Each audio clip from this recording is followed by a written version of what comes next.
Yeah, well, good morning as well to our match referee, Mr. Michael Raghunath, and all the other staff from Jamaica Cricket Association here present for this game as well. Yeah, Kemal Savory, I think, is the linchpin right now. Gudakesh Moti, we know that he's capable of batting. We'll yet to see if Kevlon Anderson will come back. Yes, he will. He will. Yeah. So probably at the fall of the next wicket, he may come in. So we'll have to see how that goes. And the two Guyanese batters are walking out there. Kemal Savory, he was not out and he was gathering his runs quite easily yesterday. He's in some good form, had a couple good knocks, fell one short of 100.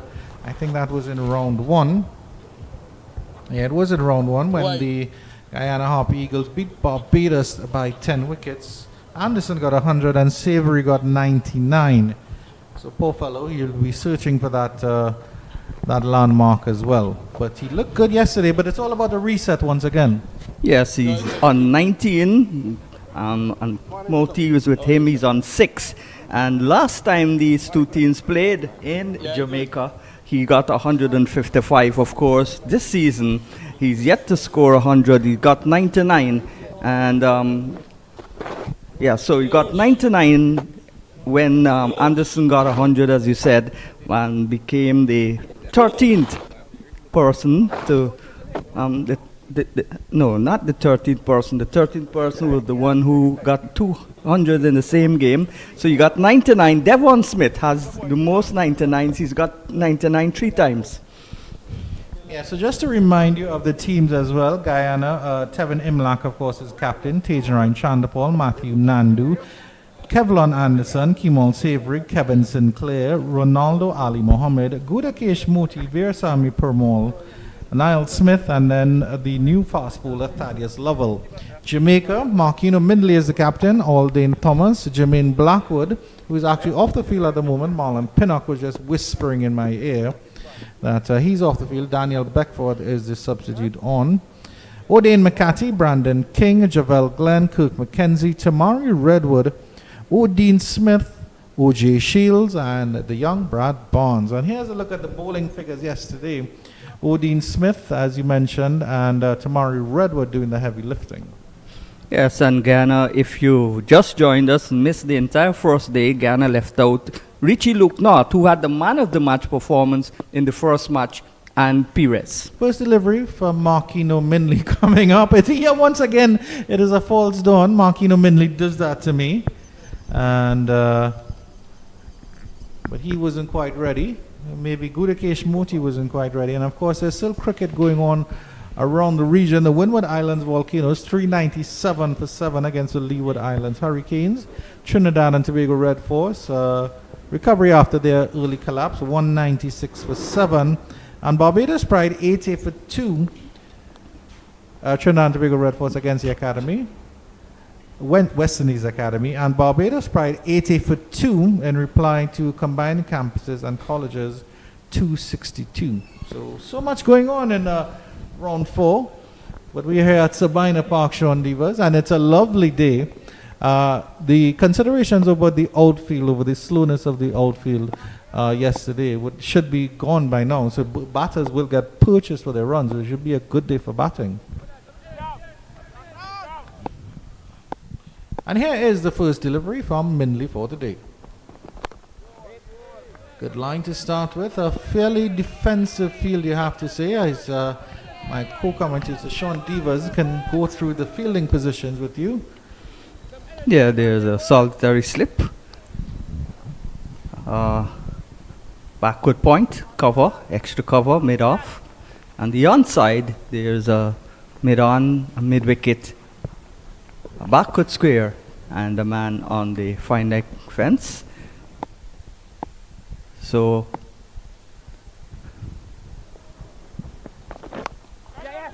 that's the first runs of the morning. Will it be a skittish one? It is indeed. But Gudakesh Moti was up there very, very quickly.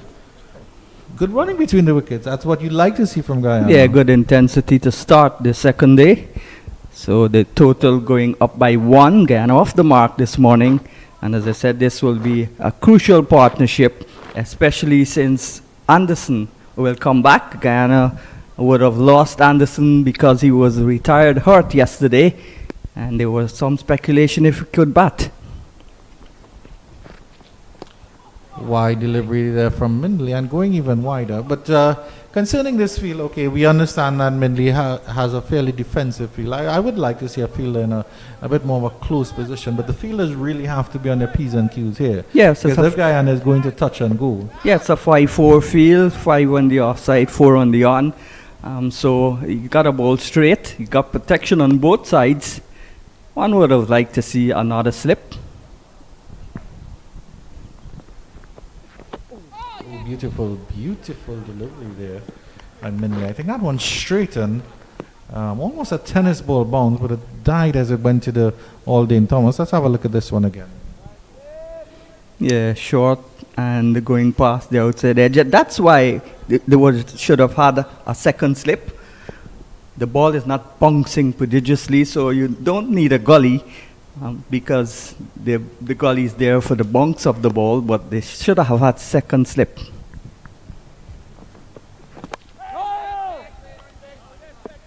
And I think certainly for Moti, I mean, I know Moti is not a tail ender by any means necessary, but you could have that close fielder in and give him that psychology, that psychological play of like, we're treating you like a tail ender, we're going to have an extra close in field because you know you're going to make a mistake. And then you might induce a mistake. Well, last year they would know he's not a tail ender because he made 56 right here at Sabina Park last year.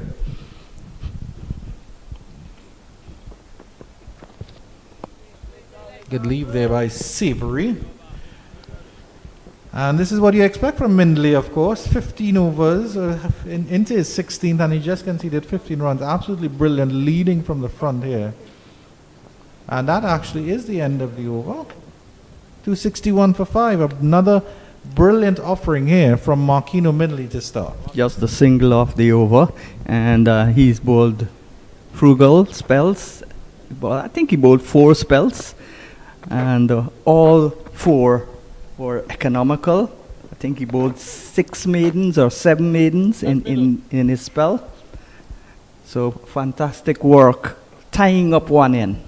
And he's been a bit unfortunate because in my mind he was the best of the bowlers in terms of control, excellent control. Yeah, I agree. I totally agree with you. I just think the bowlers at the other end didn't assist him in building pressure. Speaking of building pressure, the young fellow, 19-year-old, who took 2 wickets late in the day yesterday as well. That's Tamari Redwood. Leg spinner will be starting from the northern end of the ground. And this could be quite interesting as well. The field is spread far and wide, so it's still a fairly defensive field for the young fellow. Full toss, and that's hit straight back over the bowler's head. It was a loosener from Redwood, and it's gone for a towering 6 for the first maximum of the morning. Well struck from Savory. Yeah, so they've got to watch Savory. Savory is in fine form. And of course, and Moti is also in fine form, got 56 yesterday. So that's a lovely shot there from Moti. An absolute freebie there for Savory as well. Another full toss, and this one he goes skying over wide long off, and I think that's gone for a 6 as well. Back-to-back 6s, back-to-back full tosses from Redwood. He needs to settle down. Absolutely sweet from Savory. That's Moti. Well, that's Moti, my apologies. I think I was so intent on saying sweet from Savory that I didn't realize that was Moti. Yeah, that's Moti, back-to-back 6s. And all of a sudden he's outscored Kemal Savory. Change the trajectory here now for Redwood. But this one actually just gets the thick bottom edge. I will run down to the fine leg region for Moti to pick up 2. There really is no justice. And it really is a batter's game here. Redwood lacking experience. This is only his 4th first-class match. Also, he's a teenager. And he's got 12 wickets already, 7 in 1 innings though. And 2 here.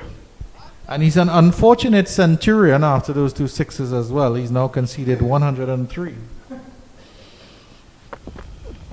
Another full toss, and this one is swung away to the mid-wicket region. And the fielder is out there and they will get one as he comes around from cow corner. Moti trying a little bit too hard to hit that ball too hard, lost his shape a bit, and in the end got 2. So he's racing up now to 21. And that's it's good to see that Odin Smith just came across and had a little word with Redwood. Settling his nerves, telling him, hey, just get one right. All they need is 5 magical deliveries again. That's not a bad one there. And Kemal Savory takes a streaky run. If the throw had been just over the stumps, Moti might have been in trouble, but we've already seen his quick between the wickets. So good running between the wickets by the Guyanese pair, putting pressure early on the Jamaican fielders. It's all happening in this Tamari Redwood over, and this is his last legal delivery for the over. And that's the best ball of his over. And he finishes strongly at least. 277 for 5 after 92. Of course, you can't be too harsh on a 19-year-old Sean Devers. Yeah, but he's playing at the first class level and he's bowled too many bad balls. You expect leg spinners to bowl long hops and full toss. But 4 of his deliveries in that over were full tosses. Of course, this is his first over. He's now back on the second day. So we'll give him another chance if Mindley would have confidence in him, that is.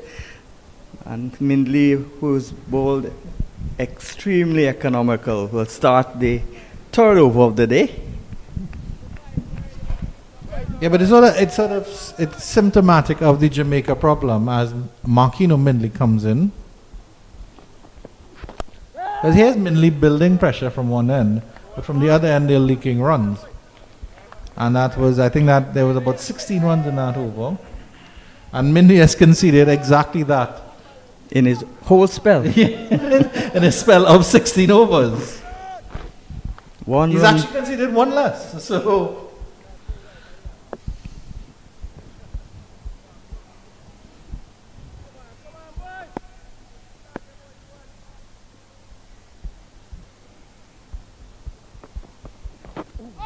beautiful, beautiful delivery. He's changed his angle. He's coming over the wicket. That one came in. And those are the sort of questions that you want to see your bowlers ask of the batters on a consistent basis, especially in the red ball game. 260 for 5. It's quickly gone up, despite the frugal spells from Mindley, to 277 for 5. And that's the work of Moti. That's what he's there for. Solidly behind this one is Savory. He's going to be aggressive, but he's going to pick the bad balls to hit. Not reckless, but positive. That's the way Moti's mindset is. Pick primarily is a left arm spinner, but is now becoming more and more of a genuine all-rounder. But in his younger years, was he known as a batter, or was he just concentrating on his bowling? So is it something that he's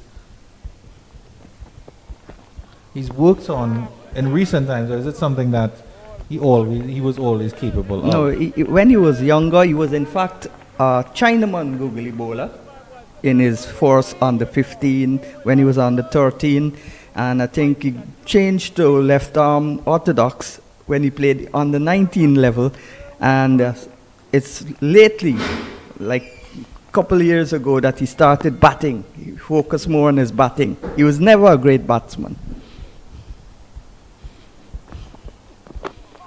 Edged. That will run down fine to the third man boundary. Thick outside edge. I would say deliberately played by Kemal Savory, but a little bit too close to the fielder for his comfort. But a 4 for Savory. No, he was certainly beaten there. And no ball though. Even if the ball had carried to the slip, still Mindley would have not gotten a wicket. Rare indiscretion though by Mindley going over the front line. He's been very disciplined and controlled. But I really have to admire the soft hands of all the Guyanese players. And again, he sees that soft hands. He stops that ball.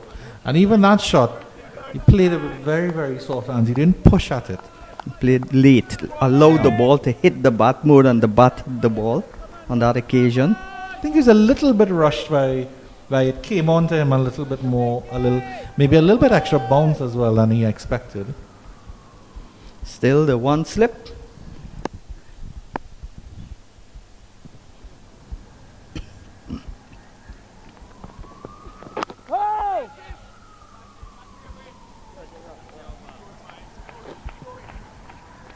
So another over comes to an end at the end of the over. It's 277 for 5. Guyana resuming the second day on 260 for 5. Taking a look at that scorecard there, it's really a healthy one. If I can just run through the scores for you, because of course Tajan Ryan Chanapol was LBW to Smith with 32. Nandu 61 of 95. He was stumped by Alden off the bowling of Redwood. Kevlon Anderson, of course, not out. Tevin Imlach LBW to Redwood for 16. Kevin Sinclair caught Alden bowling off the bowling of Odin Smith for 7 as Redwood continues from the northern end.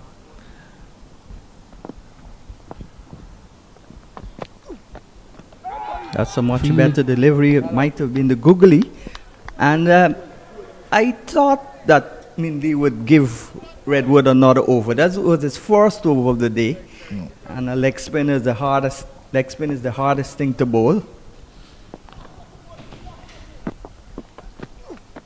Another good delivery. Yeah, really good, really good. Credit to Mindley for showing faith in the young man, and of course credit to the young man for having the fortitude to stand up and say, "I'll continue bowling. Skip, don't worry." Quicker delivery, a little bit of turn, but the left-handed Moti just going into line and clipping it away. And then the last player to fall yesterday evening, Ronaldo Ali Muhammad, caught by a substitute fielder of the bowling of Odin Smith for 10. But nice punch into the cover region. They go for 1. And the throw comes in, and an excellent backup fielding there by Mindley. Definitely saving some overthrows.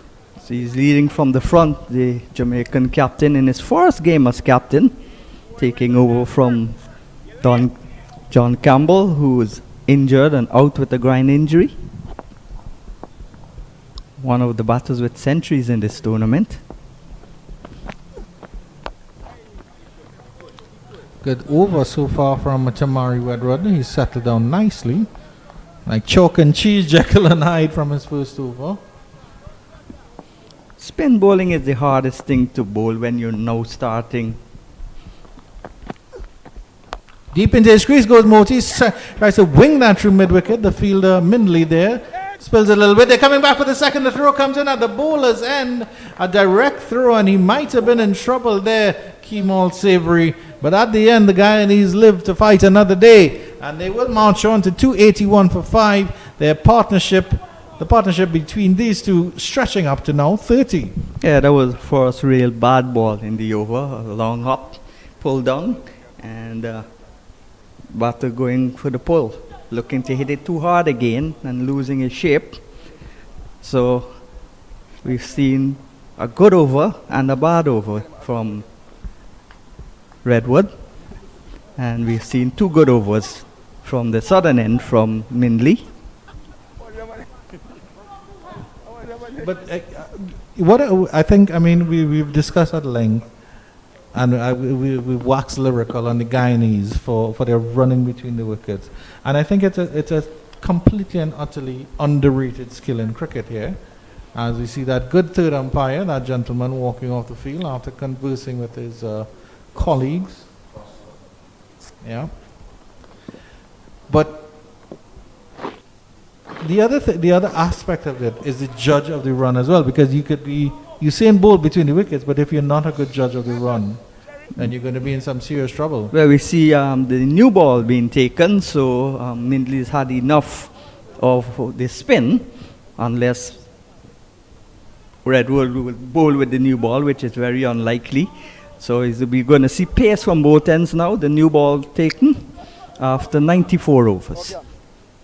But with the new ball, it's likely to get edges and so, but it's harder and it goes to the boundary faster. And this outfield has dried out with that glorious day of sun yesterday. It'll be interesting now. Let's see what happens. I'm sort of surprised they waited till the 94th over, because I was now thinking this morning, I mean, you would have taken it, if it was clearly going to go up to the 90 overs, you would have taken it at the 80th over and at least have those last 10 overs.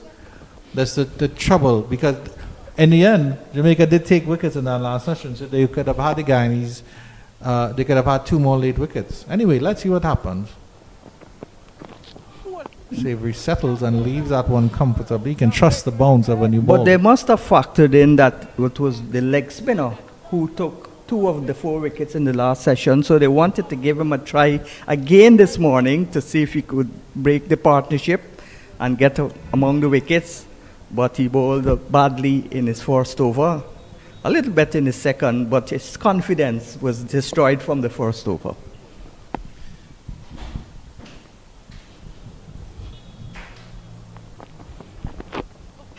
Well, I suppose it's safe to assume that O.J. Shields will be coming now from this northern end, and he was certainly the bowler with the X factor. Unfortunately, I think in his first session, in his first spell, he was a little bit wayward, but certainly his second and third spells, he settled down and he certainly troubled the batters.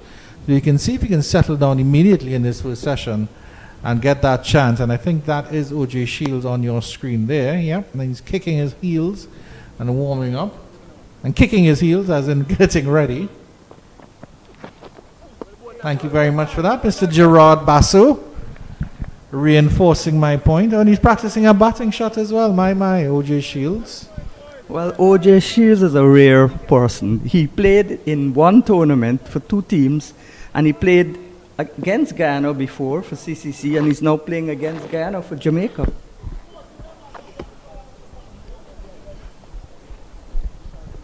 Well, they would certainly have their plans and know how to prepare for him as well. Up in the air a little bit, but he's hit that quite nicely, wide of mid-on, and will run very, very close to the ropes, and you can see the difference. Yeah. It wasn't a full shot, and yet it still almost got to the ropes. Yeah, outfield is lightning fast now. Yeah. And in fact, O.J. Shields got 4 wickets when he played against Guyana in the second round. Yeah.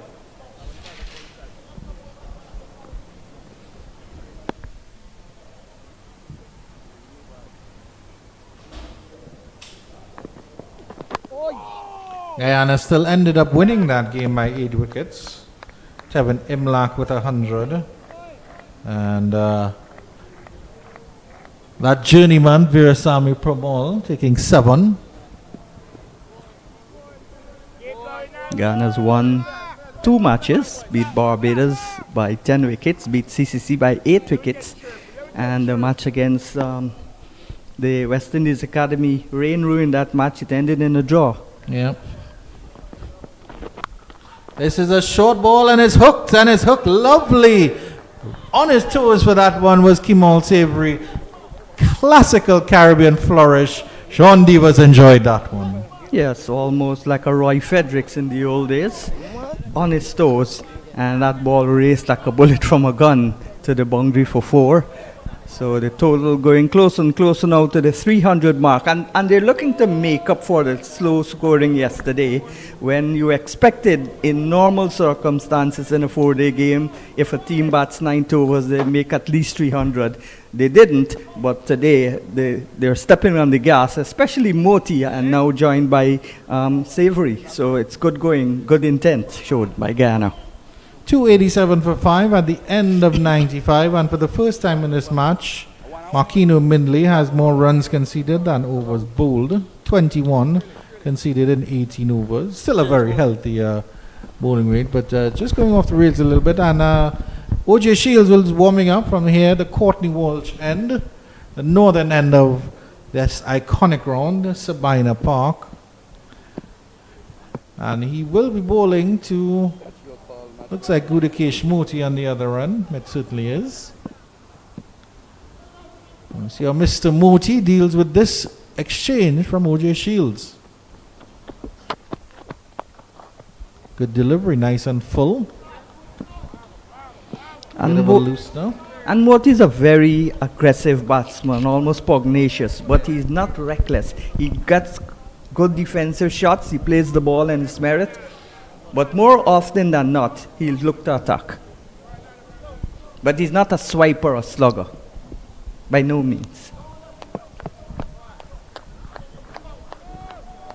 Well, it's a concern of batters because they seem to hit so nice and straight in the V, and then they do a cross-batted shot. It just makes them look so ungainly. Good leave, good carry. Ali Mohammed yesterday was disappointing in his shot selection. Almost swiped. Yeah, good point, Sean. Eventually was out, caught off of Smith. That was the last wicket of all. He made 10. And that left Guyana on 251 for 5. And since then, these two have come together. And the partnership is growing.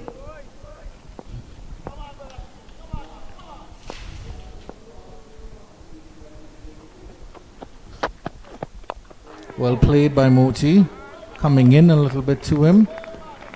Just opened the face, steered it square.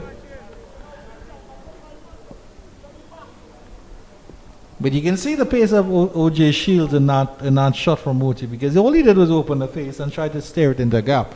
And if it was past that field at backward point, I think that would have raced into the Kingston Cricket Club Pavilion for 4. Nice sunny day continues here at the Sabina Park in Kingston, Jamaica. Full delivery, nice punch there. They'll go for the quick single. The throw comes in at the keeper's end. I think he might have done better going for the throw at the bowler's end. But the Guyanese boys here, quick between the wickets, safe again. If he'd gone for the bowler's end, he had to turn right around, and it would have taken longer for the ball to get there, even though the distance was shorter. So his best bet was going to the striker's end, and he also missed the woodwork.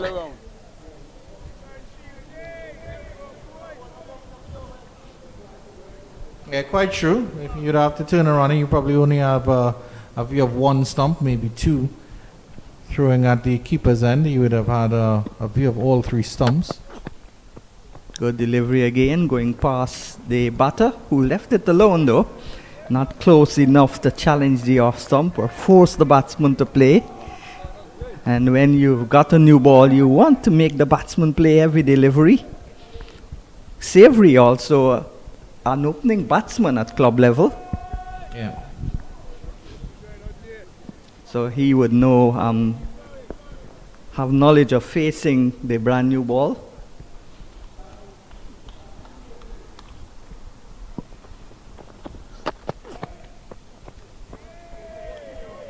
That will finish the 96th over with the Guyana Harpy Eagles 88 for 5, 37-run partnership, progressing quite nicely.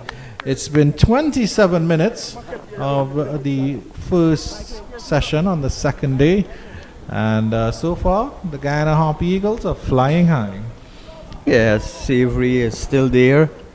Got a 400. He's got 100 so far, and 200 in fact, and 3 half centuries. So first of all, for his 4th half century, as we said, keep saying Moti's gotten a first class 100, but in addition to that, he's got 50s, both at local level and at regional level. In fact, the last time he played here, he got a 50, 56. When Guyana beat Jamaica by 112 runs. Makino Minley will resume from the southern end of the ground. He'll be bowling to Kudakesh Moti.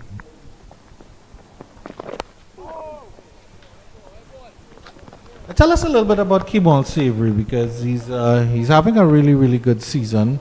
Maybe slightly overshadowed by the success of Tevin and Kevlon Anderson, but he certainly seems to be a very stable and solid character, Well, and a vital cog in that Guyana Harpy Eagles batting lineup. well, he's 28 years old. He's also a wicket keeper.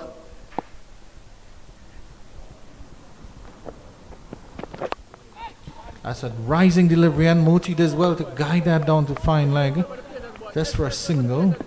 You can see, and as you mentioned with Moti, you can see his adaptability, because that was a difficult delivery to play, and yet he was able to fend it off quite easily. Well, back to Savory. This is only his 16th first-class match. So all of these players in this side, except Versami Pomal, who has been playing at this level for 18 years, are young in their first-class careers. Well played again by Savory. Touch and go single. Oh, the throw comes in, and he would have been gone by a country mile, Gudakesh Moti. That was a streaky single, but in the end they survived that one, and that was Daniel Beckford with the throw there from mid-wicket. Let's have a look at the replay on that one, Jason, when you can get a chance.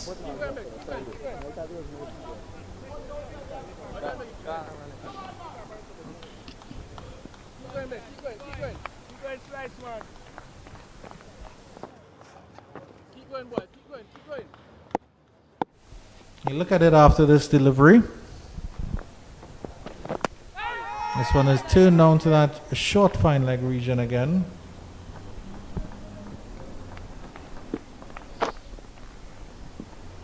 That's a leg by umpire Taylor, who's always neatly dressed in his umpiring uniform or his normal clothes. Very neat man. Goes up like a ballet dancer, taps the leg, signals the leg by. You don't want to hear more about Savory? All right. No! Keep going, sir. Of course, I always want to hear more about Kimon Savory. And let's have a look at the replay of this here again. As the throw coming in, yeah, I think Moti had just about given up. So, another streaky single there.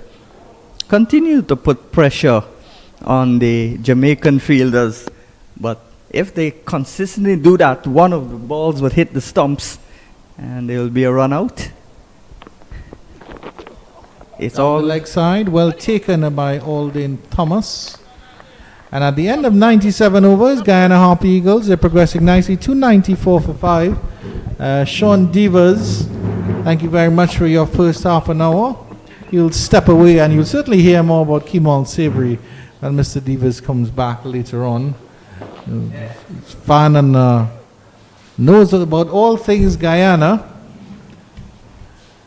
We all rise for that honorable president of the Wicket Keepers Union, Mr. Marlon Carlisle Pinnock, I believe is your middle name. Good morning, Mr. Marlon. And good morning to you, Mr. Andrew Chan. Good morning to our viewers and listeners, wherever you are in the world. It's a magnificent day of cricket so far, with credit to the Guyana Harpy Eagles. Yeah, unfortunately, Jamaica couldn't build on their late flurry of wickets so far for the morning. I think you'll be a little bit disappointed with that, Penny, that they haven't added any wickets to that column as yet. OJ Shields to continue. Oh, beautiful delivery. Beautiful delivery. Without sparing in, and he gets the wicket. That's the end of Gudakesh Moti. It's LBW. A wonderful Yorker from OJ Shields as Marlon Pinnock takes the commentary booth. OJ Shields strikes. Top delivery. Quick, fast, and accurate from OJ Shields. And done the trick for the Scorpions this morning. Look at this delivery. Swinging in the air on the middle stump. An easy decision for umpire Carl Tucker. And OJ Shield picks up his first of the morning and also the first of the game. And Gudakesh Moti, a brisk day at the wicket comes to an end. 27 from 28 deliveries. Maybe 29 because it was the delivery that got him out, yeah. But it's good to see that Kevlon Anderson is coming back in. So it'll be Kevlon and Kemal at the wicket. Let's have a look at the replay on this one again. A really, really good Yorker there.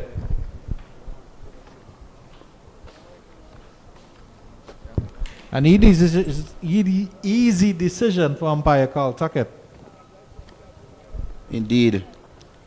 And 31 runs scored this morning from the Guyana Harpy Eagles. And the Scorpions, they picked up their first wicket as well. Coming over now. In. Yeah, been some good partnerships between the batters here, and that was another one. It was approaching, I think, about 40-run partnership. And they came together at about 250, 260. Another really good partnership here, but this one here, the last two recognized batters, as it were, the two Ks in the middle here, Kevlon Anderson and Kemal Savory. Kevlon Anderson resuming on 100. Feeling for that one, that was a good delivery. It was not a sensible shot to play, considering you're now coming back in. Good pace from O.J. Shields. In this tournament so far, the West Indies Championship, O.J. Shields has 5 wickets, and all 5 wickets is against the Guyana Harpy Eagles. Sean Davis is not happy about that, and he was talking about O.J. Shields playing for 2 teams this season, 4 for the CCC. Nice drive by Anderson, straight to the fielder at mid-off. So can O.J. Shields perform against other sides, Marlon Pinnock, or does he just have Guyana in his sights alone this season? Well, based on what we have seen throughout the tournament so far, he has the ticket for the Guyana Harpy Eagles. But what is good? And Kevlon Anderson yesterday was in total command. He batted at number 3, and he batted extremely well. He's back this morning. He resumed on 100 from 159 deliveries.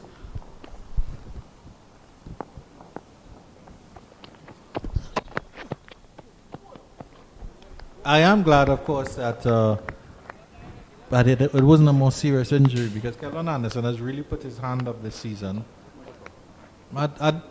Admittedly, as part of a strong unit anyway, and he's one of the strongest parts of that unit, so that just shows the character of the player. Good young player. I think he was a part of West Indies under-19 team as well. 24 years of age, 2 centuries this season. I think one against Barbados and no one against the Scorpions here at Savannah Park.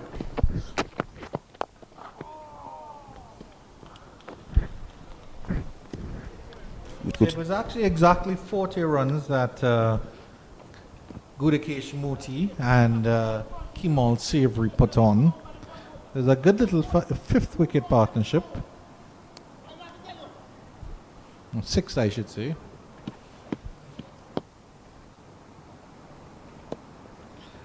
So the 4 of wickets for the Guyana Harpy Eagles. I'll run through that after this delivery from O.J. Shields. Oh, beaten. I thought I heard a little flick on the pad. I'll have a look at this one, Marlon Pinnock, and give us your expert opinion at the end of the over, I believe. Yep, 291 for 6, but a wonderful delivery from O.J. Shields. An excellent delivery. I think that ball pitched outside that 4-stump area and came back with the arm. And credit to O.J. Shields this over. So he has been consistently hitting those good areas, and hence why he rewards was a wicket, and a wicket of Gudakesh Moti.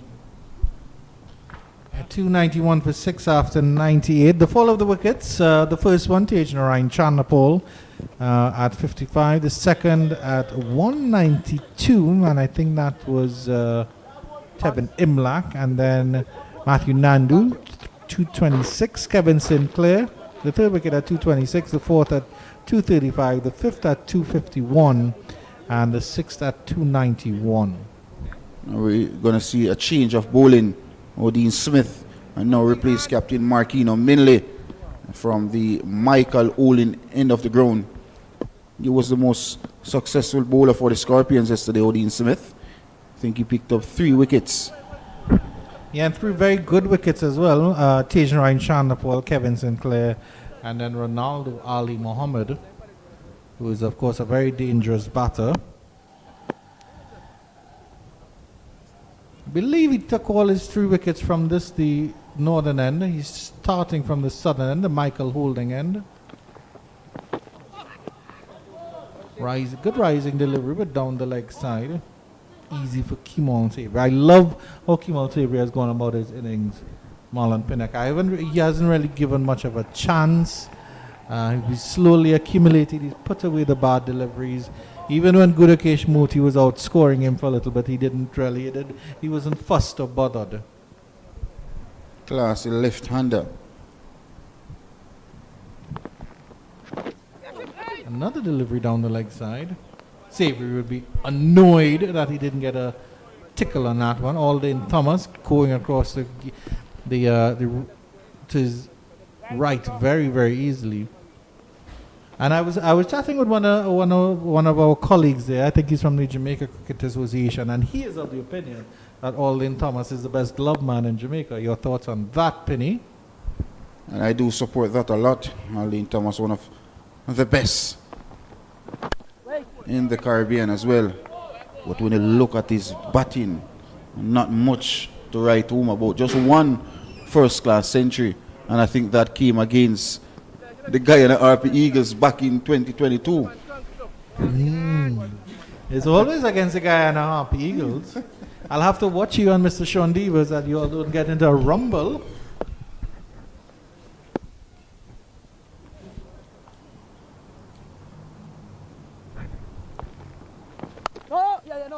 No. And then I was continuing that discussion because there's another member of the Wicketkeepers Union who's coming back from injury, Romain Morris, who's quite adept with the gloves, but I was suggesting that he could have been maybe a batter, play Romain Morris as a batter, because he did have a couple good knocks last season, and I think maybe if he has a chance to build on that, then that would be okay. Maybe even give him a chance with John Campbell being out.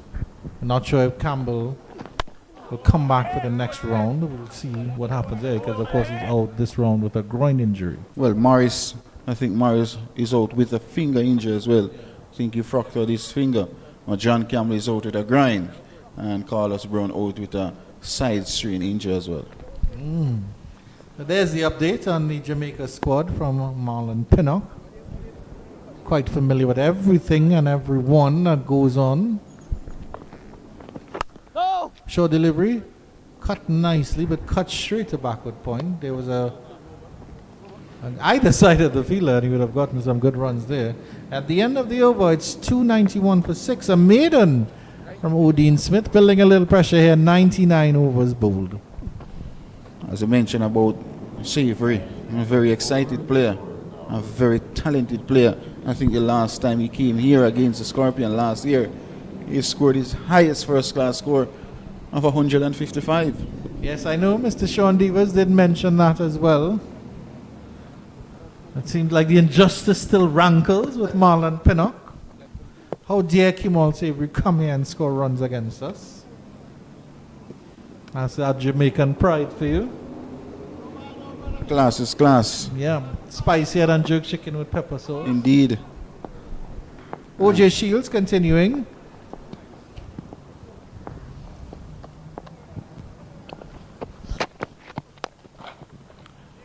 Again, that was a good full delivery. I like what OJ Shields is doing here, because yesterday in his spells he was a little bit too short. He was a little bit too back of a length. He's trying to work with a fuller length here, and he's asking some questions.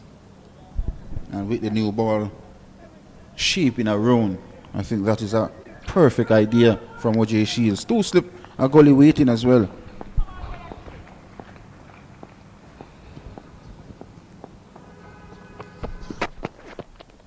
Yeah, it's a good short delivery. Well played by Kevlin Anderson. He struck it down like it was a spitting rattlesnake here, Penny.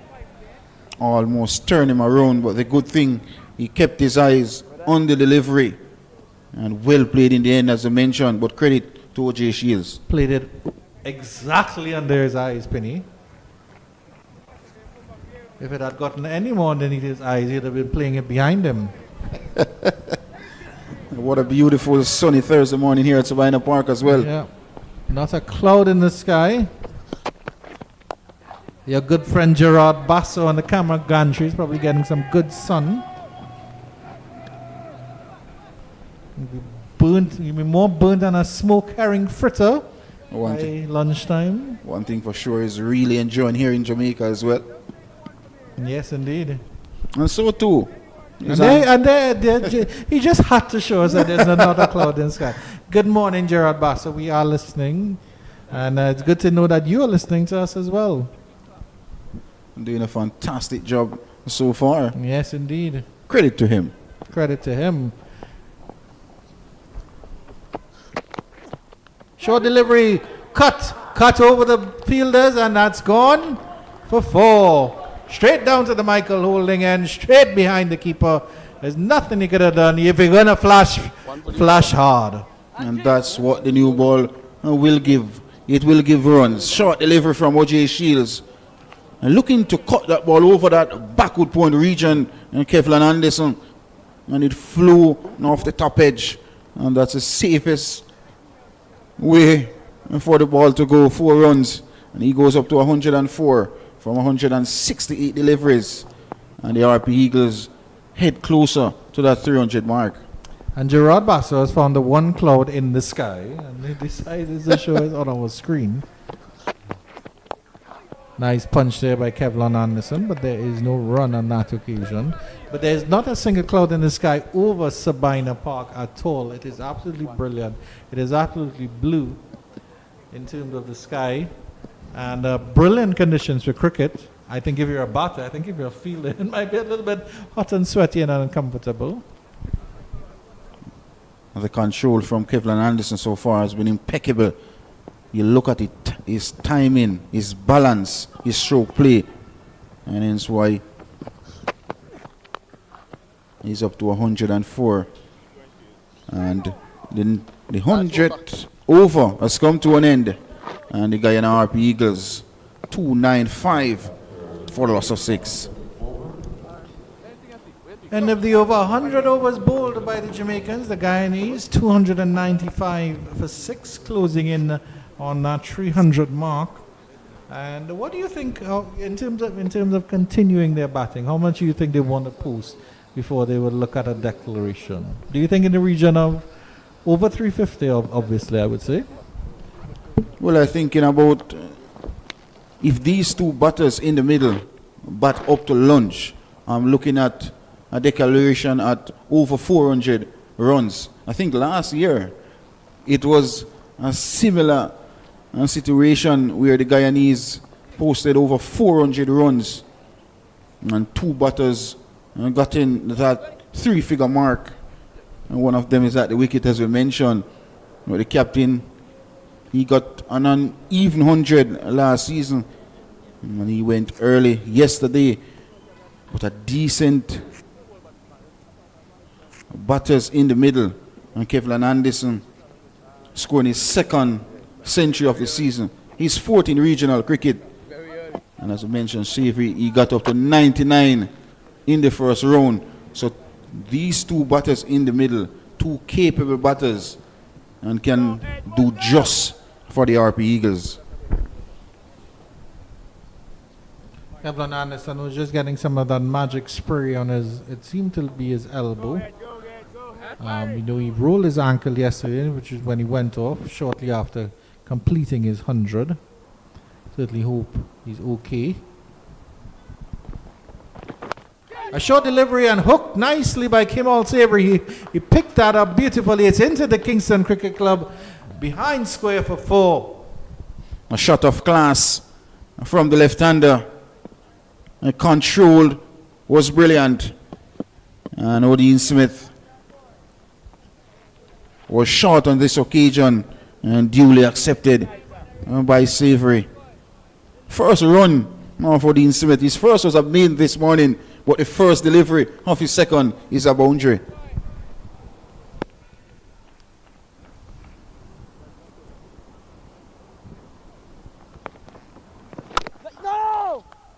Not a bad follow-up delivery, but easily negotiated by Kimon Savory. For 2 short fellows, they're quite adept on the pull and the hook, aren't they, Penny? I mean, I don't know if they're as compulsive as their compatriot Ramnaresh Sawan, But they certainly played the shot quite well. Kevlon Anderson, at least on the offside, because he's very good at that cut over backward point.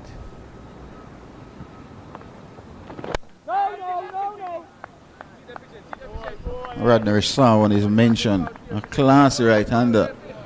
But the pull shot, it was just a pull shot, but when he covered drive, on drive, it was such a joy to see Radner Sawan bat. Yeah, he certainly was. Let's pull out one more, boys. Let's pull out one more here, boys. Come on, boys. Come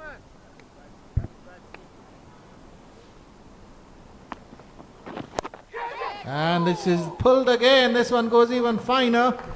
Up on one leg was Kimon Savory. Very, very classy, very, very Caribbean, and very, very full. Poor from Odin Smith on the line of the leg stump. And the Caribbean style. Up on one leg. And deposit down to that long leg region for his second boundary of the over. He goes up to 35. And 70 deliveries. And guess what? The 300 comes up as well. And for the Harpy Eagles. Yep, they crossed the 300 mark, and there's now a fielder down at that long leg region.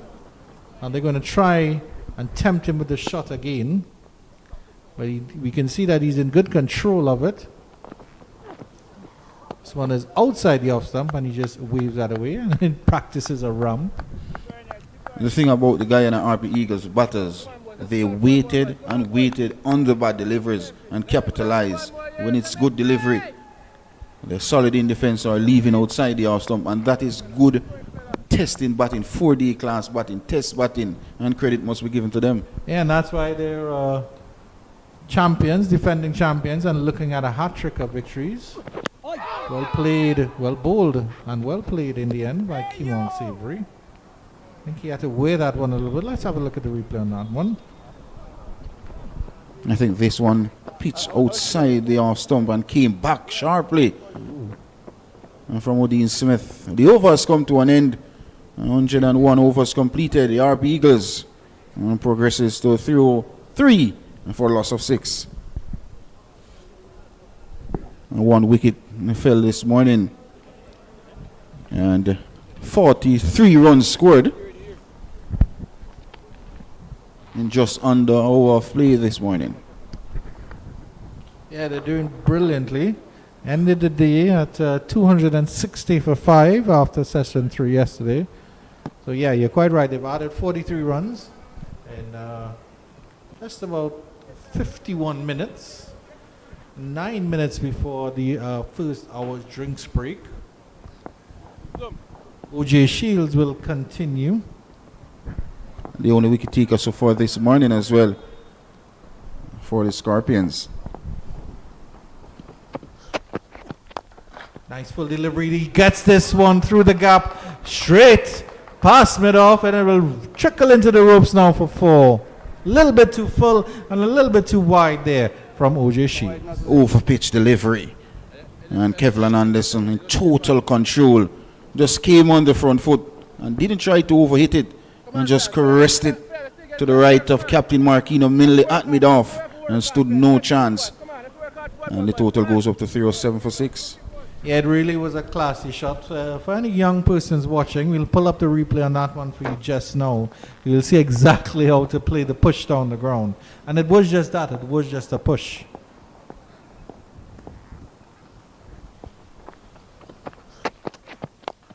Good follow up there from OJ Shields.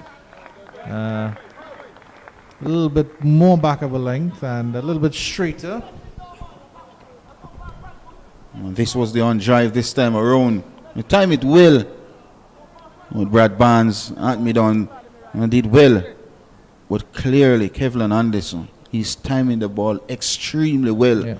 Everything that touches his bat is flying off the middle. And that's good signs for the Harpy Eagles. I have to find out who his bat maker is, Penny. It's certainly a very quality bat. Gerard Basso, see if you can zoom in on Kevlon Anderson's bat whenever you can. Oh, beautiful. That is the sort of response that you want to see from your fast bowler. Indeed. Peach of a delivery this time around.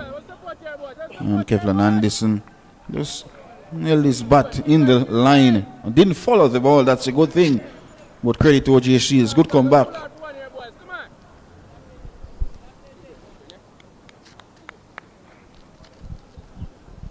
Into his 17th over OJ Shields.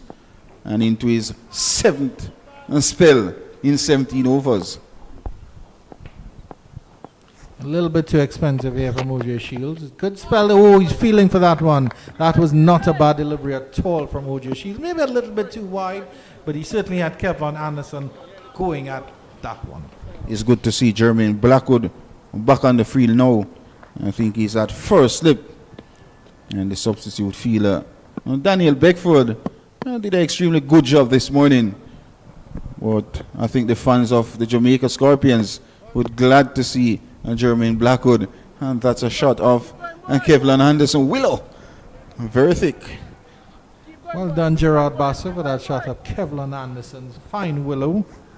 Certainly probably the same one that he's scored his 100 with. I know you batters are very particular about your bat. Nice flick into the leg side. Timed so beautifully. Easy single. Another run. Kevlon Anderson. He's really a touch player. Look how he plays his stroke. He's in total control. And he's 24 years of age. 4 first-class centuries. And he's, I tell you what, Andrew, he's one for the future for West Indies cricket. Yeah, certainly. And that's one for the future there as well, with the future eating my future lunch.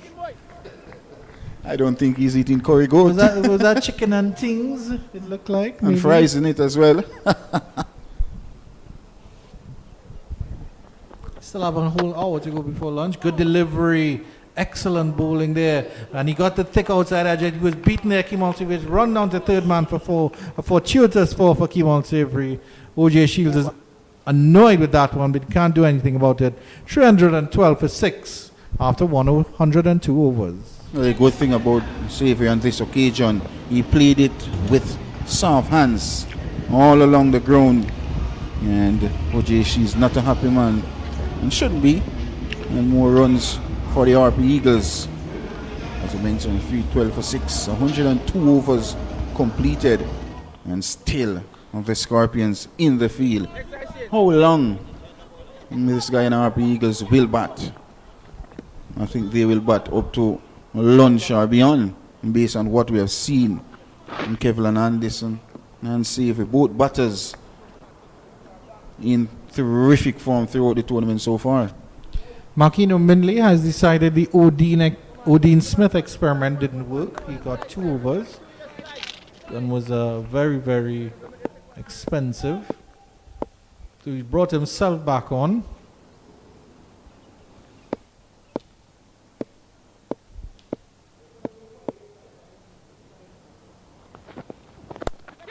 Up in the air, flicked into that mid-wicket region, but it's a vacant region here. Sort of playing across the line there, Kevlon Anderson, but he certainly played it into a safe region. I think that ball was on the leg stump. And he just whipped the ball a bit aerial, but as I mentioned, vacant mid-wicket, always a possibility of a second run. Yeah, the other thing was, you're quite right, in that he was early on it because he didn't make the adjustment for OJ Shields. Marquino Mindley a little bit slower than OJ Shields. Almost caught him on a false shot there. And he's actually advancing down the track on that occasion. So he's decided, well, hey, Marquino Mindley, if I can deal with OJ Shields, Marquino Mindley is nothing. That's a confidence enough. Kevlon Anderson, and why not? 111, 177 deliveries. A lot of deliveries. A lot of time in the middle as well. Even though he came back this morning. But the confidence scoring 100 yesterday should be there.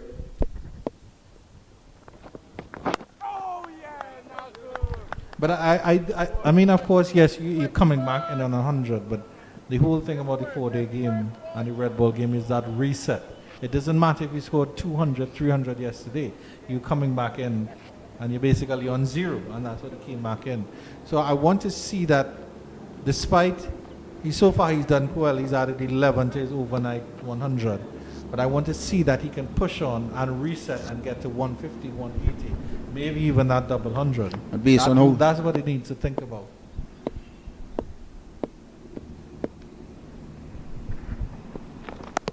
Ooh, well played, well bowled and well played there by Kevlon Anderson.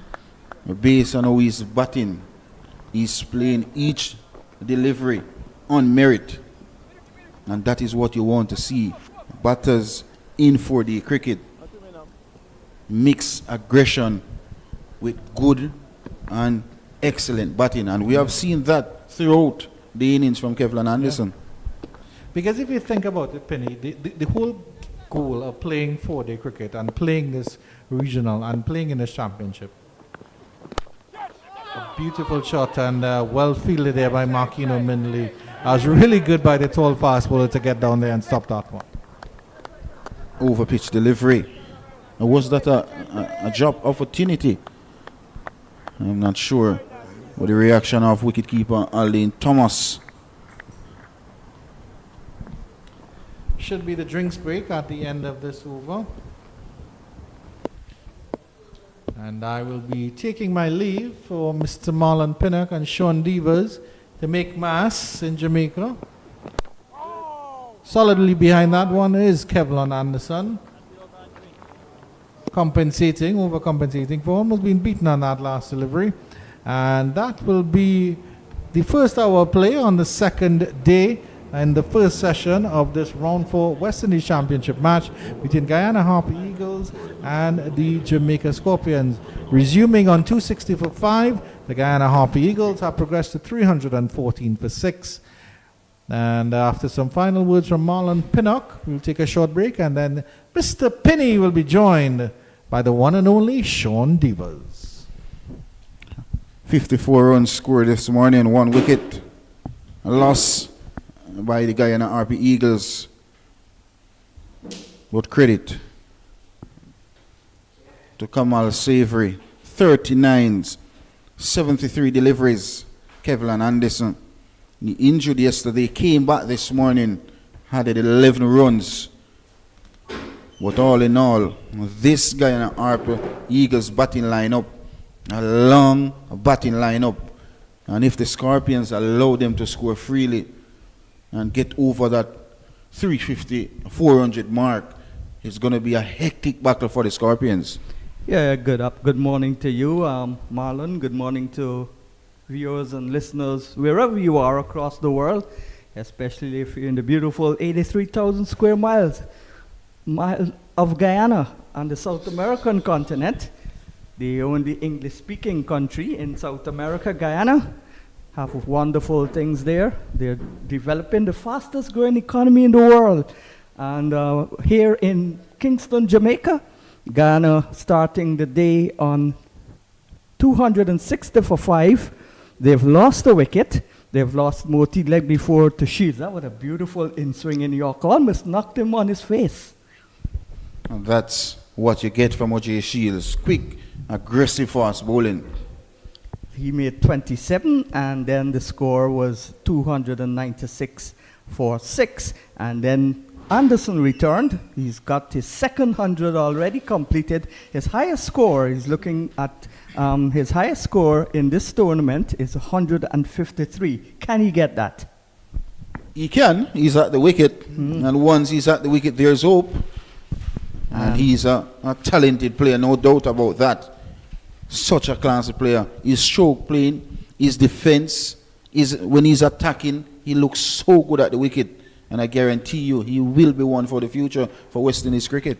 Yes, and he's averaging just a tinge over 40, which is very good in Excellent. this first-class season. Excellent. And early days, as you mentioned, in his first-class career. Yeah. Still a lot. Yeah, And he has a lot to offer for Guyana cricket. Yes, just in his 18th first-class match, he made his debut in 2023, I think. So he's in his formative years in first-class cricket. When the COVID came, he should have made the team, but the COVID pandemic washed out those hopes of playing first-class cricket. He had to wait until 2 years after. and that was when he made his first class career. He's already gotten 400s in his short career. He's on 111 now from 181 balls. Savory on 39 from 73. Of course, as you mentioned, last time Savory came here, he got 155. And this is the second century, of course, to Anderson. So he's informed. He's got another one. So this partnership here would be a headache for Jamaica. And Guyana would really like these two to stay together up until lunch. You're absolutely correct. And once these two batters in the middle stay together till lunch, that's in another 55 minutes, it's going to be a huge total on the board. But look at the Scorpions. Captain Marquino Minley and getting an opportunity to captain the Scorpions for the very first time. 20 overs. He has single-handedly bowled, none for 25. But his areas, his consistency has been magnificent. But on the wickets column, nothing to write home about. Jamaica took the second new ball after 94 overs. And this one is short. Smith continues from the northern end. Well, he started from the Michael Olin end when the new ball was taken. He bowled 2 overs, didn't get any reward. O.J. Shields came from this end, and Captain Marquino Minley took over from him. Now he's back, and where he gets success yesterday, 3 wickets from this the Courtney Walsh end. Smith with 3 wickets so far. Lovely shot. Just caressed it into the cover. So easy on the eye, Anderson. Just coming forward and just stroking, almost like Carl Hooper, into the offside. Got a single. So good rotation will strike out. So he's going now to 112. It's 315 for 6. Left and right combination as well. Must be a plus for the Harpy Eagles. And Odin Smith won't be happy bowling to a left and right combination. The Guyana team has got six left-handers, I think. Ball that's on the line of the off stump and steered away out towards backward point. Late decision to complete the single. Must have waited for the ball to pass the backward point and tied it up at the deep backward point position. They went through for a single. So a little indecision there. They come now to gather their thoughts and have a word with each other at mid-pitch, saying, come on, call early. Just a thump of fist, and nothing really was threatening there for the Harpy Eagles. With Kevlin Anderson and Savory, both batters in the middle, and looks very, very comfortable. Late shot there by Savory that sped on to him. More pace than he anticipated. It was just short of a length, and he was forced onto the back foot. I think he could have come onto the front foot in that delivery. It hit the bat and went behind him to the slip fielder. I think he kept a bit low as well. Yeah. Well, the good thing about it, it was outside the off stump. Yeah. Second day at Sabina Park. That's outside the line of the leg stump. Let's see if he got a tickle onto it or it was tight pad. Yeah, 4 runs, nice shot. Played with the pace, and especially when a new ball, it's going to take wickets, but it's going to go for quick runs because it's hard, it's going to move across the outfield quicker. 3 boundaries conceded so far from Odin Smith, 2 from Savory, and no 1 from the Kevlin Anderson. The partnership already going up to 30, and Anderson has just come back at the fall of Moti's wicket. It's there 296 for 6. When these two join forces, it's now 321 for the same 6. 61 runs scored this morning. Oh, beautiful delivery. Yeah, pitched and left him, inducing him to play the shot. And let's look at it again. Your thoughts? Good delivery. Pitch outside that 4 stump area. and swung away. But Kevlin Landis this occasion stuck in the crease, in front foot not coming anywhere. But what we have seen from Odin Smith, it's up and down, not been consistent. This is caught. Brilliant catch there by Thomas. Going in front of first slip, took the catch, and Kevlin Anderson is gone. 116, caught behind. Smith takes his 4th wicket for the day, and he's got 4 for 6 to 1 now. Guyana slumping to their total. A good delivery. Swinging away, but look at this from Aldine Thomas. An excellent wicket keeper. An excellent glove work as well. And a fantastic innings has come to an end. So from Kevlin Anderson, 116. But my producer, we need to look at this catch from Aldine Thomas. So 321 now for 7. Yes, let's see this catch. Well, look at this. It swung away outside edge phone. Look at Aldine Thomas. And well judged catch. Yeah, look at the first slip. Jermaine Blackwood. He's disappointed. Yeah. And he shouldn't be. But it was an excellent catch from Aldine Thomas. Wicket number 7 and wicket number 4 to Odin Smith.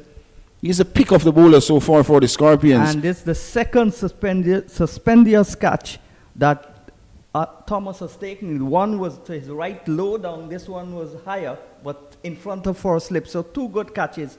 And I now see why you think he's the best keeper in Jamaica. Yes, presently. Indeed, and no doubt about that as well. It's excellent glove work from Aldine Thomas. I remember he took a stumping as well. Yeah, Nandu. Nandu for some 57 runs. He was special. But Aldine Thomas making a good impact. He was out for some time, Aldine Thomas. But so far, on 3 occasions, making impact for the Scorpions. 7 down. And 321 for 7, and this brings the veteran to the wicket. Yeah, where Sammy Pomal comes in now. Wealth of experience.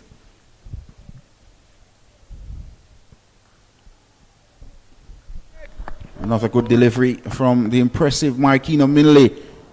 And based on what we have seen, despite 4 for 61 from Odin Smith, and the Redwood who picked up some 2 wickets, Marquino Minley.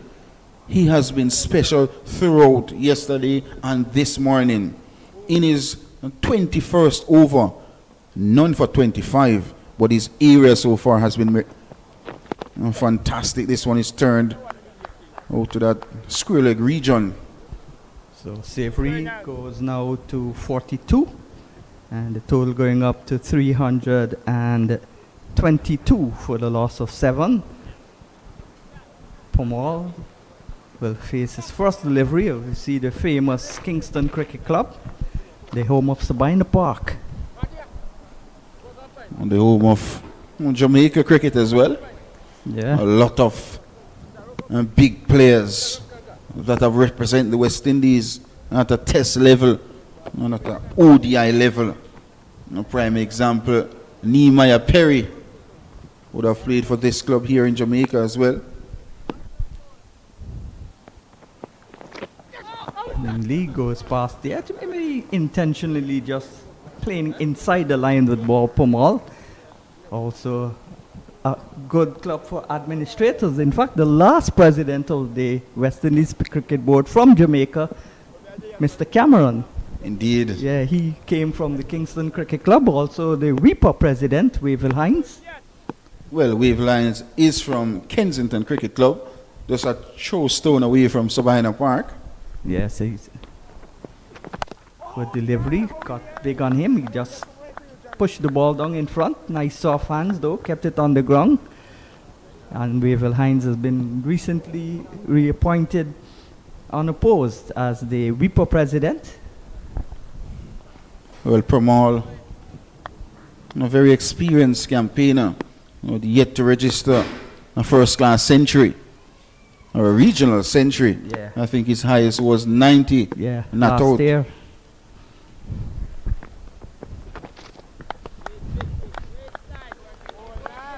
A player who, based on my observation of Versame Pomal, a capable batter, his batting technique. He looks a compact player. Yes, he can bat from the club of Albion, which has produced 6 test players, 3 of them spinners, Moti, Pomal, and Bishu. Edge and caught. And finally, Marquino Minley gets a wicket. He really deserves a wicket, Marquino Minley. And for Sammy Pramal, he has to go. But look at this delivery. And Will and Tatum at second slip seem to be Brad Barnes, comfortable Tatum. And Marquino Minley, jubilation for the captain of the Scorpions. He picked up his first. And the Guyana Harpy Eagles lost wicket number 8. And the latest victim was Pramal. Went without scoring 3 deliveries. And 3-2-2 now for the loss of 8. So they've lost 2 wickets in the space of a run. Pomal, the veteran, going for a duck. Good catch there at slip. Minley getting his first wicket, and he deserved that wicket. Bowled a lot of balls to get that wicket, and a lot of dot balls also in that spell.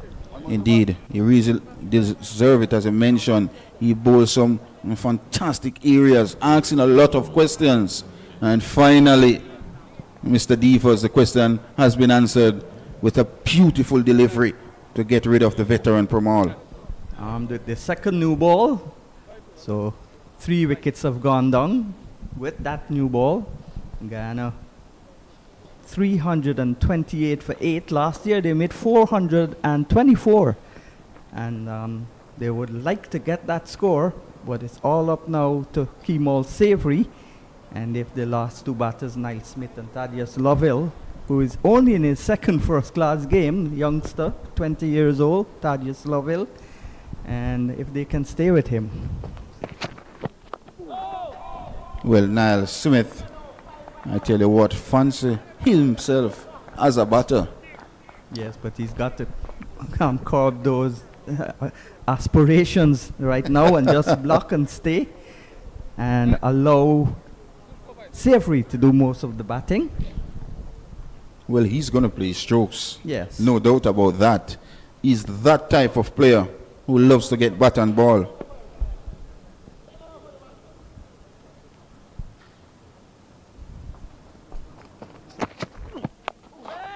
Nice delivery. On the front foot comes Savory. Niall Smith in his 19th first-class match. Picked primarily as a fast bowler. Suffered some injuries throughout his career. Last time he had a groin injury, missed the last game in Guyana. Now back in the squad. Will spearhead the pace attack along with the youngster Lovell. And now it's a mental thing now for Savory, because he's got to count the balls, try to not give Niall Smith most of the strike, and then he's also got to concentrate on his technique, his batting, his shot selection. So a big ask now for Savory when you're batting with the tail. Well, he has faced 3 deliveries in this over and take the single off the 3rd delivery. So the delivery before, 6 fielders was out on the deep, offering Savory the single. Now once Niall Smith gets in strike, all the fielders inside the circle except that fine leg fielder. So Niall Smith almost like a magnet, bringing in the fielders when he's batting. And 2 slip a gully as well, waiting. Takes a long time to get his gloves in order. Taps with the crease.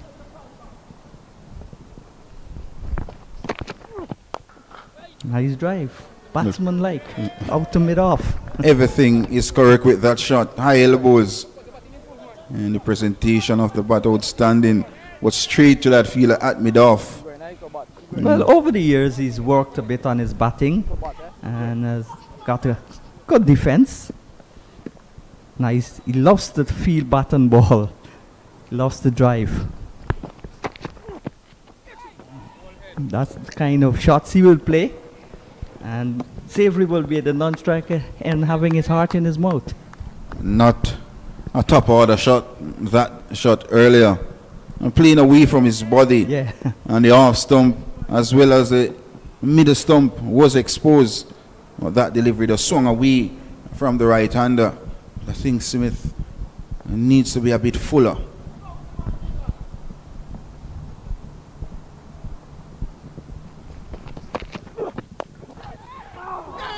Dropped straight back to the bowler who dived. But he's a big man. And it went right to him out to mid-off. And Savory at the on striker's end is relieved. He is on 43. Smith yet to score 323 for 8. And just a run came from that. Odin Smith on 21st over. But could have picked up a wicket the final delivery. And dropped opportunity of Niall Smith. But Kamal Savory won't mind. He's on 43, 80 deliveries faced. And based on how he approaches innings, credit must be given.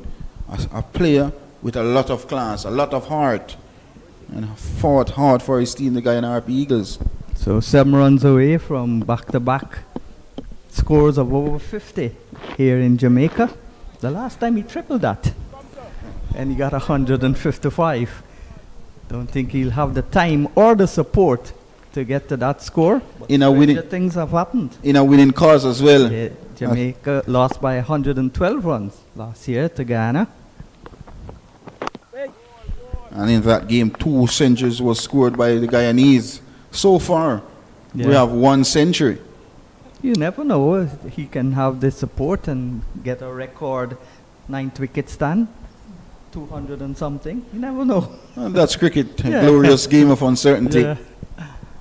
So 223 for 8. A long way away from that. 106 overs finished. Good delivery again from Mindley. Back of a length. So the sun continues to shine in all its glory. Our cameraman Basu is taking shots all over the place. I would like to see the 2 flags on the scoreboard, the electronic scoreboard, which is not used. It's the manual scoreboard which is used. That's good history, ancient things in the ground. You don't want to build fancy stadiums and cut out all the historical pieces. Looking for 2, but wouldn't get it. Has to settle for 1. We'll run the fast one very quickly and pressing the fielder for 2. But now he's exposed Niall Smith to 3 balls, the same as the last over. Can he survive the 3 balls?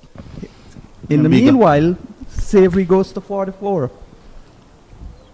Marquino Minley will fancy his chance now of getting a second. Bowling to Niall Smith. What a glorious condition. Yeah. Absolutely wonderful. A day for cricket. Not a lot of supporters. Few in numbers.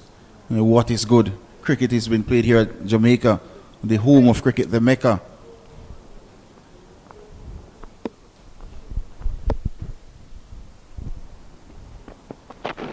Million bowls, that's a quick delivery. Almost hit the glove as he was looking to hit. Might have hit the short, or in fact hit the short, I think. We'll see from that replay. That was a quick delivery though. Angling into the rib cage. A good carry as well. I threw to wicketkeeper Aldine Thomas, who is having a brilliant return to first class cricket. Yeah, took 2 stupendous catches. 1 low, 1 high. And also including a stumping off of Redmond to dismiss Nandu. Oh, that's an impetuous shot. Luckily for him, it peeled agonizingly close to the leg stump off the inside edge and ran down to fine leg. So that will leave now Savory with 2 balls to get a 3 or a 1.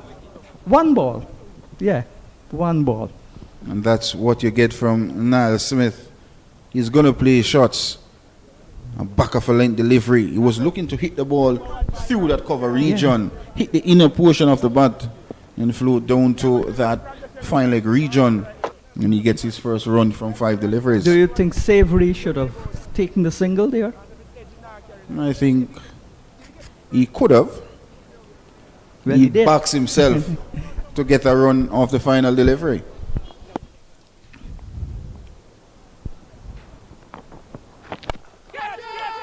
Oh my dear, hits the ball high into the air. That was pressure. Looking to play it over mid-off, and he's caught at mid-off. So Mindley gets his second wicket. Savory gone. So Guyana now 9 wickets down, with the last pair going to be at the crease. A very tame and soft dismissal for a batter who was well set and looks in total command. He was looking to hit the ball more so over that mid-on area, and a spoon a catch to Javal Glen at mid-off. Disappointed way to get out, but he has to go, and Marquino Minley picks up his second, 2 for 28 at the completion of 22 overs, and the Guyana Harpy Eagles 3-2-5 now for 9. Yes, they were 251 for 5, and then today they started at 260 for 5, and now they've got 325 for 9, losing their last 3 wickets in the space of, I think, 3 runs. And credit must be given to the Scorpions on this occasion. 2 from Marquino Minley, and of course 1 from Odin Smith. Yeah, well, this is the second consecutive session that they've won. They won the last session last night, taking 4 of the 5 wickets to fall on day 1, and now they've gotten another 4 wickets on the second day, the first session. And when Guyana was looking to get a total in excess of 400, they might not even be able to bat out until lunch. I think Odin Smith, and now with 4 wickets, should be looking at 5 wicket all as well. That's the way that Niall Smith is going to play. Crashes it away for 4. Stand and deliver from Niall Smith, and he gets his first boundary. And that, as you mentioned, that's how he plays. Yeah. He loves to be counter-attacking and loves to play strokes. And his approach to batting put Savory in a precarious mental position, looking to keep the strike or to give him the strike, knowing that he's going to bat like that, come off 1 or 2 times, but most likely he wouldn't make a big score. So Savory was afraid of being run out of partners, so he tried to play an over-ambitious shot to get the single or get a 3. And hopefully the ball wouldn't go into the boundary. All he did was get the inner half of the bat and caught it mid-on.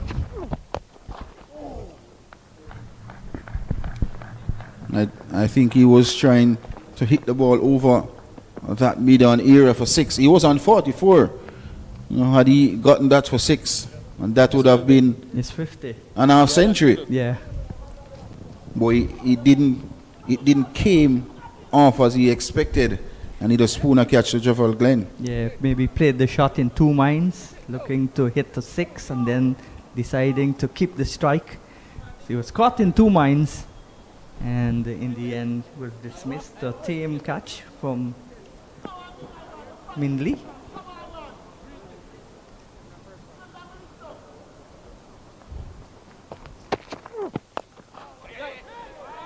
Lovell, who's got a few half centuries at club level in Guyana, plays for GCC, Thaddeus Lovell. And good afternoon to Mr. Yearwood, the president of the GCC club. He's always proud when his boys play first class cricket. GCC has produced the most test cricketers for Guyana and the West Indies.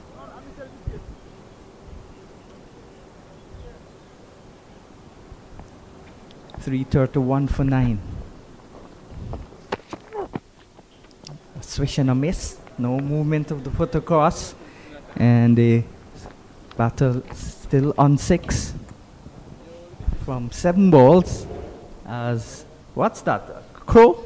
Yes, we call him John Crow here in Jamaica. Yeah, John Crow. Just flying across this beautiful island of Jamaica. Flying across a beautiful blue sky. Down the track comes Smith. Like in the last ball of a T20 match or a T10 match. Looking to hit a 6 to win. Niall Smith advancing to Odin Smith. 3-3-1 for 9. Smith plays for a club called Tuckburg Park, formerly Bormine. I played for that club in Borbies also. Was once captained by Clayton Lambert, the former Ghana player. So the fielders come in now. The last 2 deliveries. And he's brought in the field. Don't give Thaddeus Lovell the strike, but I believe, seeing them both bat, that Thaddeus Lovell is a better batsman than Niall Smith. But because of seniority, he's got a bat 11. This is only his second match. Swish and a miss again, and the over is completed, and he survives. 331 for 9. Of course, Lovell played for the Essequibo County in the senior inter-county game. Plays for GCC, as I said. So a Demerarian club, and Smith plays for Tuckburg Park in Berbice. So 4 bowlers picked up wicket for the Scorpions so far. Odin Smith has 4. And Marquino Miller, the captain, has 2. And a young leg spinner, Yeah, bowled the mixed Redwood, bag. has 2. And O.J. Shields has 1.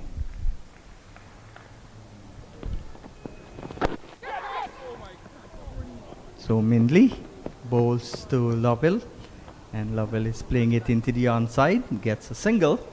Nice on drive, wide of mid wicket. And now it's up to Smith. Let's see if he will go swiping away or if he will be defending. What's your bet? Niall Smith will be Niall Smith, and he will be swinging. So glorious sunshine here at Sabina Park. Mainly into Smith. Smith defends. He defends. Yeah, very batsman-like.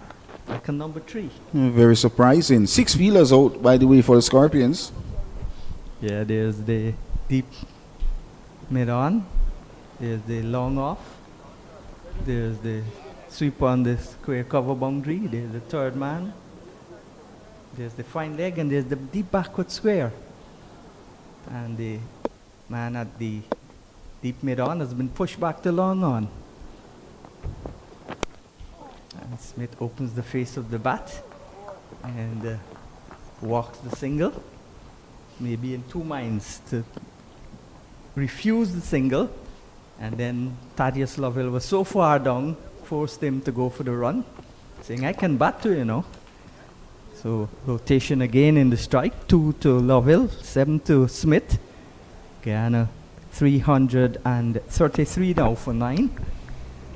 Marquino Minley looking to wrap up things before lunch on the second day.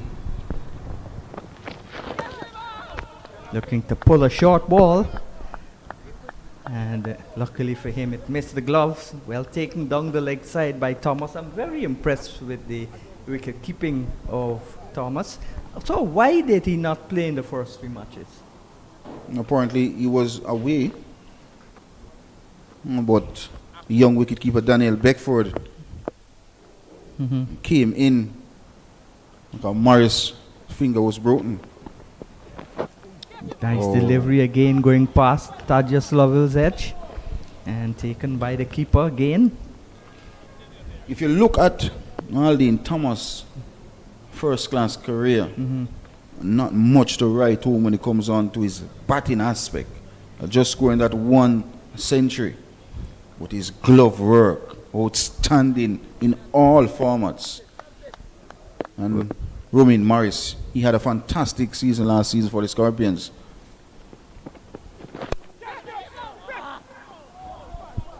In regional cricket. And he keeps the strike. Thaddeus Lovell, that single. So played it into the offside and he keeps the strike. He is now on 3. And he keeps the strike with the score going up to 334 for the loss of 9. But in these modern times, the keeper has to bat. It was changed in the mid-1980s by a fellow Jamaican, Jeffrey Dujon. He played in his first couple of tests as a batter and made 40s. And then he replaced David Murray, the Barbadian who eventually went to South Africa. He replaced him with the gloves, and since then he's got the most dismissals by a West Indian keeper, Jeffrey Dujon. Romain Morris was the frontline keeper for last season. I think he scored the second most runs for the Scorpions. He started in the Super 50, he did well, but unfortunately in the T10 competition he broke his finger. Slip and the gully. And a big swish and a miss, this time by Lovell. So the Guyana 10 and 11, they're not going to hang around for long. It's either they get the ball out of the ground or the bowler gets them. Well, Andrew Chang is whispering and behind us in the commentary box. He needs a last say before lunch. After this over, you'll definitely hear the voice of Andrew Chang. 334 for 9. And that's hit where it's gone. It's gone high in the air and it's going to be caught and bowled. So a 5-wicket haul for Odin Smith. 5 for 68. And well deserved from the all-rounder. Short delivery. Cramping the batter for room. And only spooned the catch. And Odin Smith bowled and caught. And a 5-wicket haul. And much appreciated by his captain Marquino Minley. A hug from every Scorpion player to Odin Smith. But a big total nonetheless. And credit to Kevlin Anderson. His 4th regional first-class century. With 3-3-4 for 9. And then 3-3-4 all out. And 5-wicket haul for Odin Smith. Yes, tremendous bowling spell from the Jamaica Scorpions. They've really stung in the last 2 sessions of this match. Got 9 wickets in 2 sessions, and the session is not really completed as yet. So they've had a good day so far. Now they'll have to produce with the bat. Not the 424 that Guyana made last year, but still an imposing total, 334 all out. I think the Scorpions will have 10 minutes to bat before lunch. And based on my calculation, a very, very tricky period before lunch.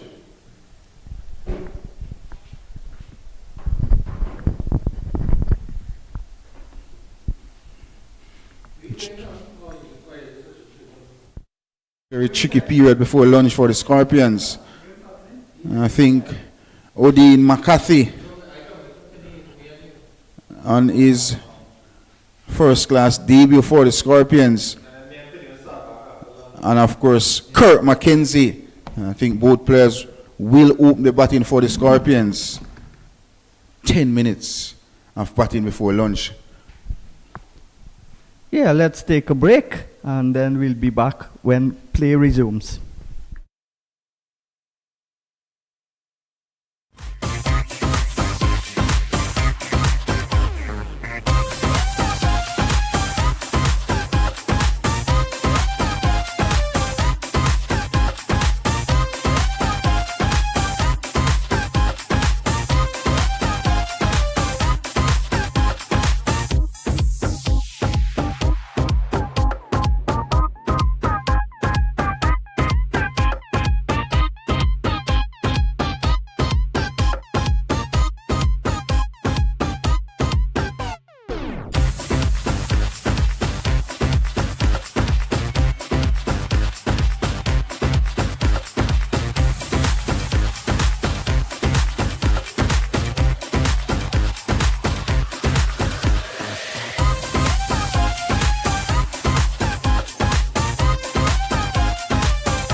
Action resumes here with 12 minutes to go in this first session on the second day of the Round 4 West Indies Championship match between the Guyana Harpy Eagles and Jamaica Scorpions. The story so far is that the Guyana Harpy Eagles won the toss and elected to bat. They ended the first day on 260 for 5, but the Jamaicans roared back through Odin Smith, who's taken 5 of 68, and the Guyanese were eventually dismissed for 339 all out. So with 12 minutes left in this session, you'd expect their bowlers to go all out.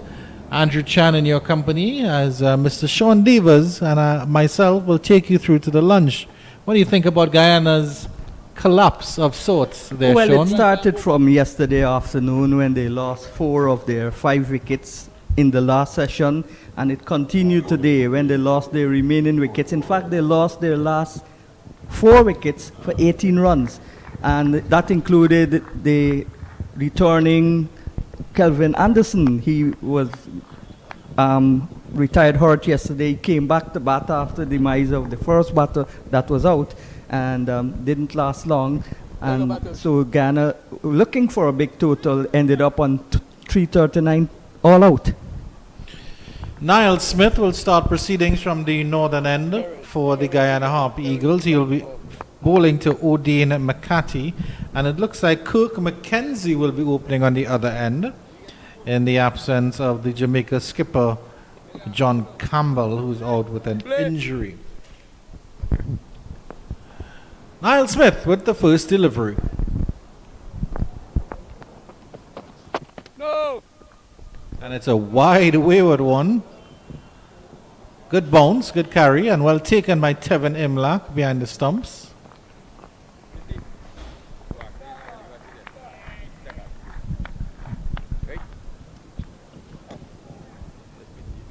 But a good total on the board nevertheless, 339. It's a competitive score. Yeah, but this is a good track to bat on, and the outfield with the sun yesterday and the sun in the first session today has really fastened up. It's become lightning fast now.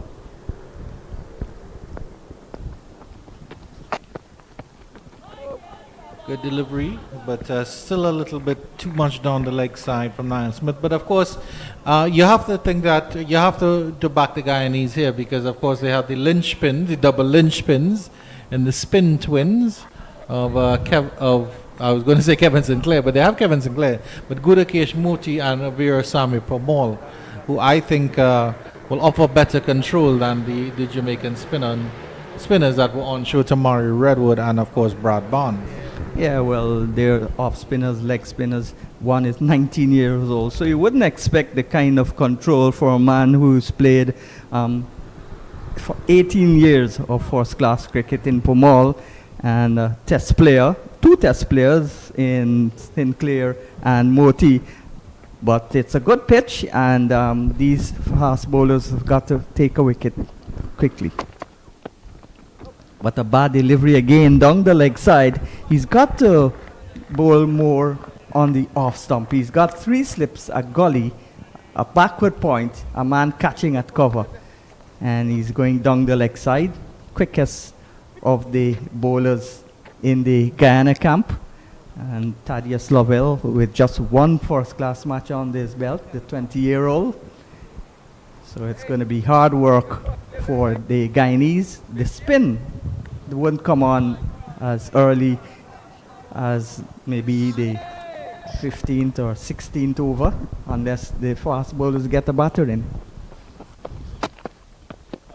Niall Smith finally gets a delivery on the line, and it troubles McCarthy just a little bit.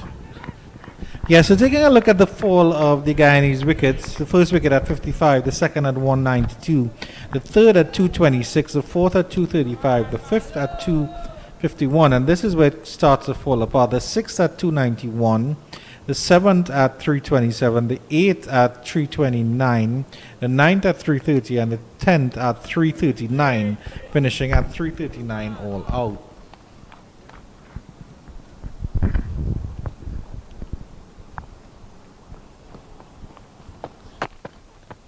Better delivery from Smith outside the line of the off from Just.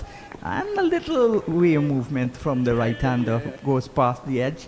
So once he bowls on target, he's got the pace.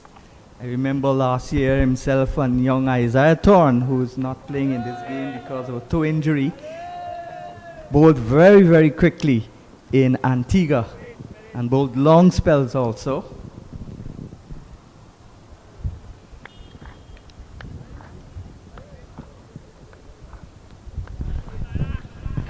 Just about 5 minutes to go before the lunch break.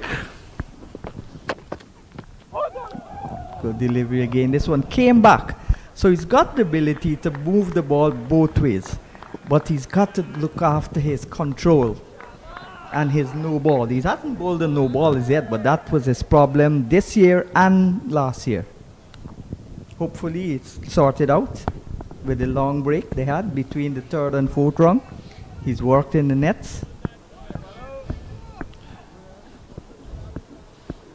Son of the manager of this team. Well, it certainly seems that the Guyanese think tank and the Guyanese management have their eggs, their chickens all lined up in order.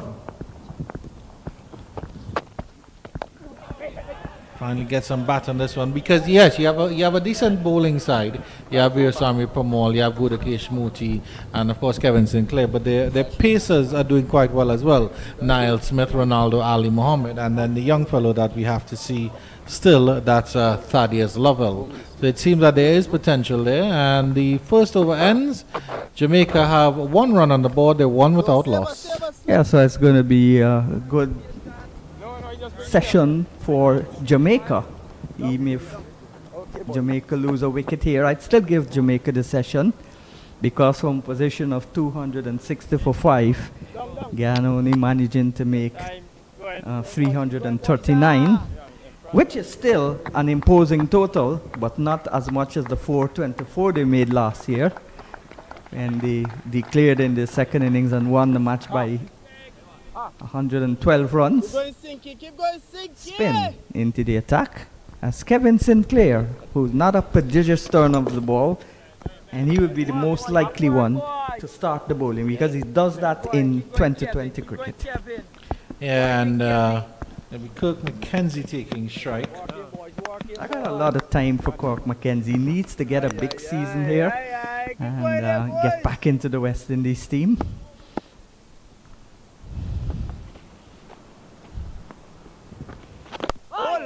Flat almost like a medium pacer. Yeah, stretching out nicely to that one was McKenzie though, covering it well. There's so many vacancies to join Braffett as the West Indies opener for the upcoming series. Who can claim it by making runs?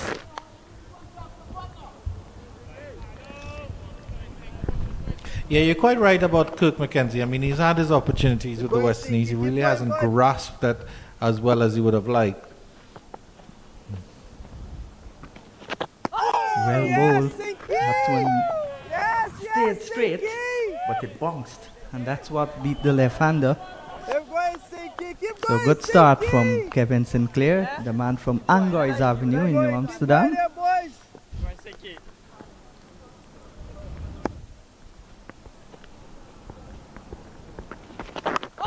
Good delivery again, forcing McKenzie on the back foot as he stabs it away. 1 without loss. Need another 339 runs to first innings points. Are you happy with this field, or would you like it to be a little bit more aggressive? This delivery from Sinclair and again McKenzie's forward. No, it's really aggressive already. Solitary slip forward, short leg. Maybe they had a man at the silly mid-off position just to make the batsman think mentally. It's not long. They'll be taking lunch. So yes, still another man on the bat on the offside.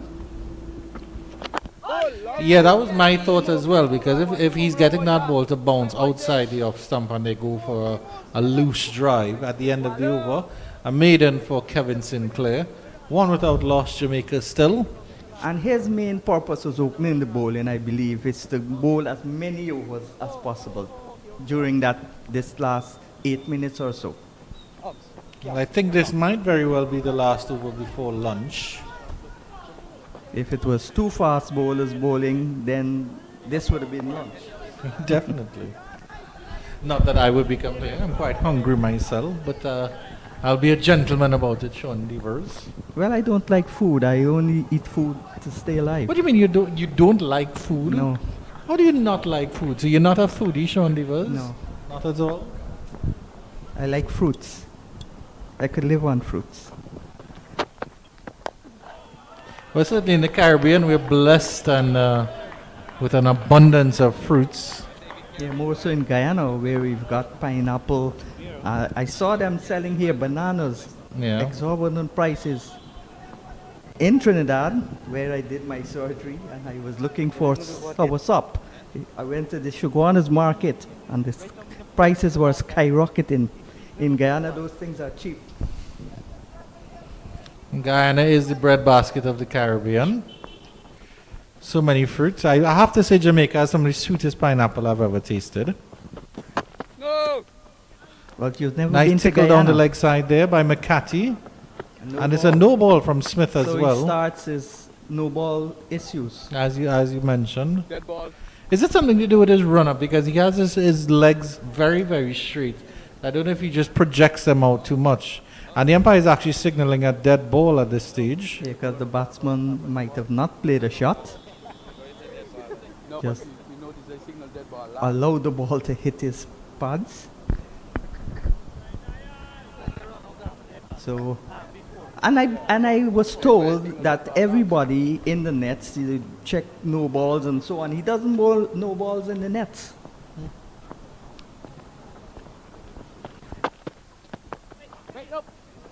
Turned nicely. Well played by McCarthy because that was almost into the hands of short leg. Yeah.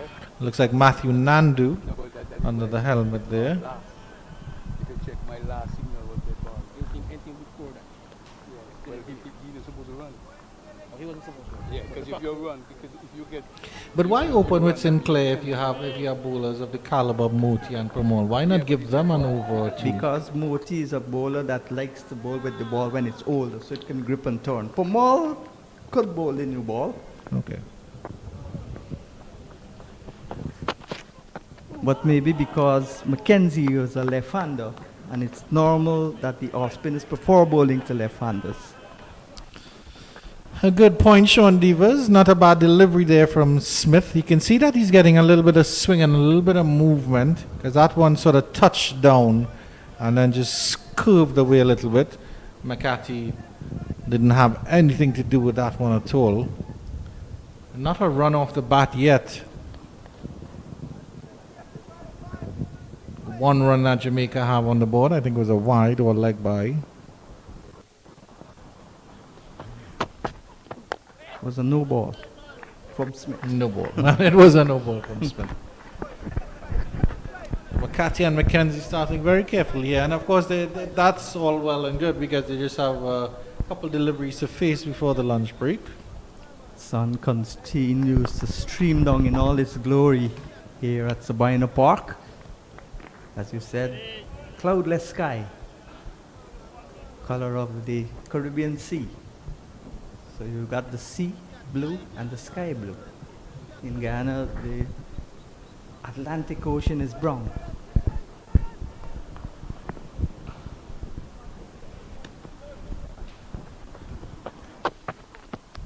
That's a good delivery.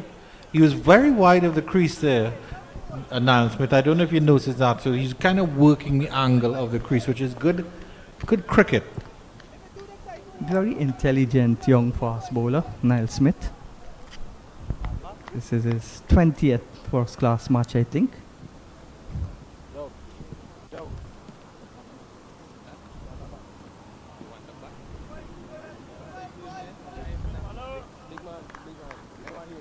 He hails from a club which produced Romario Shepherd, and before him Kevin Darlington. That's a good delivery. That is a beautiful That delivery. one came back. but Yep. after Lunch. it passed the batter. And that will actually be the lunch break here. 3 overs gone, 1 without loss, Jamaica Scorpions. They still trail by a fair 338 runs. Guyana Harpy Eagles will be going to lunch fairly happily. And that's the state of the game. Some final thoughts from Sean Devers before we break for lunch. Yes, tremendous bowling this morning from the Jamaicans. Smith 5 for 68, the pick of the bowlers. And of course, Midley, who had 2 wickets, bowled really well. I think he was the most controlled of the Jamaican fast bowlers, the captain in his first match as captain. Anderson came back on 101 and got only 11 runs to be dismissed for 112. Nandu at the start made 57, but the wickets fell in rapid succession yesterday afternoon, the last session, and today. So here we go. The next session will be the crucial session. How can Jamaica bat and put up a good foundation?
It's day 2, it's session 2 of this round 4 match in the West Indies Championship between the Jamaica Scorpions and the Guyana Harpy Eagles.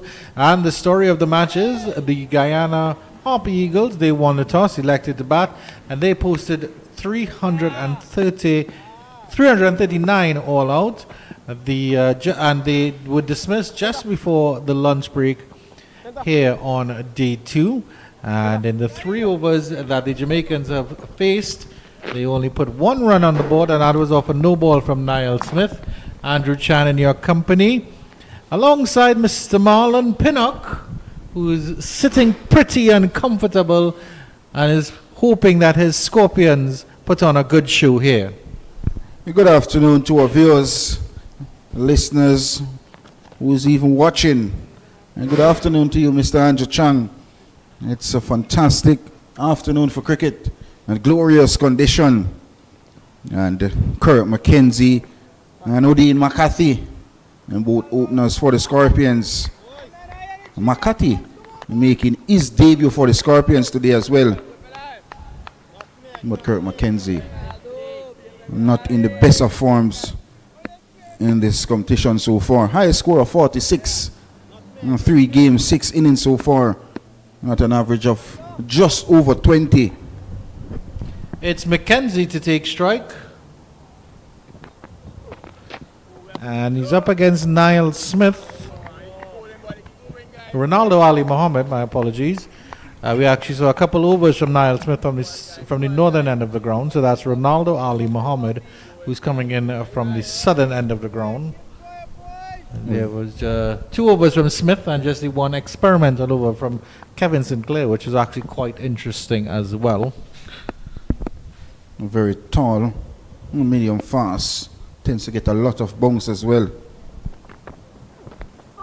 Good delivery. He started on point, Ronaldo Ali Mohammed. Had Kirk McKenzie reaching for that one. It was a delivery delivered wide of the crease and angled in. Excellent. Peach of a delivery. And playing the line was Kurt McKenzie.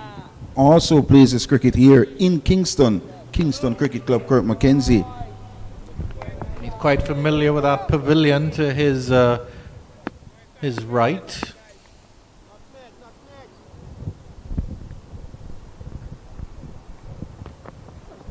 Oh, feeling for that one. Oh, he just missed the inside edge. And Tevin Imlach had a shy of the stumps.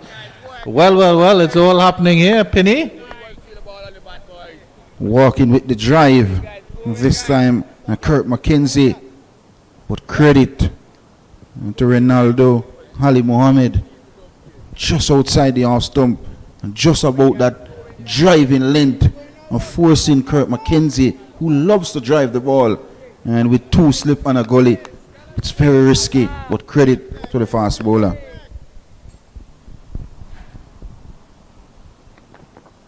This one well left, it's short of a length, the back of a length I should say. Coming back in a little bit, but it was safe for McKenzie to leave. He certainly started on point, Ronaldo Ali Mohammed. Niall Smith's first over was a little bit wayward, trying bounce too much on the leg side as well as a no ball. But Ali Mohammed has been on point since ball 1. And it's a good start, just 2 deliveries left I think in the over.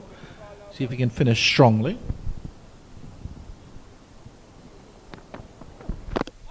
Beautiful Yorker, that's spared in. They're asking the question. Chris Taylor is saying no. We'll have to have a closer look at that one. If he didn't get any butt on that, that would have been very close. Let's look again. Sailing Yorker. Ooh, that must have been close. Andrew Chang, that wrote a shout. It was very, very close. That was a fantastic delivery, and it looked to me like it hit Kirk McKenzie on the back foot.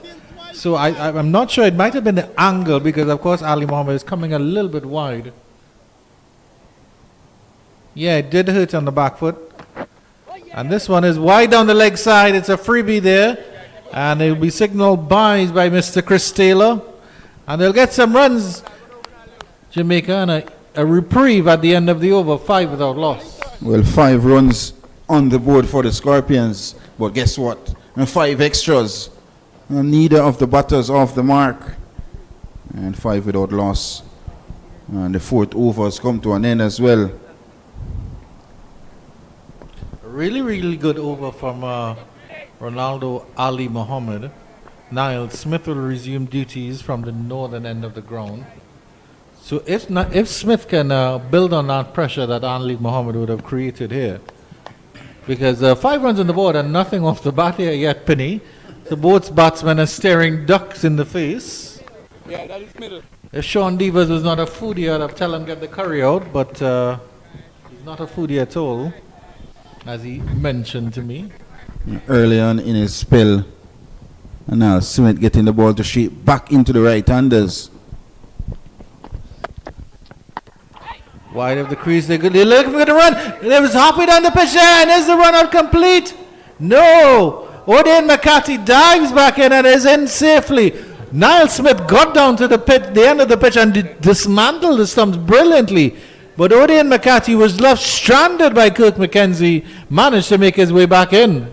I tell you what, I think Niall Smith should have thrown the ball on the stump instead of taking 2 and 3 steps and allowing O'Dane McCarthy to get back in his crease. And the Scorpions lives to fight another day, so too. Let's have a look at the replay of it here. Well, he played the ball initial. Kirk McKenzie called him through, and then a slip, a slide. And we're not seeing Smith in the camera. Now we see him running. He should have thrown the ball from there. He waited, and a big dive from O'Dane McCarthy. But it was such a good cleanup, pickup there. I don't think the run was ever on, first of all. Let's say that.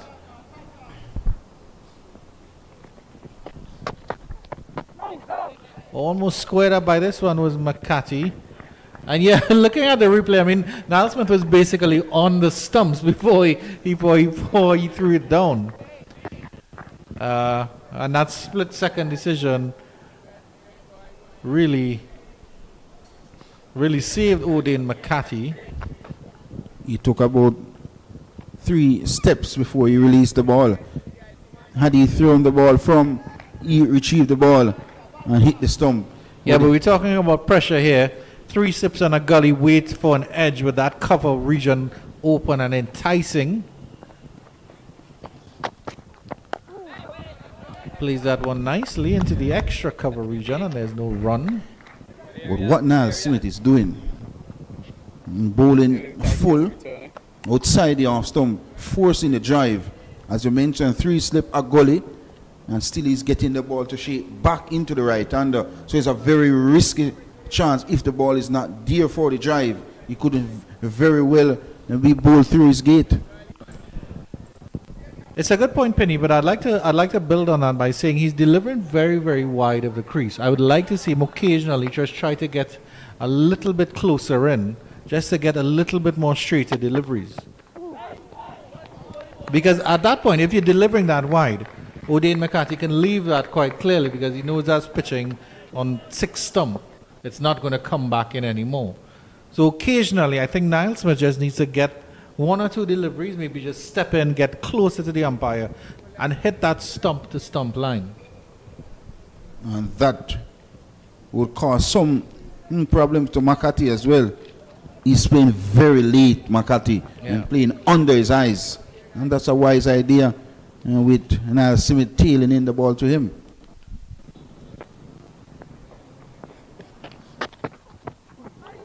Again, that's the same situation. And the other thing is, if he gets closer to the stumps, we've already seen that he's capable of bringing the ball back into the batter. His natural movement is taking it away.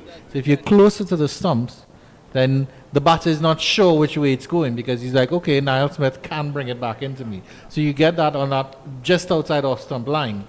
That's the corridor of uncertainty. That's the corridor of madness, you could say, for batters. You're absolutely correct, Professor and Jachan.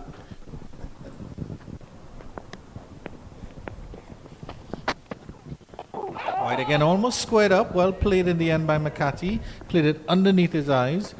It's over. And he decided not to listen to Cook McKenzie on that occasion and not try to scuttle through for a run. 5 overs bowled, 5 without loss, still not a run from the bat. Awaiting a first run in regional cricket for the Scorpions. For Odin Makati. And 19 deliveries face. Yet to get off the mark. And so to Kirk McKenzie. Faced 12 deliveries and yet to get off the mark. Another player, Kirk McKenzie, with a lot of talent and a lot of class as well. Scored an half century against Australia and back and then, but since then, nothing to write home about. And Kirk McKenzie. And I mean, it's only been 5 overs in, and of course the Jamaicans can prove me wrong, but it's just symptomatic of how talented the Guyanese opening pair were in terms of getting the ball around, getting singled.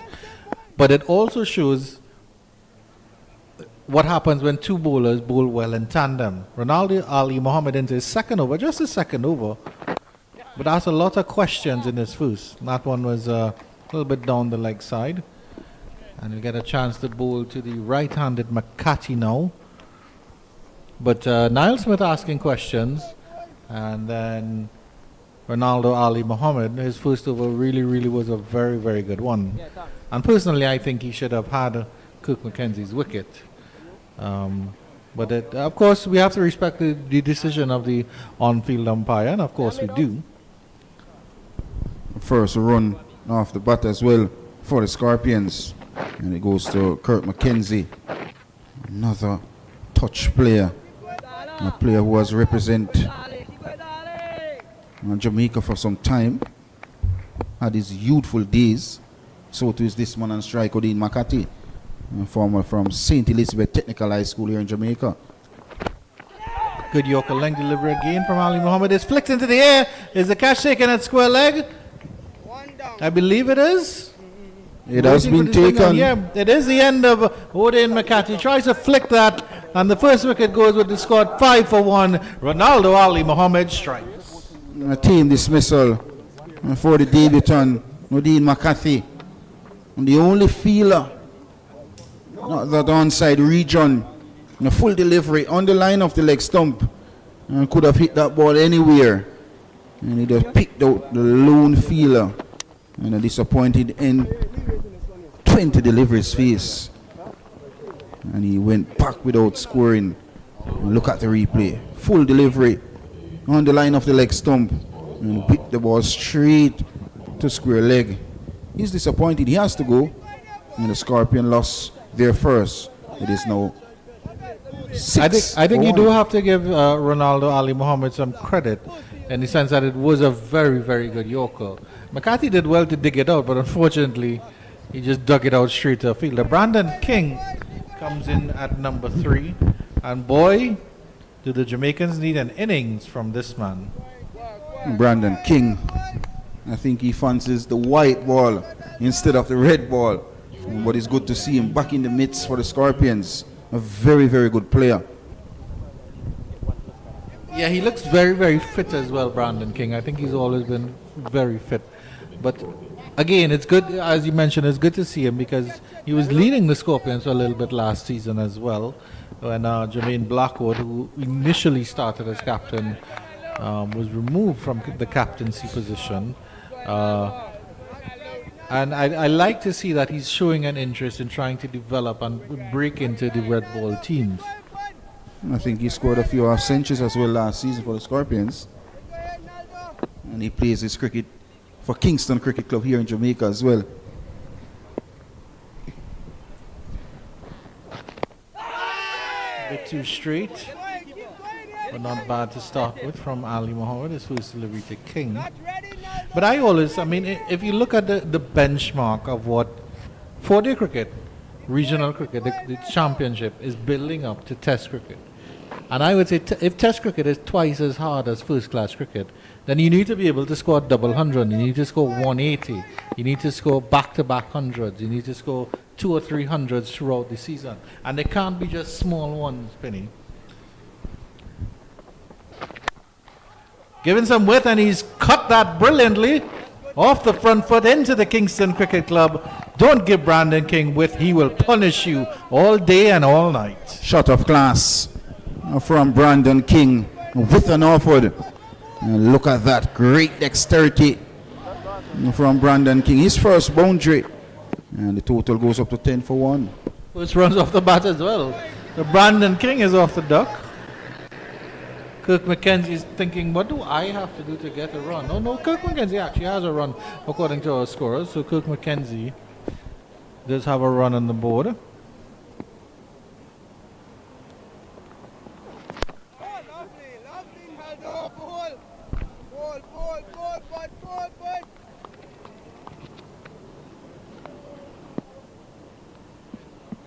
But I really hope, I really hope that the Jamaica Scorpions took a note from the Guyana Harpy Eagles in terms of turning the strike over. You just got a ball from Ronaldo Mohammed that you can dispatch for 4. Push the next one up for a single. Look for that gap. Because that one was there for a gap as well. Instead you bunted it straight to the fielder. There's a nice tuck into the leg side. He's looking for the single. A successful over for Ronaldo Ali Mohammed. And at the end of 6, the Jamaica Scorpions have lost their first wicket. O'Dane McCarthy is back in the hutch. It's 10 for 1. An excellent start from the Guyana Harpy Eagles bowlers. They managed to keep things under control. 6 overs completed, 10 for 1. And Kirk McKenzie not been able to score freely. Just a run, 13 deliveries. Brandon King just came to the wicket. He got off the mark with a magnificent square drive for 4. And now Smith, a good player, has good pace, has good carry, and tends to shape the ball around both to left and right. And batters, Kirk McKenzie, the first player out of the Bryce Academy and to play for West Indies at a test level. This Bryce Academy going on for some time now as well. Al Smith to McKenzie, who beaten by that one. Wonderful delivery there. When he's on his radar, Niall Smith, he really does get it quite nice. That was an excellent delivery. And if we could look at this delivery, I think it pitched more on that middle and leg stump and the swung beating the outside edge. Look at that outstanding delivery, and look where the wicketkeeper Tevin Imlat took that delivery. And there you go. I'd like to see him bring one back into McKenzie, because McKenzie's a little bit hesitant along that same length. Yes. Well played by McKenzie. I think McKenzie playing very late.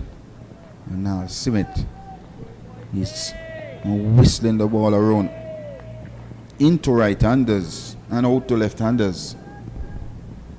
I think this is a good challenge for McKenzie, and I certainly hope he rises to it, because it will put his name in contention to get back into the West Indies squad. He usually comes in the middle order, 3rd or 4th, and given his chance to open, it will show that he's adapted his game and he knows how to handle the new ball as well as construct an innings. Well, Kirk McKenzie, he normally open in any competition here in Jamaica, open for Kingston Cricket Club, open in the domestic leagues, open in the T10 competition, a natural opener and a gifted player with a lot of talent. Just needs to carry on, get big scores in the competition so far. His highest score is 46. Batted in 6 innings so far, just an average of over 20. Yeah, that's poor returns from such a talented player.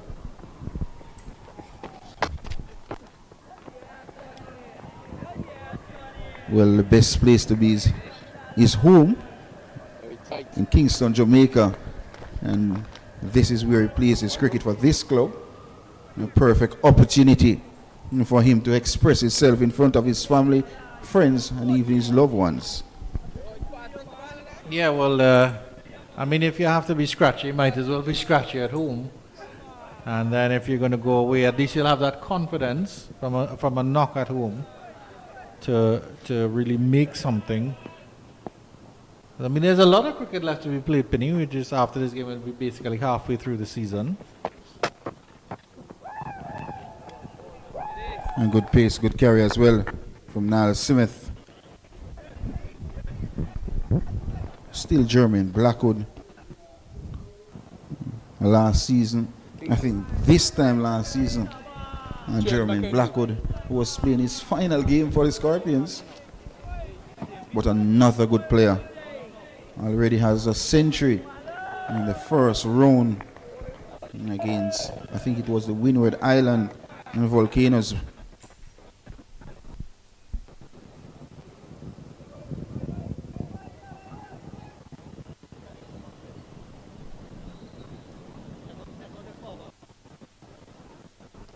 Three slip, a goalie waiting, and a slight adjustment we made in the field as well. Now, a long leg.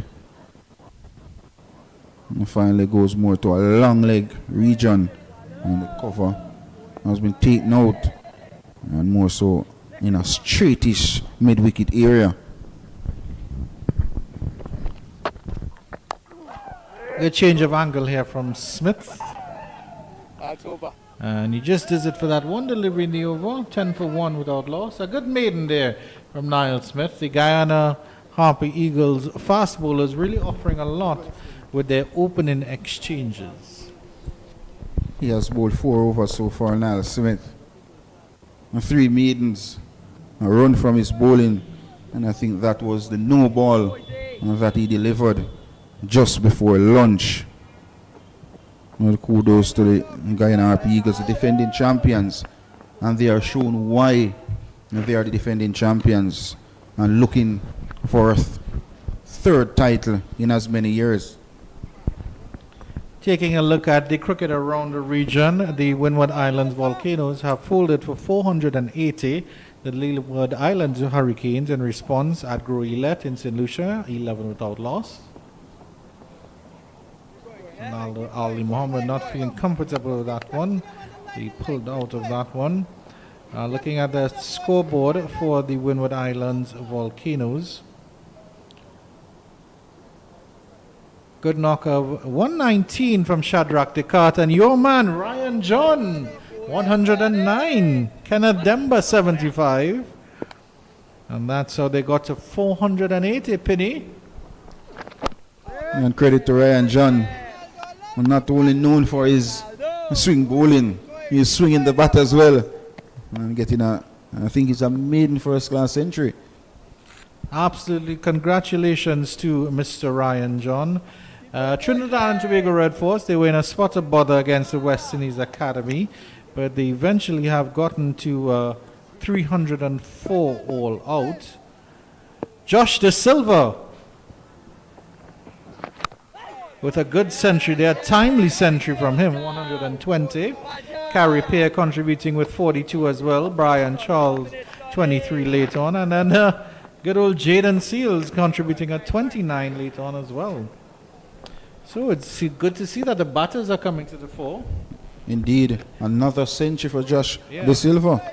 I'm extremely happy for Shadrach Descartes as well, because he's known as a pacer but has really reinvented himself as an all-rounder, really putting his hand up, and he's a very, very fit fellow as well. I'm happy for Ryan John as well. A very good fast bowler, good swing bowler, and getting a maiden first class century must be a plus. Taking a look at the Barbados Pride versus combined campuses and colleges, the CCC were bowled out for 262. Pick of the bowlers there, Roston Chase with 5 for 70. Jamel Warricker, and of course he must take a couple, 3 for 76. And good delivery there by Ali Muhammad. Going too hard on that one, a little bit, maybe Brandon King. Yeah, so the Barbados innings now, they are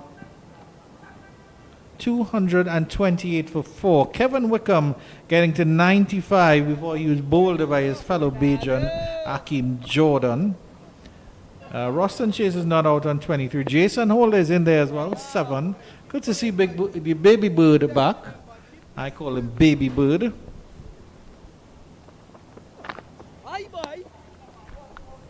I think he wants to play back test cricket, Jason Holder, a former West Indies test captain as well. I think he has a double century as well for West Indies in test cricket. The other Bajan, who of course has potential to be, I think, a very great fast bowler, Shamar Holder, has also taken 2 wickets for the CCC. I really want to see Shamar Holder develop and come to the fore. Shamar Holder and Jair McAllister from Barbados. I really, really like them as tall, fast bowlers. Edged!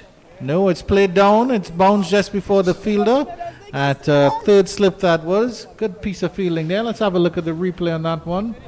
I think this was played with soft hands from Brandon King and got on top of it. Just dropping short of Kevin Sinclair, one of the better slip fielders on the field.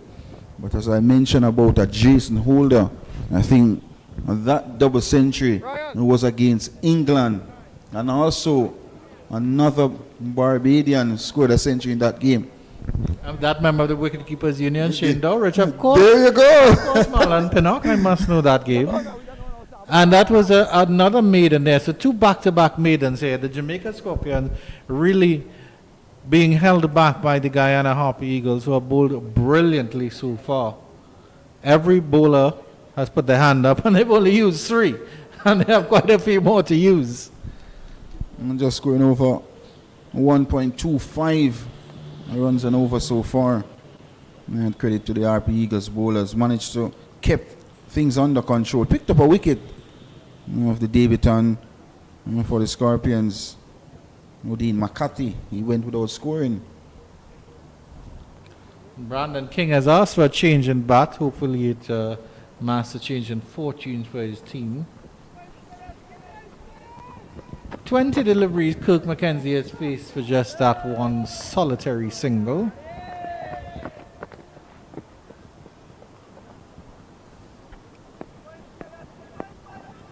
Niall Smith to resume to McKenzie.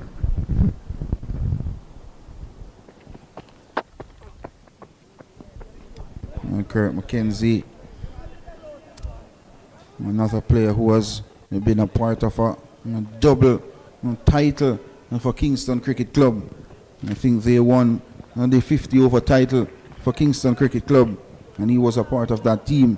And I think he got some 86 in that game, and they won the 2-day title. So they are the double winners in the Jamaica Cricket Association competitions. And Kirk McKenzie played a big role for Kingston Cricket Club, who needs a big role today into tomorrow for the Scorpions.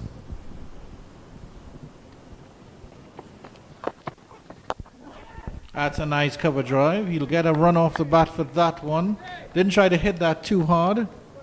Just lent into it quite nicely, and that's what he needs to do. And that's what Tejan Chandapal and Matthew Nandu did at the top of the order for Guyana. I think when they had gotten to about 38 or 40, there was still only just 2 fours. I think on this occasion, he's very tentative.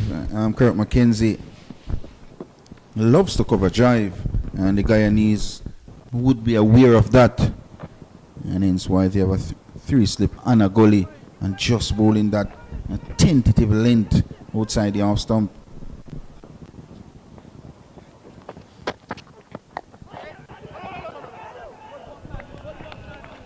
Well played by Brandon King. I think there was a potential for a single there. I don't know why they didn't avail themselves of it. But I really want to see these 2 batters in particular exhibit the patience that is needed in the red ball game. Brandon King, we know he has the potential. We know he's a white ball destroyer. Kirk McKenzie could be on the cusp of something bigger and better, and could marshal his return and herald his return into the West Indies Test team. Down the leg side, well taken by Tevin in black. Appeal for a court behind. Was there a little bit of a tickle on that? I think on the pad, on the way through to the wicket keeper. Yeah, let's look on the replay now. Yeah, and just on the pad. Well take though. Brilliant take by Tevin in black. These two batters are very, very excited batters. Batters who like to get bat and ball, but different situation, different scenario. And this game, as I mentioned, 4-day cricket testing game, and this will test the Scorpion batters' patience in the middle.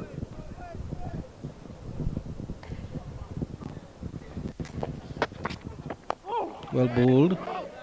Well played by Brandon King. I would actually, to be honest with you, I would actually throw up Kevin Sinclair for an over. I think Brandon King would say, hey, I want to impose myself on this over, see what happens. And you might just get him to do something impetuous. One delivery left in the 9th over. And after that, with the Jamaica Scorpions and a Nelson, that Guyana Harpy Eagles superfan, Sean Devers, will be taking my spot. And we'll see what kind of partnership he can form with Marlon Pinnock. That stubborn batter is Marlon Pinnock. No! Squared up by that one, and it's a no ball by Niall Smith. He's had his issues, as Sean Devers has pointed out in the past. Big.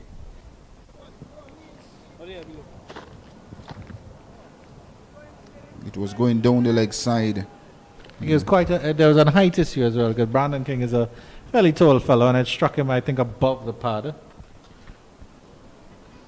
On the thigh pad. Invisible thigh pad, Penny. A second no ball for Niall Smith as well. And he has figures of none for 2. Let's see if we can make that extra ball count.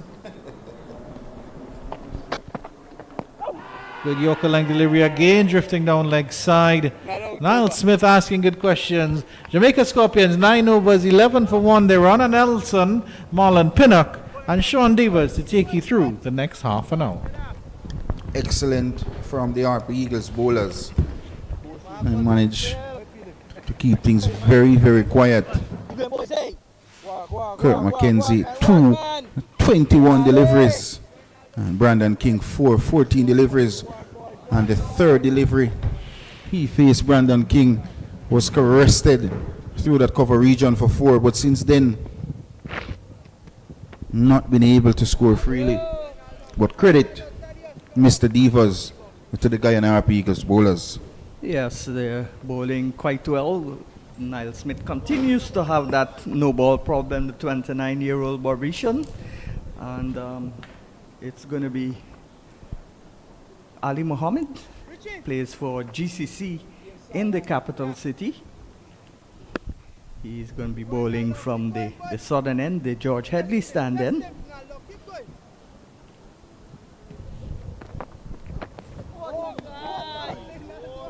Good delivery, excellent delivery.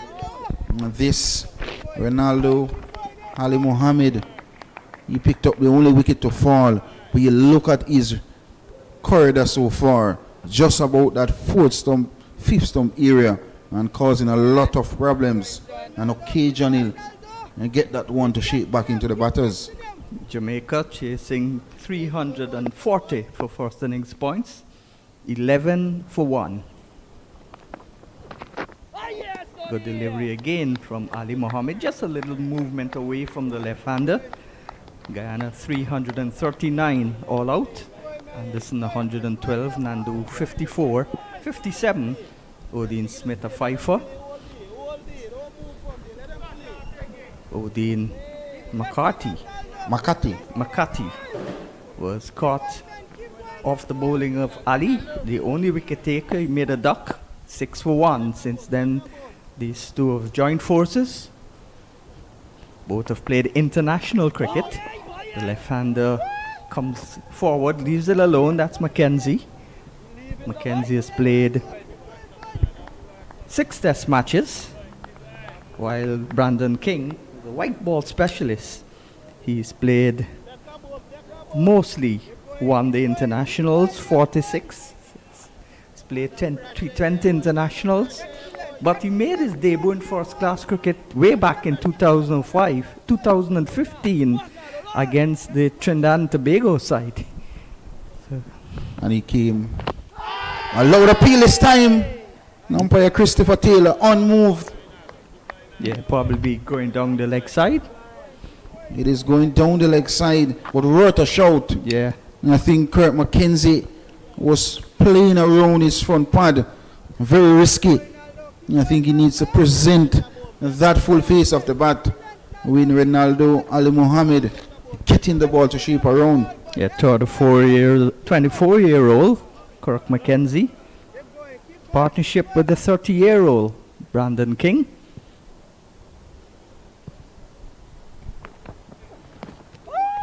A play and a miss this time around. And Ali Mohammed still asking questions. Yeah, this is a testing spell from Ali Mohammed. Plays for the GCC club, the home of Border.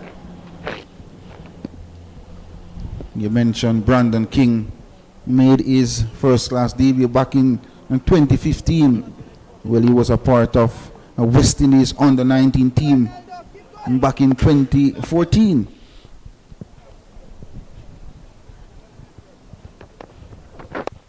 Turned into the onside, but straight towards the mid-wicket fielder, and there is no run. So 12 for 1. They need a 340 for first innings points, Jamaica. Another maiden from the Harpy Eagles. This time around, Ronaldo Ali Mohammed completes another maiden. 4 he has completed, and 1 for 5 so far.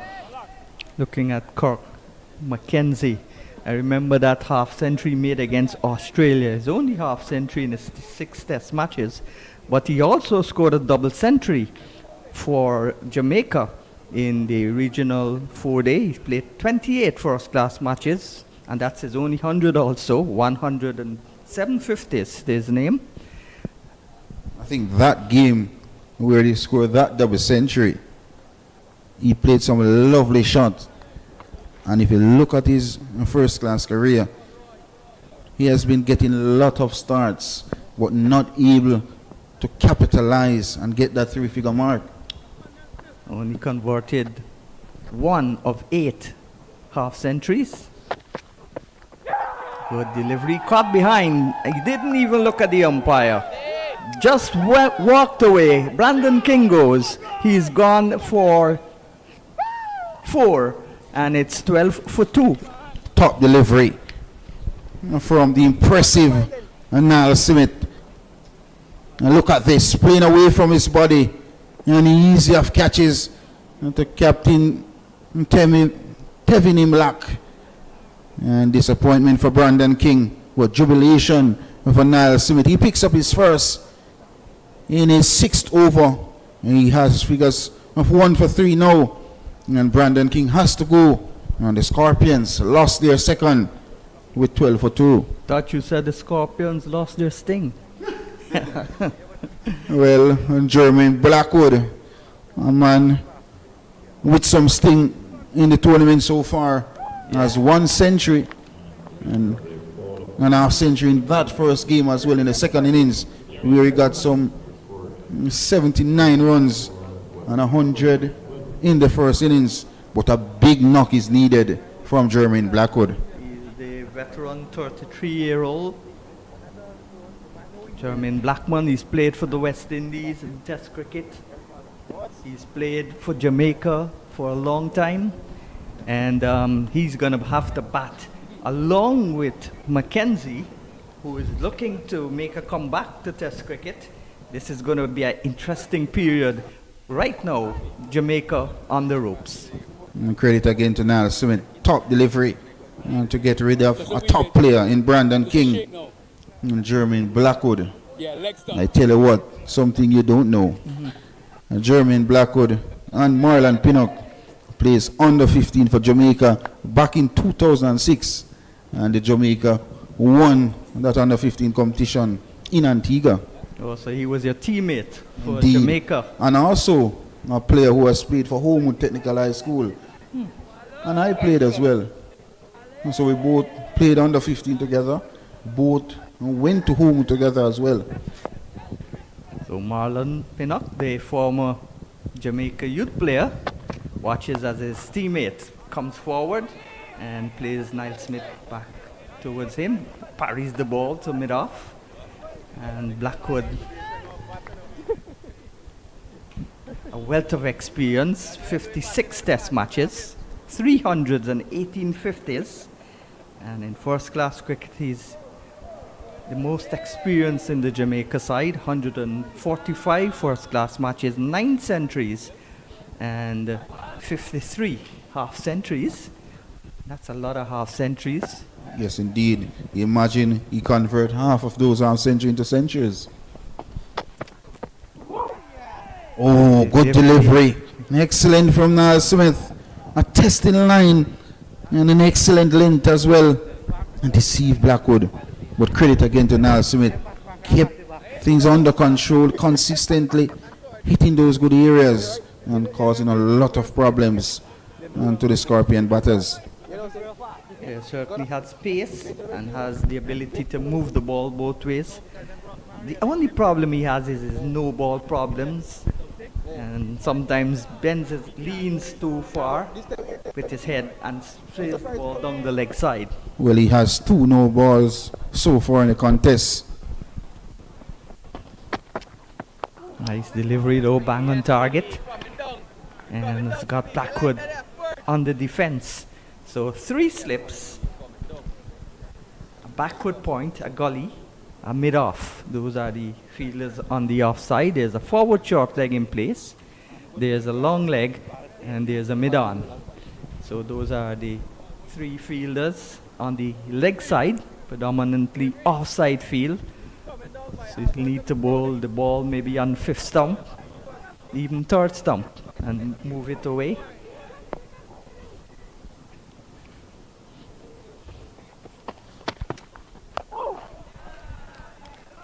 Good delivery again, blazing hot sunshine, and this ground has dried out very quickly.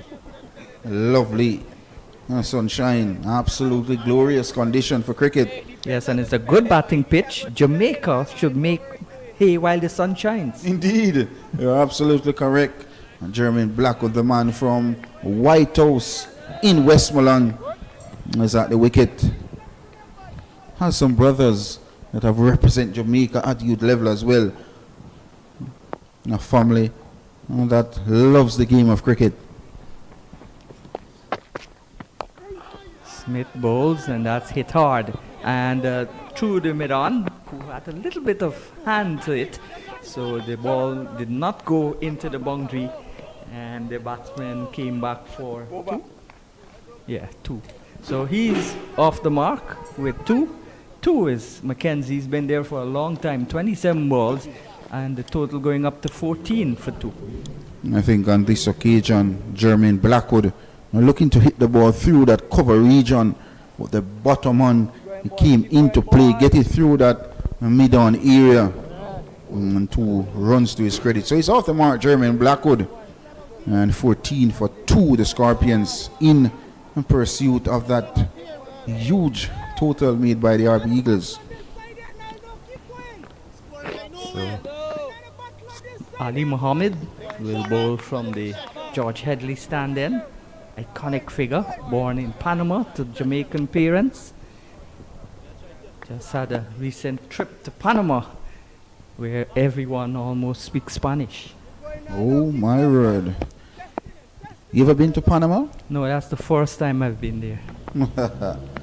Outside the line of the off stump, and there's no run. But it's interesting to see George Headley, and he's got 3 generations that play Test cricket.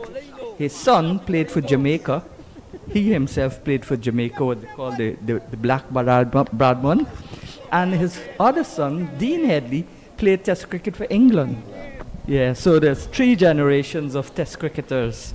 His son, his grandson, and himself.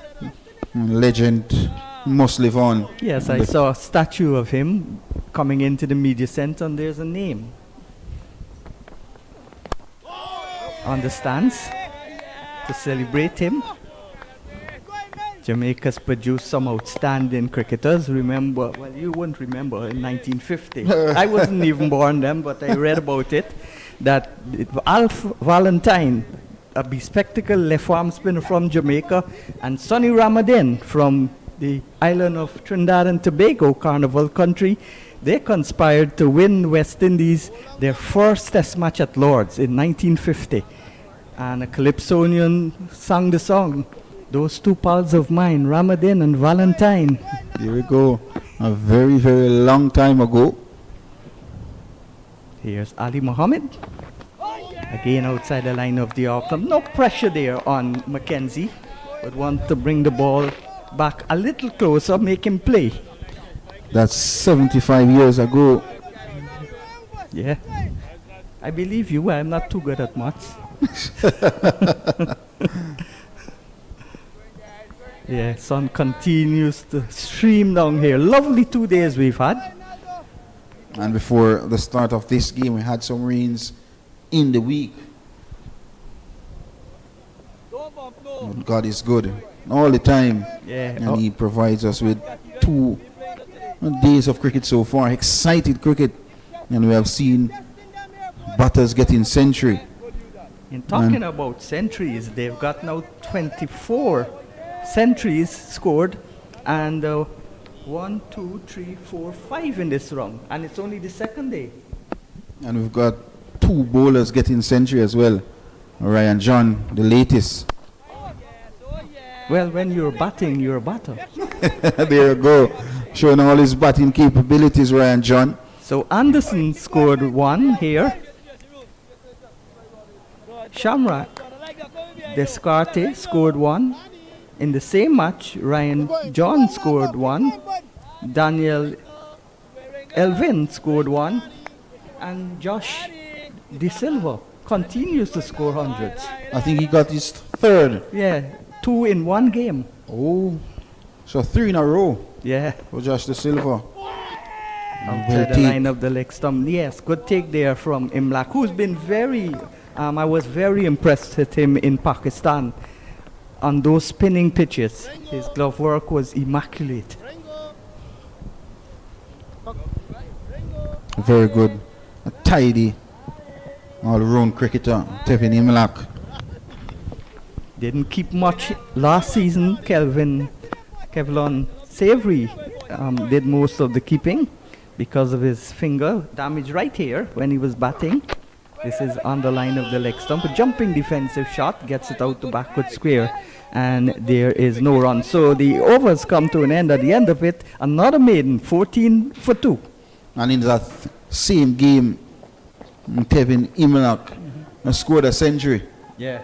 100 in that game with a finger that was damaged. Hats off to him. He lead from the front in that game. And he's one of the hardest workers. Plays for DCC, would go in the mornings, he would run, he would do weight training, and he's a dedicated young cricketer. And I was so happy when he made his test debut. We went with the West Indies team as assistant to De Silva, and when he went to Pakistan, De Silva was dropped and he played. And it's the bulk of runs now. They say De Silva must make runs, and he's doing that exactly. Just now, 3 in a row for Josh De Silva.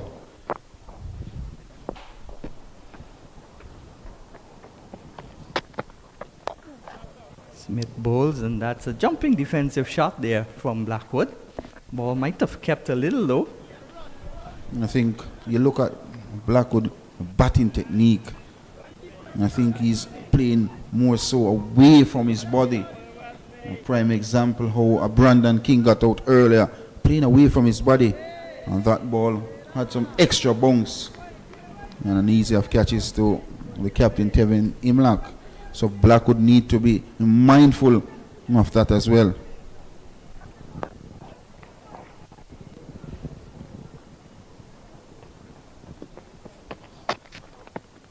Good delivery there, and he's caught. So he's gone away from his body, as you said. The edge from the catch taken, He's bowled. Played all around the ball. He's bowled, yes. Look at the replay. I thought he was caught.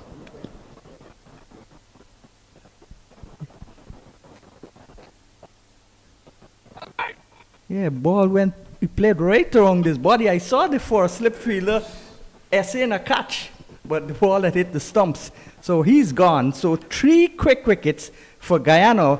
Jamaica 40 now for 3. Definitely wobbling on the ropes. Indeed. I just mentioned it at the delivery before. He's not covering the ball, playing away from his body. A back of a lane delivery. And Jermaine Blackwood looking to hit the ball over that mid-off area. Missed. And jubilation again for Niall Smith. He's second in over number 7 for him. And 2 for 5. And the Scorpions, you say wobbling. They are wobbling. And they are in more trouble upon trouble at 14 for 3. Yes, the claws have been sharpened, the Harpy Eagles. And the sting is certainly out of the Jamaica Scorpions. Can someone inject the sting back into the Scorpions? They need a couple of big scores, big half centuries, even a big 100. 340 for first innings points. That looks now a long way away. They need a partnership first and foremost. And this is poor from Blackwood. Losing his off stump. And this brings Jovel Glenn, another excited player. A player who has scored his maiden 50 or his maiden century in the regional Super 50 against Leeward Islands Hurricane in a winning cause as well. In that same competition, the Jamaica Scorpions, they went to the finals. Well, guess what? No finals was played. Why? Good question. All right, so we've got the new batter, Glenn, like Mackenzie, a left-hander, so it'll make it easier to bowl the same lines to both batters. Smith with his tail up and good single. Caught the fielder napping there at the square cover position. And as soon as the bat hit the ball, he ran. He's off the mark. Most batsmen would sigh of relief when they get off the mark. A good cricket from Jovel Glenn. Realized the fielder at cover was very deep. Played it with soft hands. And immediately a response from Kurt Mackenzie. And Jovel Glenn, who had played this club cricket here in Jamaica for Melbourne Cricket Club. He's also the captain of Melbourne Cricket Club. Does the Melbourne ground has grass now? Very grassy and very lush green outfield as well.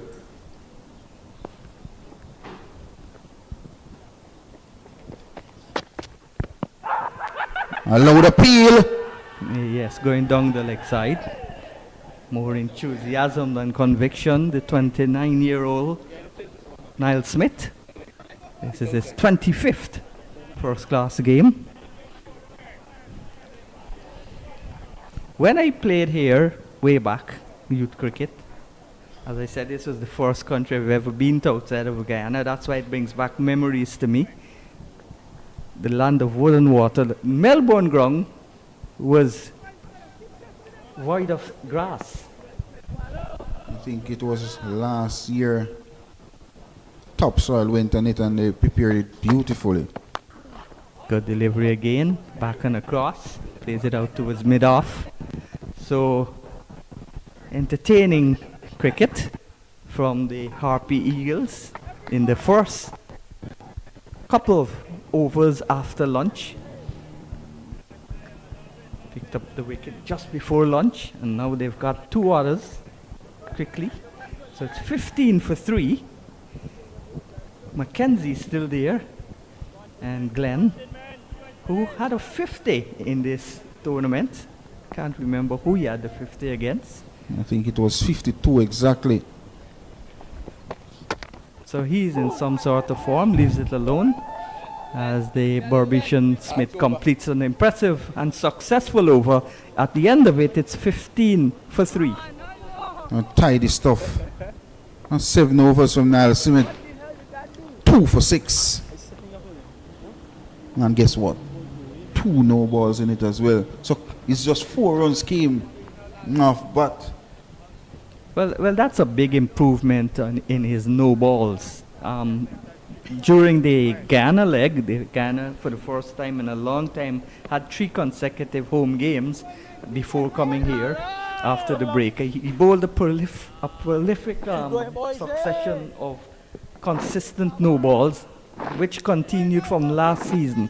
That's his main problem, no balls. He has to work on that, and he has to work on just bending his head when he's tired, and the ball angles down the leg side. But he's a quick, good fast bowler. Intelligent one too.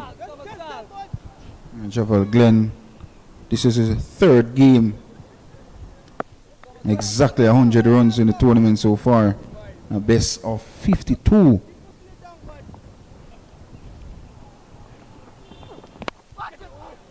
Edged away down towards the 3rd man position, and they will only get 1 as the fielder runs back from the slip cordon.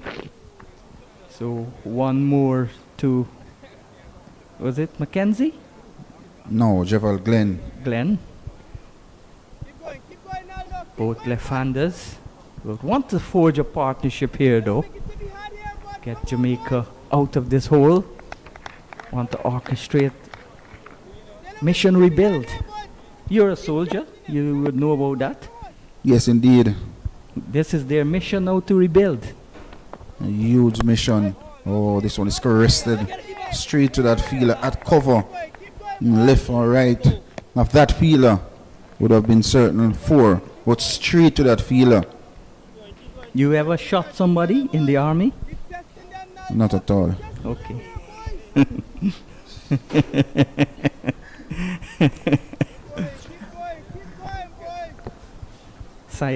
Cottrell is also a soldier boy. Yes, Sheldon Cottrell. A famous salute as well. Good delivery again, and He's caught. Caught at slip. So the wickets going down in a heap. A whole heap of wickets falling. And this is just flirting outside the off stump. And Kurt McKenzie, just a push. Caught at first, An easy catch. as you like. And a 2nd wicket for Ronaldo Ali Mohammed. And wicket number 2 for him. And guess what? Wicket number 4 for the Harpy Eagles. And both bowlers have gotten 2 wickets each. So they're hunting in pairs, clawing down the Jamaican Scorpions. It's now 16 for 4. And a big hole to climb back out of for the Scorpions to get those first innings points. Still chill by a massive total of 322. Well, the first target for them must be avoiding the follow-on. They wouldn't think of first innings points quite yet, because they've gotten 16 runs on the board with 4 wickets down. So they must look to avoid that follow-on. And that would put Guyana in a more commanding position than they would have thought they would have ended on. And this brings Brad Barnes to the wicket. And this was a dismissal of Kurt McKenzie, playing away from his body again. And 3 batters that we have seen got out and playing away from their body. And this was the last victim, Kurt McKenzie. We see Brandon King, we see Jermaine Blackwood, and now Kurt McKenzie. And a sad batting chart and scorecard for the Jamaica Scorpions, 16 for 4. And apart from McCarthy, it's the cream of the Jamaica batting. McKenzie, a test player, Brandon King, an international player, and Blackwood, the most experienced of the players, 56 test matches. So that's the cream of the crop, and they are badly missing John Campbell. Another test player as well. But credit to the Guyana Harpy Eagles bowlers. And they have bowled a magnificent length, a magnificent line, and the result is awesome. 4 wickets to them. Yes, and they have not even used Pomal, who is the leading wicket taker in the regional tournament with 552, 574. So it's really... and guess what? He has 33 5 wickets all. Yeah. And 18 and 4 wickets all. 18, An 10 wickets all. experienced player. Yeah. Been here since playing first class cricket since 18 years ago. And Tamari Redwood, 19. I think he started playing from 18 as well. So as the ground staff comes out, And so too Andrew Chang, he comes out again to replace yours truly in the commentary box.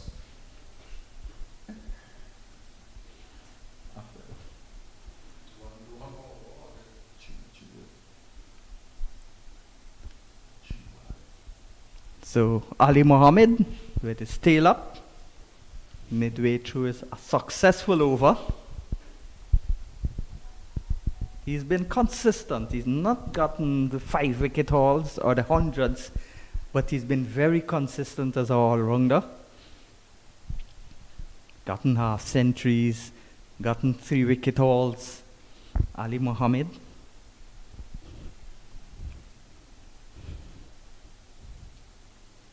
Good delivery again. This one leaves the right-handed Brad Barnes, Barnes. another player who has played his cricket here in Kingston, Jamaica, and plays for Kingston Cricket Club. I think he scored a 1.5 century this season for the Scorpions. Is he more a off spinner or a batter? Well, for the last couple of years, he is a handy off spinner. But when I know him growing up as a youngster, he was a batter and playing youth cricket for Jamaica.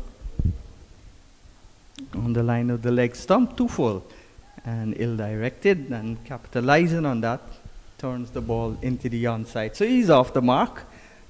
A sigh of relief will come from him also. Nobody wants to get a duck. One of your countrymen played in a test match and got a double duck. Leon Garrick. You know of him? Same parish we are from, St. Anne. Barnes 6 innings so far, 111 runs, a best of 63, not out.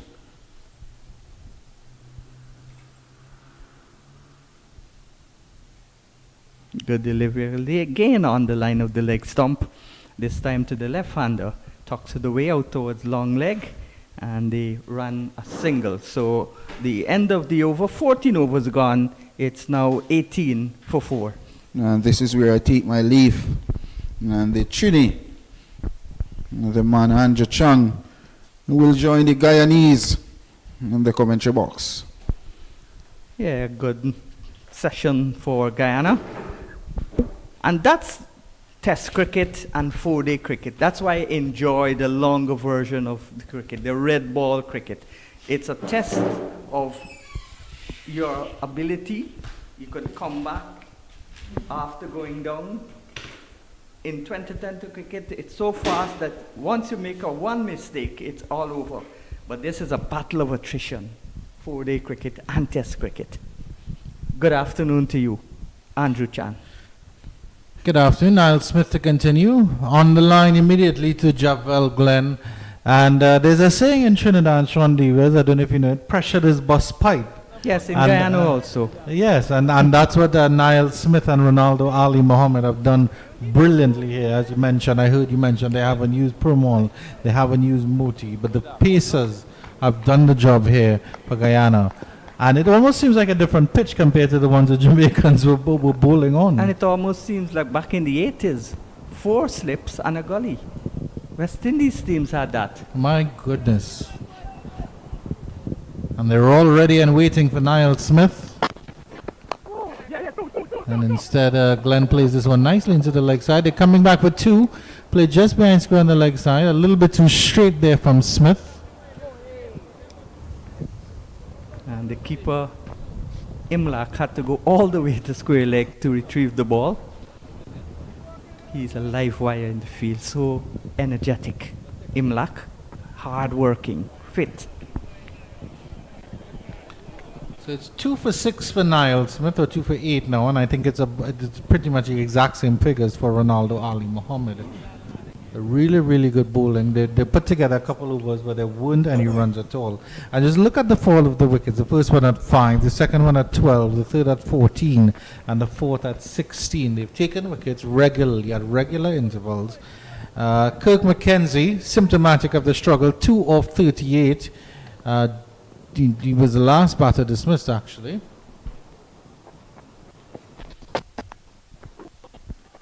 Good leave outside the off stump.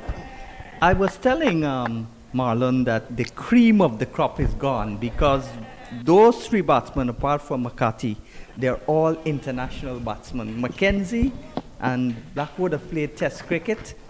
Brandon King has played one-day internationals. So to have those 3 batsmen along with McCarthy back in the hut, it says very good for the Guyana bowling attack in this second session.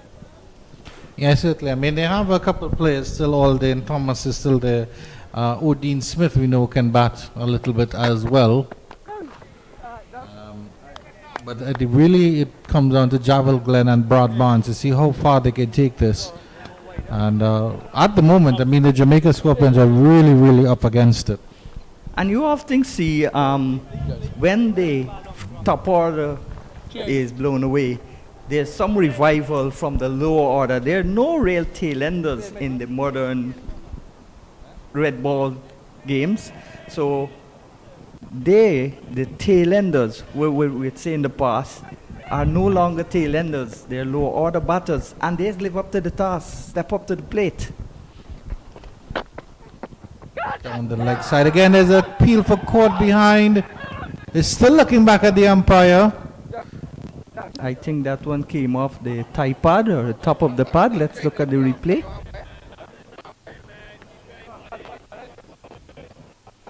Yeah, off the pad.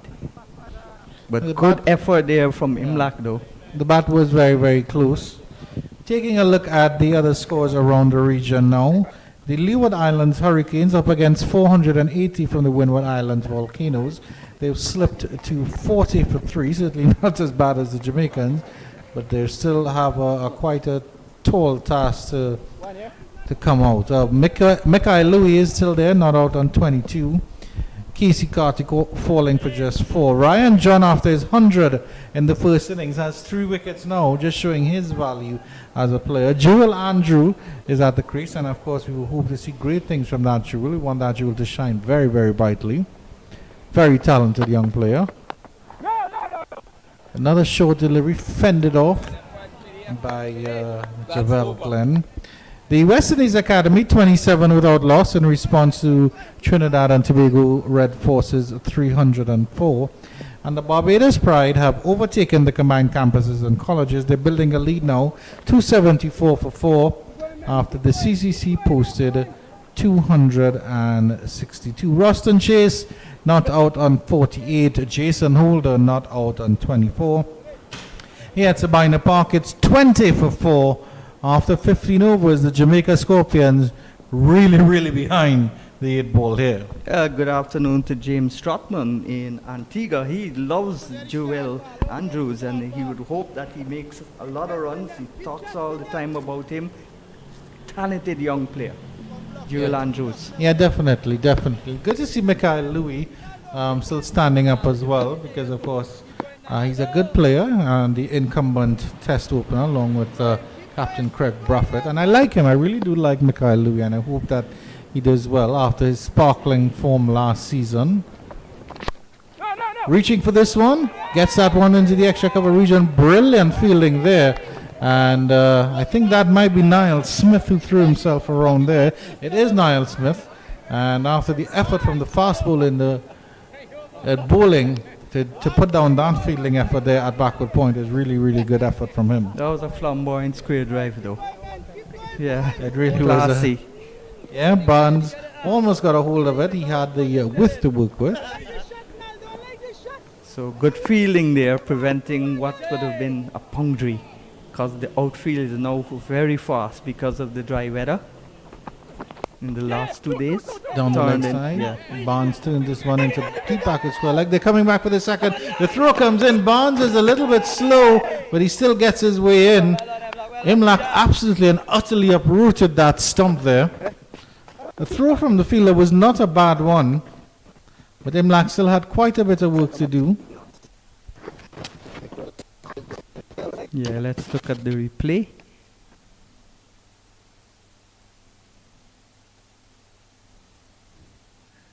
Caught it on the half volley and then had to reach his right to hit the stumps. But So it, looked that like gave it was a bit touch and go there for a second because Barnes was struggling to get back in.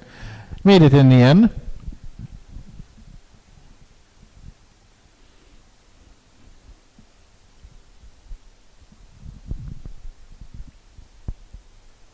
So we've seen some good pitches this year, both favoring the bowlers and the batters. We've had 25 centuries so far, and this is just the second day of the fourth round. We've also seen the fast bowlers get wickets, starting from Martin in Guyana, and still the bowlers are not allowing the batters to just bat and bat. They're playing their part too.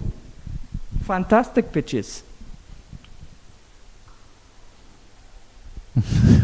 You sort of contradicted yourself because you said the bowlers aren't letting the batters get their way, but then the batters have notched up Yeah. 25 centuries. But the bowlers are still bowling well. Yeah, They've no, I gotten agree 5 with you. wicket hauls Yeah, I agree with and you. 7 wicket hauls. So it's not one-sided. It's good pitches that gives the bowlers and the batters something to work with. Competitive cricket. Yeah. It's producing competitive cricket. Credit to Cricket West Indies and their think tank for putting the systems in place for the championship. Barnes turns that one into the leg side again, and there is no run. And big prize money for the winners, $250,000 US for the champion team, and 100,000 US for the runners-up. That's the biggest winners' purse they've had since regional cricket began. All those years ago. Yeah, 1966.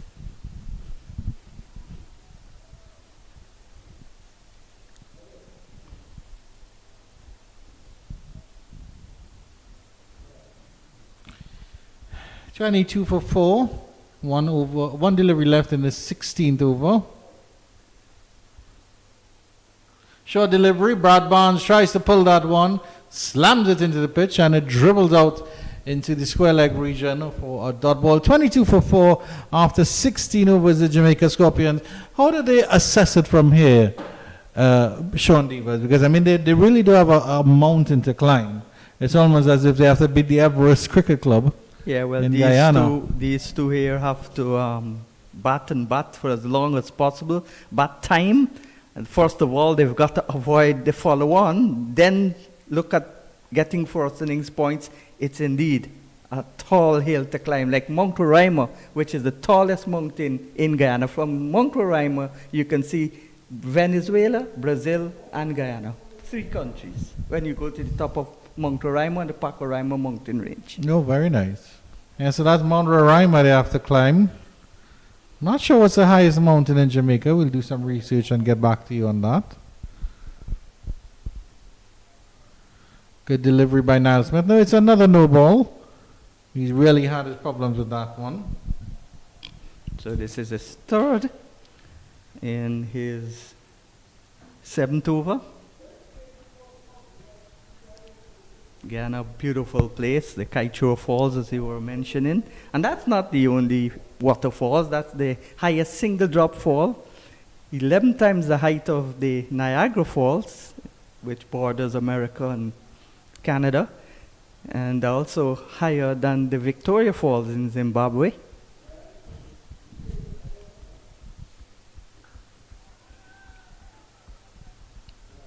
There's also the Orange Falls, a lot of falls. And Guyana, even though it's a country, 83,000 square miles, it has 365 rivers and islands in Guyana.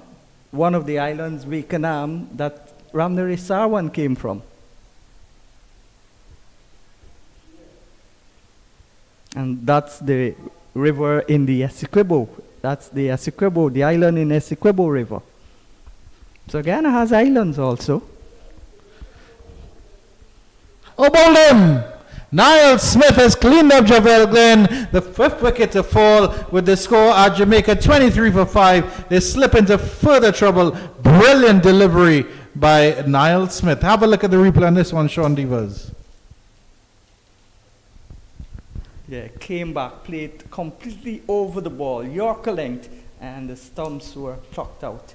Great delivery. Smith would be smiling, and he's now gotten 3 wickets for 9 runs. Brilliant bowling by Niall Smith. And just to let you know, so the elevation of Mount Roraima is 2,810 meters, while the Blue Mountain Peak, which is the highest one here in Jamaica, is 2,256 meters. So Mount Roraima has blown the Blue Mountain Peak out of the water. And of course, Trinidad, we haven't even crossed 1,000. Our highest is El Cerro de la Ripo at 940 meters. Yeah, small. When I first started going to the Caribbean to do commentary, I figured that these were mountains because I live on the coastline, which is flat. Yeah. And no mountains you see there. So I called the hills mountains, and they corrected me. That's a hill, Sean. I thought that was a mountain. Well, I think Trinidad and Guyana has a similar topography, because while Jamaica has higher mountains, they seem to be more easy mountains in a sense that they don't seem as dramatic and straight up. While the Guyanese and Trinidad Mountain, of course, breaking up from the mainland of South America, the geology is completely different. Yeah, behind us is the Blue Mountain, The famous Blue Mountain. Lots of coffee is grown there and other things. I know you're not a foodie, but how do you feel about coffee? I was told when I did my surgery not to use too much of caffeine in coffee. So I take it moderately. Alden Thomas is the new batter. Niall Smith.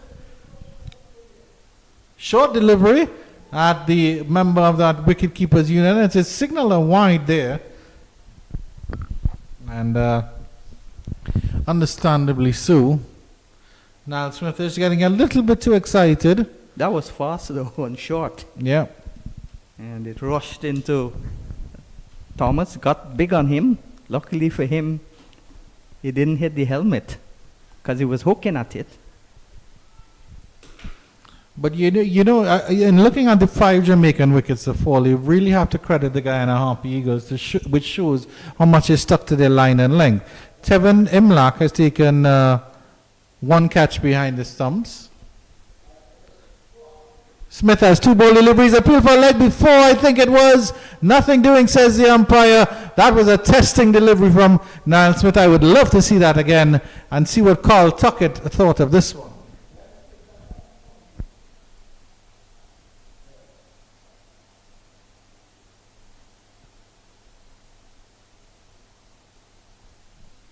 Seemed close. I think it was Hyde there that saved Alden Thomas, because it hit quite a high way up on the back leg. But yeah, so if you look at the wickets that have fallen here, Niall Smith has 2 bowled. One was caught by Tevin Imlach, that's Brandon King. Kirk McKenzie was caught at slip, and Odin McCarthy, I believe, was caught behind as well. So suggested that all the balls either past the batsman bowling him or past the batsman gutting his edge. Yes, indeed. No batters were caught in front of the wicket. That's a testimony to the pace and movement of the fast bowlers. But it's more important that the consistency, because that would not have happened without consistency and the building pressure and keeping the batsman guessing and questioning what and questioning their methods and their stance, and maybe I should go into middle stump or take leg stump guard, or as a lot of batters seem to do today with leg stump, back and across. It's nicely played by Alden Thomas, but too quickly to the fielder at backward point, and there's no run. And another pressure is that they're not leaking runs. If they got plenty wickets and the score was going up, every over you get a 4, then you get a wicket, but that's not the case. It's frugal bowling and penetrative bowling. And yes, you're quite right in terms of they've dried up the runs, and the Jamaicans just have not been adept in taking the singles and rotating the strike and keeping the scoreboard ticking over. It's been very, very stagnant from them.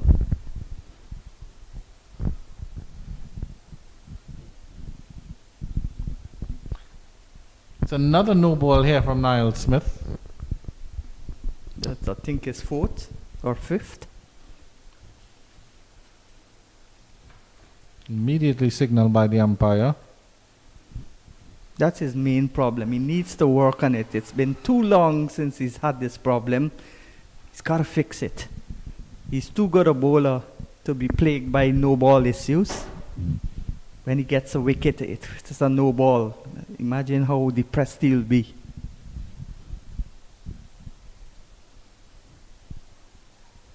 Turn nicely into the leg side. Will Alden Thomas get off the mark with this one? Yep, flicks it down to long leg for a single. Alden Thomas and Brad Bond both have an opportunity here to show what they can do. And at the end of the over, that actually takes it to 26 for 5 after 17. I want to say good afternoon again to the president of the Guyana Hockey Federation. They're going for the Junior Pan Am Hockey Games. They're going to Barbados, the Carifta Games in Barbados. So they're leaving sometime soon. And Philip Fernandez commended the government for the funding that they've gotten. Government is funding all the sports. The boxing team, which returned from St. Lucia, had a fairly fine welcome at the airport. Very cultural presentation with pomp and frolic. Ronaldo Ali Muhammad to continue. As soon as he gets ready. I'm not sure how much of a reader you are, Sean Devers, but I remember reading a book. I don't know if you've ever read this book, but it's called 3 Singles to Adventure. And it's a book written in the 1950s. It's a naturalist, British naturalist, Gerald Durrell, who spent 6 months in Guyana while delivery down the leg side, and he was collecting animals for the various zoos and stuff. I don't know if you've ever read that book. And the name of the book is because there's a town in Guyana called Adventure. I think it's near the Roraima Plains. It's something. There's plains. a town not a town, a village called Adventure in the Essequibo area. Yeah. And there's one I think in Berbice also. Right. So it might have been one of those he was talking about, but they don't have animals. Lots of animals. You get most of the animals in the Amazon jungle. But it really was a wonderful book. This guy's a naturalist, Gerald Durrell. So the animals captured by Durrell in the book include iguanas, anacondas, squirrel monkeys, sloths, and anteaters. But it's sort of the personality that he gave to these characters. That the anteater would get out of the bag in the night and climb into the hammock and fall asleep and snuggle with one of his team. Is bowled again. Is that behind his leg? My. They're falling like linchpins here. Ronaldo Ali Muhammad tells Niall Smith, whatever you can do, I can do better. That's the end of Alden Thomas. He's been castled by Ronaldo Ali Muhammad. Yeah, fantastic bowling performance by these two fast bowlers. They would maybe think of bowling again, because this is not a long spell for them. So if they bowl them out below the follow-on target, they might want to bowl, or maybe send them out more and bat. Let them bat on the last day, if it goes to that day. 26 for 6 now. Really, really, absolutely amazing what is going on here. And I think that's actually Brad Bonds that was bowled. I'll confirm that with you shortly. No, it is Alden Thomas. Scoreboard confirmed that. 26 for 6. Odin Smith is the new batter coming out to the crease. And the Jamaica Scorpions trail by 312 runs here. It's really absolutely remarkable what we're seeing here from the Guyana Harpy Eagles. They're defending champions and they're flexing their muscles. They're showing how good they are, how capable they are, and they really are an all-round unit. Their batting is strong and very talented and very, very good and adept at the game. Their fast bowlers have stood up and have actually kept their spinners out of the game thus far. It is absolutely incredible. And they were out there two fastest bowlers in Isaiah Turn, the youngster, and Shamar Joseph.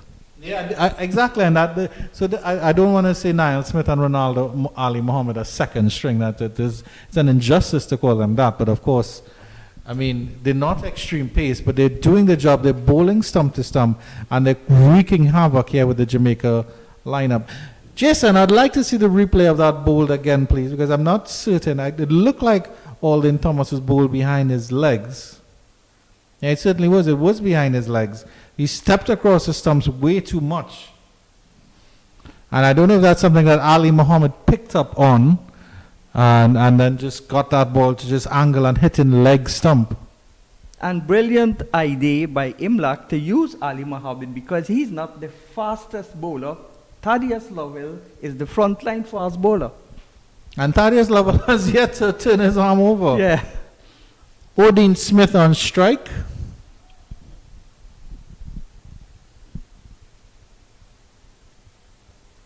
With a wide start there from Ali Muhammad. But again, I think it just shows the difference between the fast bowling units. I mean, if you look at the Jamaican fast bowling unit on paper they're slightly stronger. You have Odin Smith, you have Marquino Mindley, you have O.J. Shield, they're faster. Yes, Odin Smith has picked up 5 for 68, but it was a scattered 5 for 68.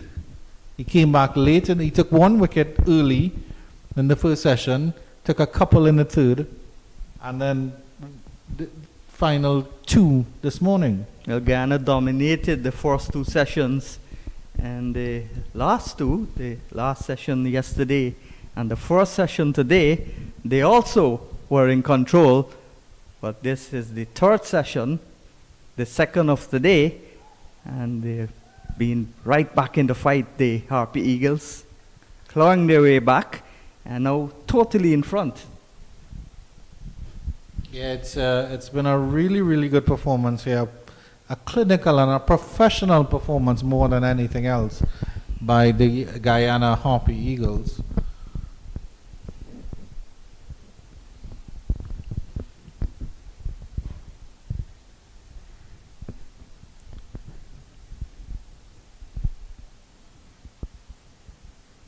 Another over completed, and at the end of it, 18 overs completed, 26 for 6. And let me say that again, the Jamaica Scorpions are 26 for 6. In red ball cricket, after 18 overs, just to specify, it's a West Indies championship, and the incumbent champions are showing why they're in the incumbent champions. Guyana Harpy Eagles won this tournament last year fairly easily. No, there was a little bit. No, last year 3 teams in the final round could have won, but the rain prevented the Leewards and Barbados match in Port of Spain. There was rain threatening for the Saturday. Guyana beat the CCC at UESPEC on the Friday, and Saturday the rain poured. So they had to win their game in 3 days. That is how they won the title last year. Yeah, it was a close call.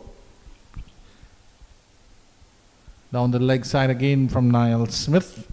But At the end of the day, they showed the fortitude to come and win it. They Yeah, knew they had to showed win the in match 3 days, awareness. They planned well. They knew the forecast the night before. So they all puzzled fit together. But they were, more importantly, they were the most consistent team. Leeward Islands, I think, had started strong and then kind of faded off and then came back. Trinidad and Tobago Red Force, they didn't start very well, but eventually built up that momentum to where they were contesting for the title.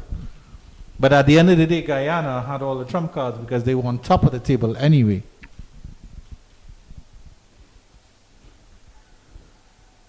Good stop again at backward point. And the fielders showing good team spirit, running to congratulate, even a brilliant fielding. Not a catch, but a fielding performance. So No, but it's good. I mean, we saw this morning, particularly when the Jamaicans were spread out in the field a little bit.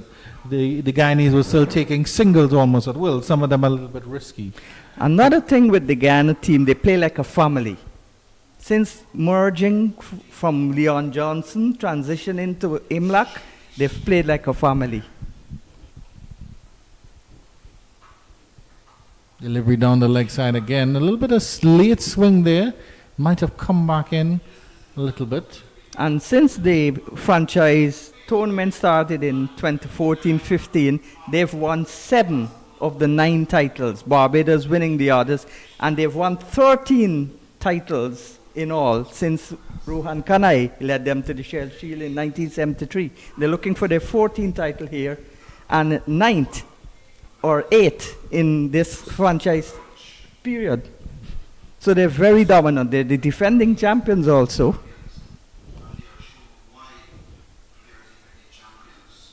Another no ball here from Niall Smith.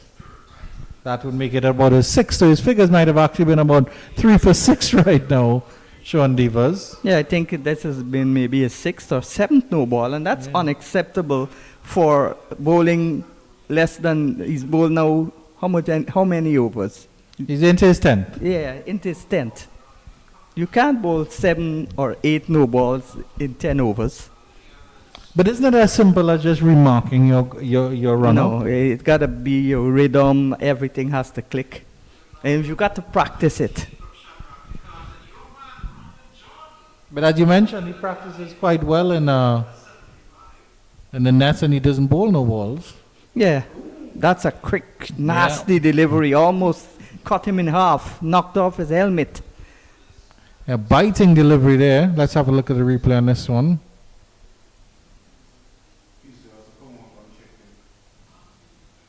Yeah, that's a terrible delivery, nasty, like the bouncers in the old days. Yeah, got up well to Brad Barnes, who's a fairly tall fella. He played it fairly well, I mean, survival-wise. He didn't fend it to any player, tried to keep it down. At the end of the over, or did he? Well, I see the physio coming out, so I don't know if he be getting some magic spray on that one. Maybe got hit on the helmet and mandatory concussion questions. Let's have a look at replay again, Mr. Jason Passard. See what we can pick up.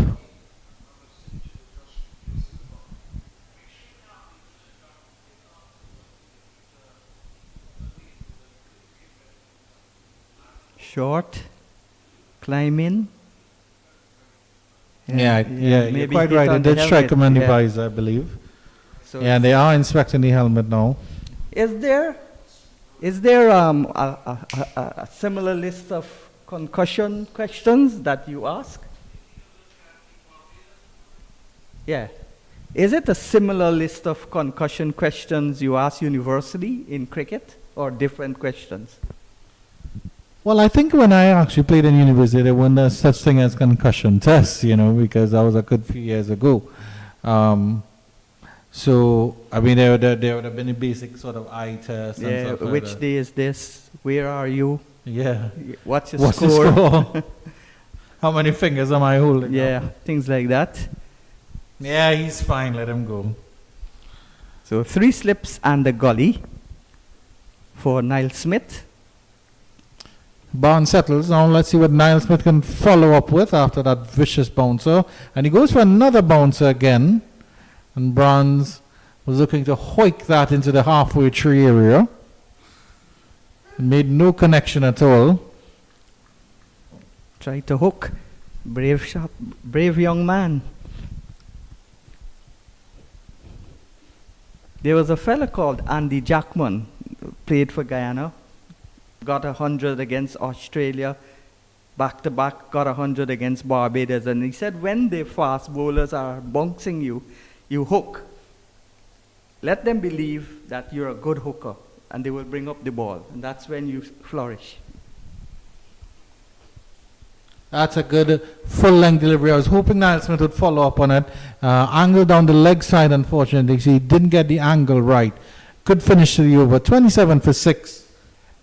So much problems here for the Jamaica Scorpion. Just again, the fall of the wickets. The first wicket with the score on 5. The second wicket at 12. The third with the score on 14. The fourth with the score on 16. The fifth with the score on 23, which is tied with their highest partnership.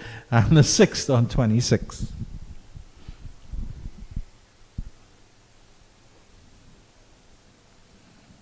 I would certainly love to be sitting down in the Kingston Cricket Club on one of those rocking chairs, Sean Devers. I don't think you can find a better way to watch cricket. Look at those delightful rocking chairs. Well, And all of those are Marlon Pinnock's friends because he knows everybody in Jamaica.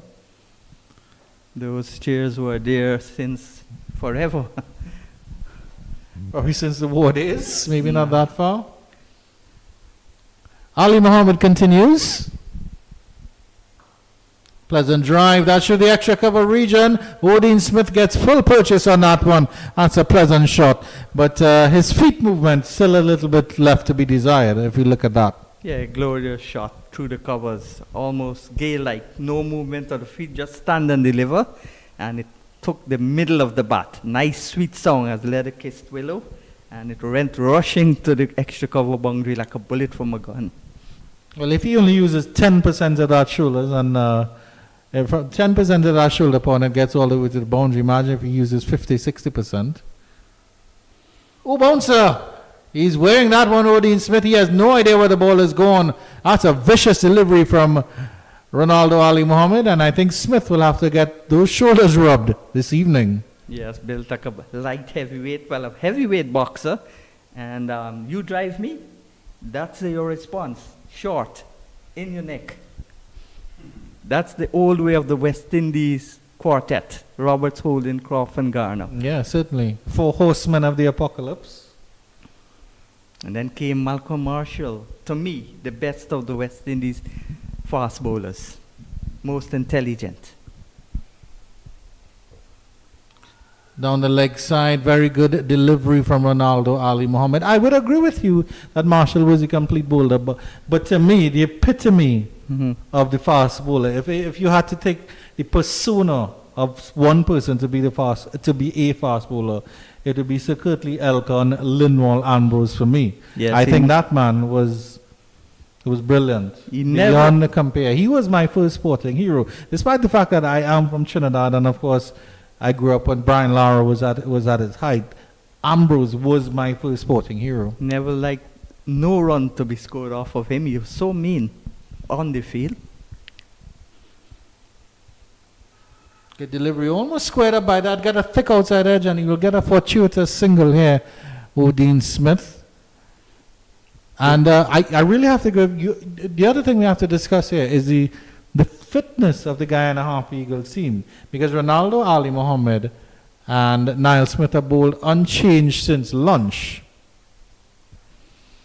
Yeah, the Guyana And team that's, is very fit. Players get not selected because of fitness. Good players. Yeah, that's been almost an hour that they're bowling consistently. Ali Muhammad into his 9th over. Bowled! And that's why he's into his 9th over. I think that one has come off Brad Barnes' elbow, a little bit of extra bounce. 32 for 7 now, Jamaica Scorpions. My. The hole they're in, can they get out?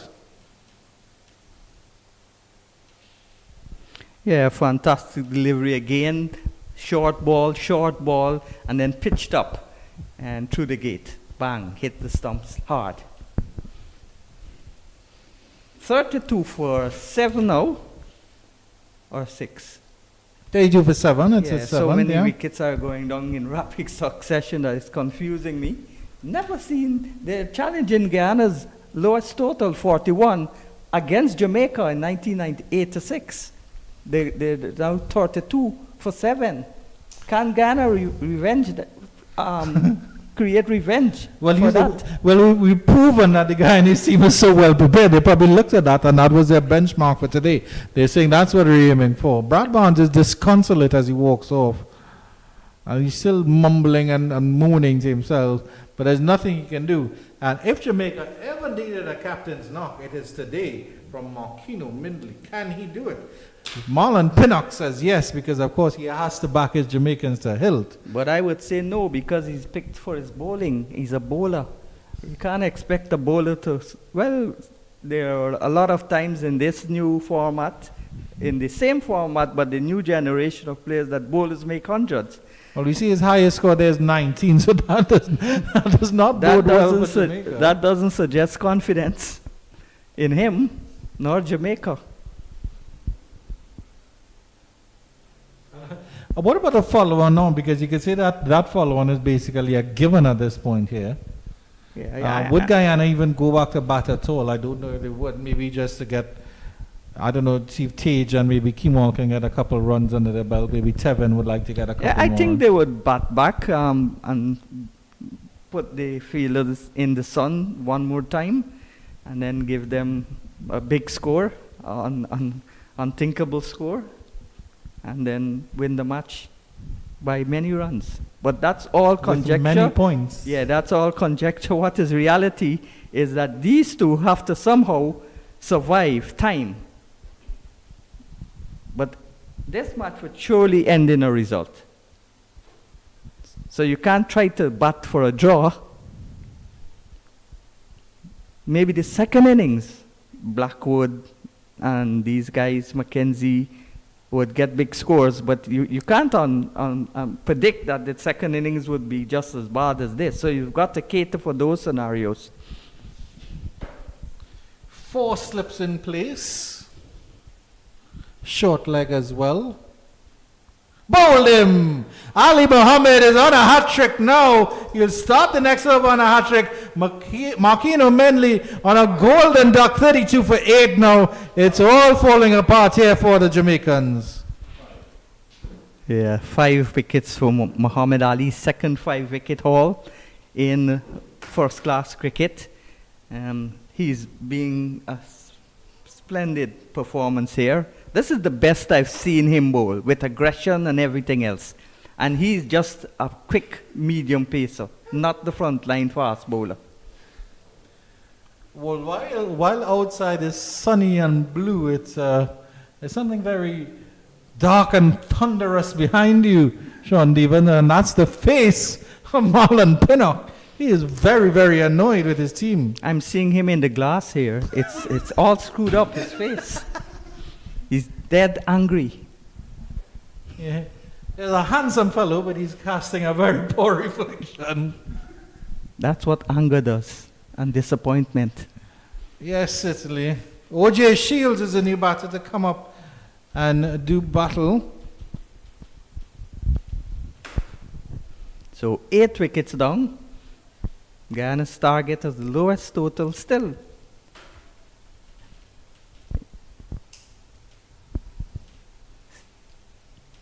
So it's really amazing here because Smith has plucked out the entire middle order. Blandon King, Jermaine Blackwood, and Javel Glenn.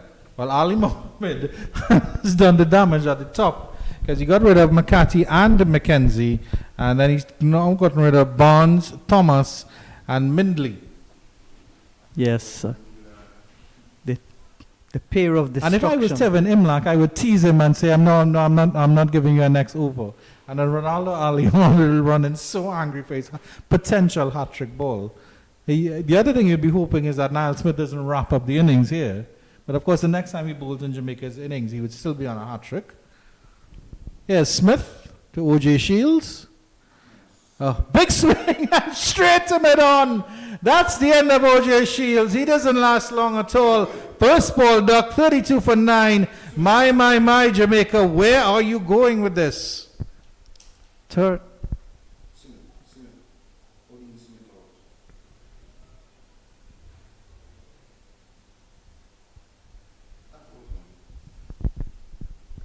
Another golden duck as well here.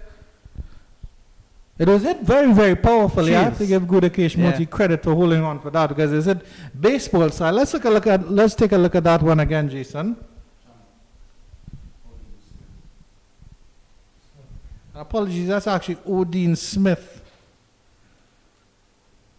Yeah, they built like a heavyweight boxer. How could you miss him? He's the man coming back. And a person half his size is going out, the 19-year-old. Quarter of his size, Marlon says. Niall Smith now has 4 wickets for 13 runs. And could both bowlers end with a 5-wicket haul and completely be the architects of destruction? That would really be something here. 2 bowlers bowling out a team, 5 each. And that would deprive Ali, though, of getting a hat trick. Because he would But he would hope. still have a hat trick. He would still be on a hat trick. Yeah, but I but- mean, more than likely be bowling at a top order batter instead of a tail ender. He's probably going to tell Niall Smith, hey, why don't you take it easy for these next 5 deliveries? Niall Smith to say, I want a 5-wicket too. Ronaldo Alimami will say, hey, you can take it in the next match, in the next innings. So let's see if But the Smith other thing would is, finish of course, if off Niall the pair. Smith takes a wicket here, he will be on a hat trick as well. So let's see what happens. no, The wayward spoils delivery. it. That's the problem with him technically. He leans and the ball angles down the leg side. So that's 2 things he has to work on. His staying upright and the bowling on the off stump and his no ball problem, which is the most frustrating problem for not only him, his captain. He's been lucky in this inning so far that he hasn't gotten a wicket off a no ball. That Despite means the he fact would have that- been unlucky.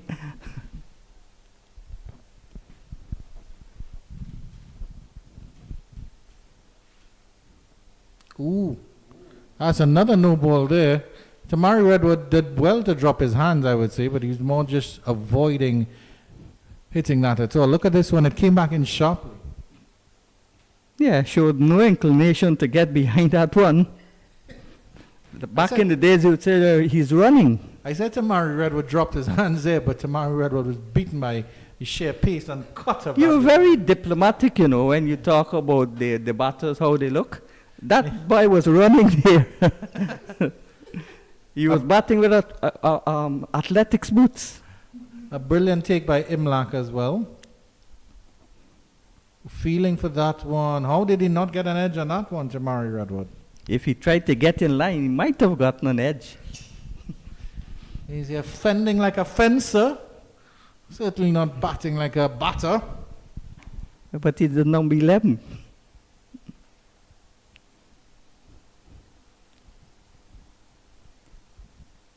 Three slips and a gully. Backward point. Yeah.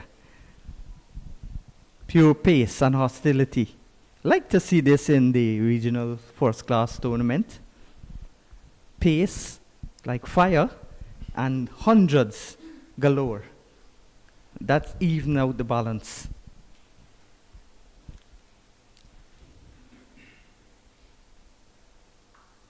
Nicely behind that one here. And I'm very hesitant because at the end of this over, you will be replaced by Marlon Pinnock. And I don't know if I'll have to cork my ears, Sean Davis, because he might be screaming at me and screaming at his beloved Jamaica Scorpions. Well, I'm hoping from a Guyanese perspective that they make less than 41. But I will look at it as a West Indian and say this: I'm disappointed with the Jamaican batting, although the Guyanese have bowled pretty well, excellently. Down the leg side. Another no ball, I think, there from Niall Smith. Yes, it is indeed. So according to Sean Devers, these are no longer the Guyana Harpy Eagles. They are the Guyana Avengers. Yeah. Until the 41 is passed, then we'll go back to being the Harpy Eagles. Well, That- they have 7 runs, almost 8 to play with. Yeah, Patrick Patterson. If it's an even 41, would you be okay with that? Yeah, It has to be less than we share 41. the record of the lowest total. But if they get to 42, the job hasn't been done, No. clearly.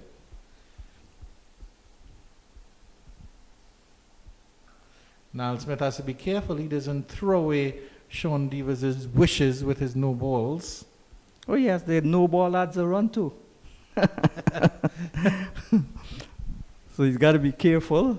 Every no ball takes the score close and close to that I mean, if you think 41. about it, I think it's been 8 no balls now, so that score would have been 27 for 9. Mhm. With all those no balls, it would have been the 41 would have even been a consideration. Those old enough who played in that match, like Roger Harper, Shivnarayan Chandrapal actually played in that match in 1986. Timur Mohammed.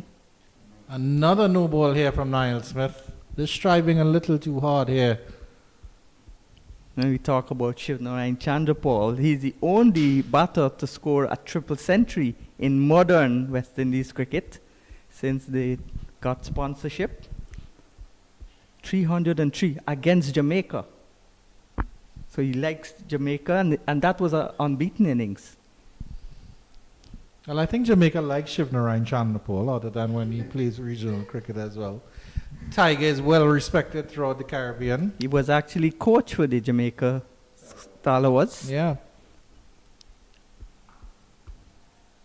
And I'm sure there have been many stories about how Tiger got his name. So we'll ask Sean Devers for what the story that you've heard about how he got his nickname at the end of this over, 33 for 9 after 21. I'll leave you with the growling voice of Marlon Pinnock. Thank you very much, Mr. Sean Devers, and that's something to look forward to in his next stint, which you will certainly hear his voice after tea.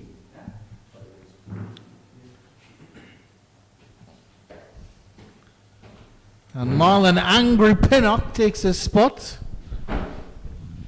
Very annoyed at what he's seeing here at his beloved Sabina Park and his beloved Scorpions. Good afternoon to the viewers. Good afternoon to you, Mr. Andrew Chang. Not what any Jamaican supporters would have wanted to see here at Sabina Park in a 4th round, 2nd day, with the Scorpion rumbling and grumbling at 33 for 9. Ronaldo Ali Muhammad is on a hat trick now. He took 2 wickets in that last over. He got rid of Marquino Mindley and Aldane Thomas. Here's the hat trick ball. And it's a wayward one down the leg side, wasted. Would not be happy with that at all. Take a look at that scoreboard. It looks like a phone book, 02425314. Call that number and order some pizza, maybe. And maybe it's a cashpot number as well. A cashpot number. A lot of cashpot numbers on that chart. It's too low for the Super Lotto, for sure. But it's good for pick 4 and pick 3 as well. Pick 4 and pick 3.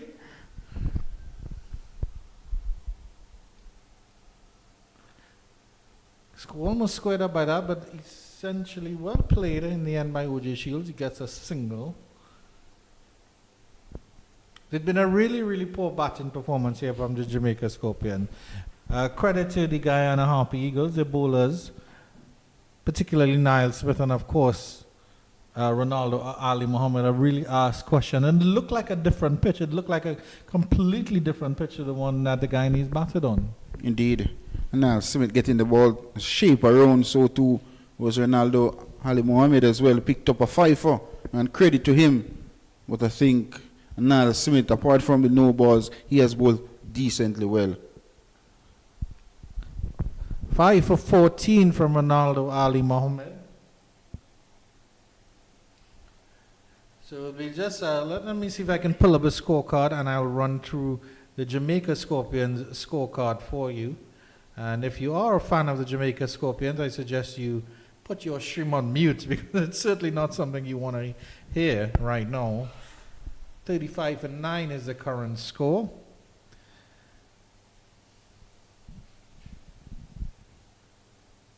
So Odain Rakati was caught by Lovell off the bowling of Ronaldo Ali Muhammad for a duck plays 20 deliveries. Kirk McKenzie caught by Tej Narayan Chandapol off the bowling of Ali Mohammed for 2 of just 38. Brandon King caught by Tevin Imlach off the bowling of Niall Smith for 4.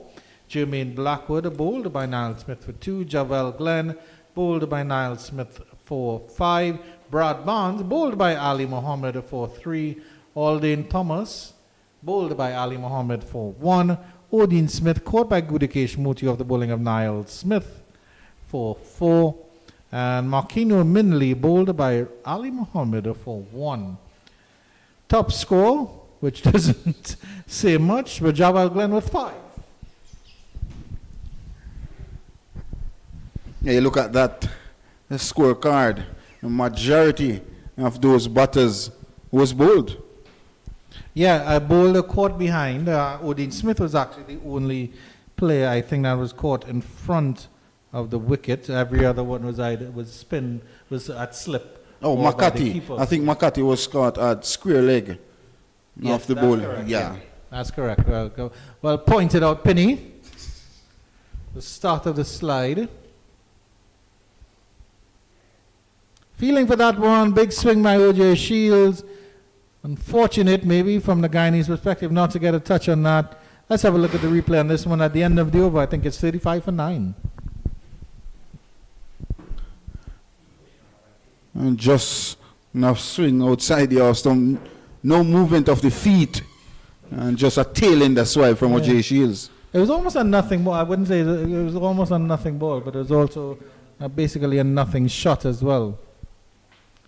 So they're inching closer ever to that magical 41 mark, as pointed out by Sean Devers, 37 for 9. I think T will push back with the final wicket to half an hour. And Tamar Redwood, a young 19 years of age player, will be on strike. To Niall Smith, who's having a fantastic day so far, 4 wickets to his name. Yeah, the only problem with Niall Smith today has been, of course, his no balls. Short delivery fended. Got a little piece of that did Tamari Redwood, but unlucky for him, it didn't go to any fielder. And putting the young man under some pressure to first class cricket. Good short delivery. In fact, he didn't know where he went, where it went. Yeah, just confirming, there have been 8 no balls in the match, and I think Tamari Redwood is maybe starting to feel a little bit of discomfort here because the play has been paused temporarily. 8 no balls in the innings, I should say, and I think all of them have been bowled by Niall Smith. So currently he could have been 4 for 8, but at the moment he's 4 for 16. And here's the Jamaican physio running out. Tamari Redwood, I think he was struck in the finger for that one.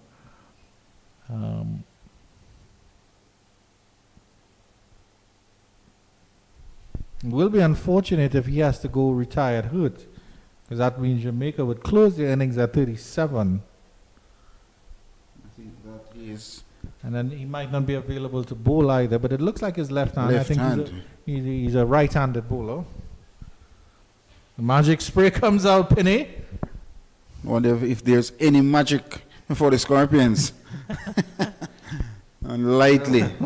Well, I don't think it's that magical to save the Jamaican from the hole they're in, because they actually still trail by 301 Penny. Whoa, Yeah. massive total. And a big axe. And the Scorpions really and truly on display what is a poor batting effort. Yeah, I can't say. I mean, I can't see how they could be any further up against the wall, Penny, unless they were forced to climb that wall. Redwood has the magic spray, and he seems to be putting on his gloves quite gingerly. So if you look at the batting display of the Scorpions, not even getting the opportunity to bat out a session based on what we have seen. They bat 3 overs before lunch, and now in this second session. You're quite right, because 22 overs, I mean, it's 8 overs short of constitution a session. Exactly so. Yeah. disappointed fans supporting the Scorpions at Sabina Park. Not much spectators, but some spectators that values cricket and values the Scorpions should be disappointed. But I certainly hope that the Jamaica think tank learns from the Guyana Harpy Eagles. Smith to continue. Another short delivery down the leg side. Tamari Redwood easily evades that one. But yeah, I think the Jamaica think tank needs to look at the Guyana Harpy Eagles, look at their setup, see how they operate, see what system they put in place. I mean, the simple one like the batting, working the batting around, working the ball around, getting singles, even if your fast bowlers on top of their game.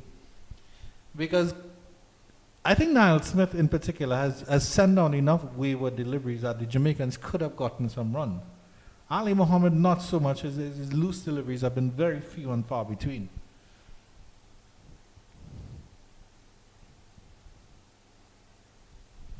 I think up top, the Scorpions batters were very tentative, and hence why they were blown away in quick time. And as I mentioned, you look at the supporters, you have a loyal supporter in Biggs, always been supporting the Jamaica Scorpions. He's disappointed. And of course, anybody should be disappointed with the Scorpions here at home. Home advantage. You're on home turf. You should not be rolled over that easily.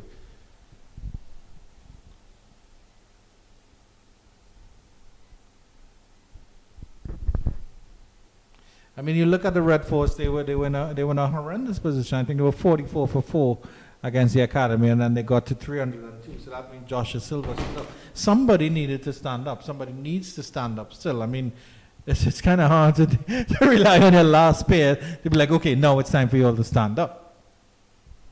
But that doesn't mean that they can't work hard. And those fans, give these fans a good cricket, because if these tailenders could stay and hold on and maybe even make it to the end of the day, it would be an amazing boost.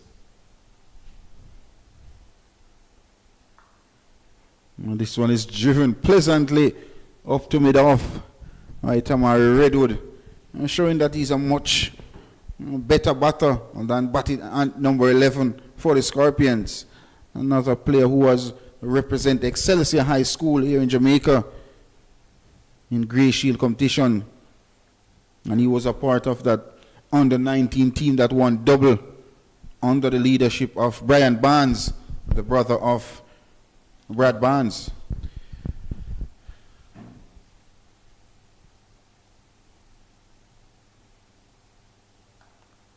Hoiked up in the air, just over the head of mid-off. You'll get a fortuitous 2 here to Murray Redwood. All basketball, the throw comes in. It was a direct hit on the stumps, but the umpire signals that the batter was safely in. That's O.J. Shields. And it's another no ball as well to add to the insult that Niall Smith will have to face here. And I think that actually takes them past that 41-run mark that Sean Devers was waxing lyrical on. And that's... No, it actually takes them to 40, I would say. Yep, 40 for 9, with 1 delivery left in the over. And that's the 9th no ball for Niall Smith as well. In his 12th over, not good by no stretch of imagination, but 4 wickets to his credit. Another no ball to follow up. It's 41, scores a level, according to Sean Devers. Well, Sean Devers rubbing his head, not a lot of hair on his head either.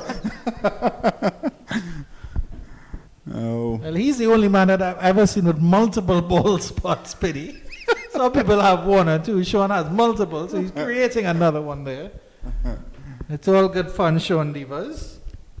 320 for 7, the Barbados Pride against the CCC. Roston Chase is there, 69 of 81. I really like Roston Chase. I think he's a brilliant player. He exploded so well onto the West Indies team. A brilliant all-rounder. A brilliant all-rounder. In all version as well. Yeah. And a very good fielder as well. Very, very talented good cricketer. So it'd be good to see him put his hand back up into contention. But I think Roston Chase is a very, very talented player. Feeling for that one outside the off stump. Niall Smith finally sends down a legal delivery, almost gets a wicket with it. And at the end of it, 41 for 9, the Jamaica Scorpions, 23 overs bowled. I think it's time to maybe give Thaddeus Lovell a chance from Niall Smith's end. You're absolutely correct. Maybe Captain Tevin Imlach has different ideas. Well, I can understand why he's persisting with them, because the two fast bowlers did the job, and they probably want the honor of finishing the innings. But at this point, Niall Smith has just maybe starting to look a little bit ragged here. Ronaldo Ali Muhammad, still it will be continuing from the southern end of the ground, and there's a wonderful shot by our cameraman Gerard Basu of the buildings at Sabina Park, or behind Sabina Park. Leeward Island Hurricanes in a little bit of bother here, 79 for 5. They've slipped to some trouble here. Your good friend Ryan John has 3 for 11, Marlon Pinnock, after making his 100. He's gotten rid of Kadeem Henry, Kisi Karti, and Karima Gore. Joel Andrew, unfortunately, falling for a 2-ball duck. He's clearly a fan of the Scorpions, following them in suit. And the West Indies Academy, 61 for 2 in response to Trinidad and Tobago Red Forces, 34 all out. That's what's going on around the region. An all-around performance from Ryan John. Ryan John. Man of the match performance, you'd have to say. Made And, regional he wasn't even first-class halfway done century. yet. And then 3 wickets all so far. Yeah. Another short ball by Ronaldo Ali Muhammad. I'm not liking this. You know what has worked for you. You have 5 wickets in the match. And, I mean, 3 were bowled. 1 was a caught behind. Pitch the ball up. And you still have your 4 slips just waiting. I think that's what he's working on. And there you go. Delivery. But a little bit too straight, a little bit too easy. If OJ Shields can play a defensive stroke back up for you, it's clearly not a testing delivery. I think he's trying to set up OJ Shields. Short, and then the full delivery.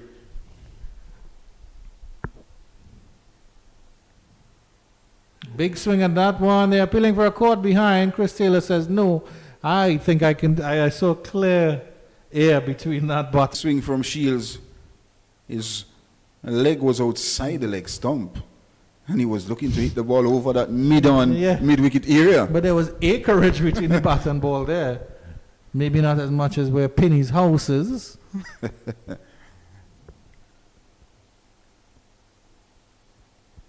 Not a bad delivery to follow up on.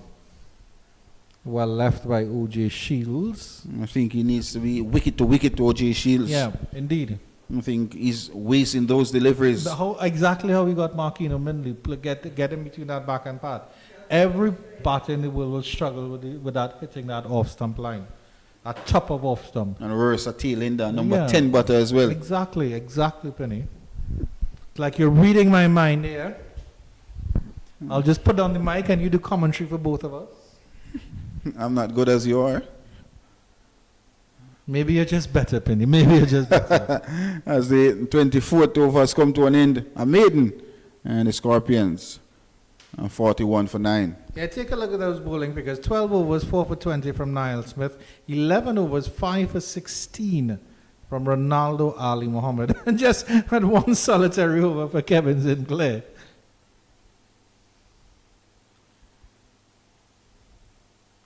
Niall Smith has taken his hat off and will be giving it to the umpire. A view of the beautiful Kingston Harbour, just among the Palisades, and that would be the Atlantic or the Caribbean Sea, just outside the Palisades, and the famous city of Port Royal, formerly. Yes, indeed, the beautiful country of Jamaica, and of course Kingston, Jamaica as well. Yeah.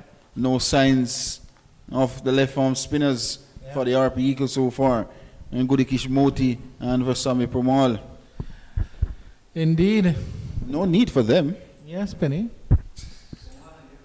And you know, I have to say, in terms of your beautiful nation of Jamaica, short delivery, Tamari Redwood gets a piece of it. Where is it gone? Hasn't gone anywhere. It's gone down to long, fine leg for just a single. But yeah, I mean, as much as it's an honor to commentate at the iconic Sabina Park, which we did, of course, last year, I really missed my time at Chedwin Park. It is such a beautiful ground in St. Catherine, in the parish of St. Catherine. Really nice country ground, wonderful field, open air, open breeze, open skies, and just a pleasant all-round place to play cricket. And of course, I mean, all these grounds, every single ground has history, because when I was speaking to those at Chetwynd Park, I mean, Brian Lara played there. All the great cricketers who would have played in the 4-day championship would have graced those grounds. Yes, I think at that time, Buster Cup cricket was being played at Chedwin Park and over by Kensington as well. Those grounds was used early on for regional cricket. Yeah, and Kaiser in St. Anne, now been named Noranda Backside Partners. Wow. That's in Discovery Bay, St. Anne. Wow. So yeah, there's so much history around these grounds, and to think of the players that have stood in the pavilion and made hundreds on that ground and stuff like that, it really, really is incredible. Ooh, where did that? How did that miss the leg stump? Well, I think it was already on the line of middle and leg stump, so it just came in a little bit more. You look at that one from Niall Smith. With a natural angle, he pitched outside Wow. our Oh, stump, wow. and it missed the leg stump. Oh, wow. Between the bat and the leg stump. Oh my word, absolutely excellent swing bowling. That is the best judgment I've seen of leaving a ball. He could teach his top order batter something. Well, he played, and the ball sneaked through, and he was looking to play a defensive stroke. Yeah, but that was extravagant movement there from Niall Smith. Feeling for that one. No foot movement at all from O.J. Shields. Not at all. Not Just at all. staying outside leg stump Yeah. and pushing the bat. I think Niall Smith need to bowl full, fast and straight Yeah. to O.J. Shields. Yeah, based on that foot movement, you're not going to see O.J. Shields on the dance floor at all, Penny.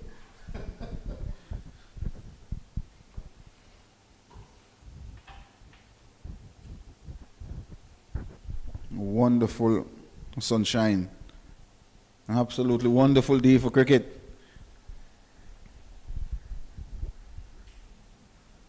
Full again and swipe again, ungainly again.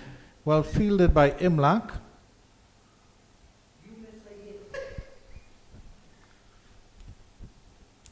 The last wicket fell at, with the score 32 for 9, so I think this is actually the highest partnership here now, Penny. 10 runs.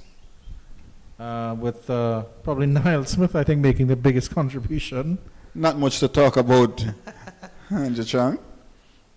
10 runs partnership, the highest.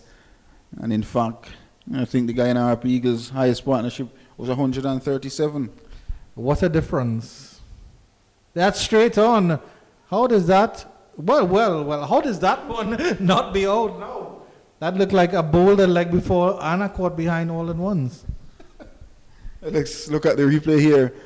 Again, he just pitches outside the arm stump, through the gate, miss leg stump, miss the pad, and through to wicket keeper. And the over has come to an end. 42 for 9 after 25. Just about 3 minutes till tea, but they will probably be extended a little bit. I think they won't extend it for 10 minutes. I think if there's one last for good. Okay. So Just we'll half have an the tea hour. break. Yes, we'll have the tea break very, very shortly. And after the tea break, Sean Devers and Marlon Pinnock will do battle with the mics. Marlon Pinnock will put up the rear guard innings, while Sean Devers will obviously be on the attack like his beloved Harpy Eagles. 16 extra so far. And guess what? That's a top score in the Scorpion inning so far. And then the next best is Jovel Glen with 5. Yeah, it's been a really, really topsy-turvy day here for the Scorpions. Wide delivery, well taken by Tevin Imlach. He moves so quickly there, Marlon Pinnock. Excellent That was wide take. and going wider. He skip and then the dive. An excellent wicket keeping from Tevin Imlach, leading from the front. Yeah. I certainly think keepers, wicket keepers, can teach goalkeepers in football how to tumble and how to fall and how to recover very quickly. Because Imlach had to go down to his left, collect the ball, and then roll over to be alert, to get rid of it if he had to. Turn into the leg side. Redwood will get a single. So that 41 Sean Devers was wishing for is firmly in the distance as the score creeps up to 43. I think these two batters batting some 29 minutes now. I think the longest I've seen a batter for the Scorpions in the middle, except for the two openers this morning. Well, Mackenzie was there for 38 deliveries and only scored 2. Tamari Redwood has been there for 20 and has scored 4. Well played by O.J. Shields. It runners hesitant, but the little slip by the fielder there, that's the number 14. Thaddeus Lovell hasn't had much to do. Allow them to scamper through for the single.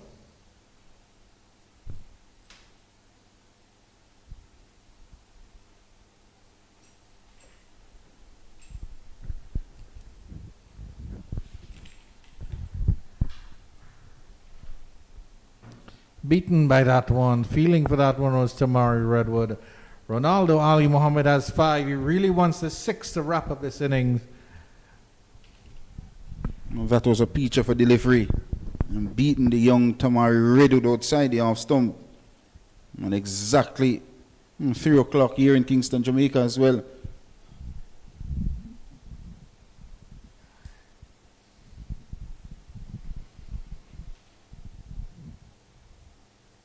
Short delivery fended, and that's into the gully region. That's the end of the Jamaica innings. They fall for 44. Ronaldo Ali Muhammad ends with a 6, with 6 for 17. Let's take a look at the replay on this one again. Good delivery. And Tamari Redwood stood no chance. A body line delivery. All he had to do is try to fend it. He just fend it to that slip corner region. And a 6-wicket haul for Ali Muhammad. Well deserved as well. And of course Niall Smith with his 4, both players, and combine and destroy the Scorpions for a mere 44 in 26 overs. Yeah, really poor batting performance by the Jamaica Scorpions, but an excellent bowling performance by the Guyana Harpy Eagles. Ronaldo Ali Muhammad on the screen there, as well as Niall Smith, bowl unchanged from lunch. They actually bowled through. The 2 of those gentlemen have bowled for 2 hours exactly, Penny, because they started after the lunch break and they bowled right up to the tea break. 12 overs for Ali Muhammad. Niall Smith, we'll confirm how many overs he had. I think he had about 13. He had about 13 or 14. He took 5 wickets as well. 4. Oh yes, he would have taken 4 wickets. My maths is off there because Ali Muhammad would have taken 6. So that's 6 plus 4. Penny is 10. So good performance by Niall Smith, but of course he has to look at that no ball issue. Some final thoughts from Marlon Pinnock before we sign off for the tea break. I think it was an outstanding bowling display from the Guyana RP Eagles, the defending champions. They came here with a purpose and they are delivering so far. They won the toss yesterday, batted first. And they posted 339 all out. And the Scorpions, in pursuit of that magical figure, only got up to 44 all out in 26 overs. But congratulations to Ali Muhammad, 6 for 17 of his 12 overs. And Niall Smith outstanding as well, 4 wicket. So all in all, we'll take a break and we'll be back in another 15 minutes or so.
Yeah, well, welcome back to the Sabina Park here in Kingston, Jamaica, where we see a destruction of the Jamaica innings being bowled out, decimated for 44, and Guyana with a lead of 292.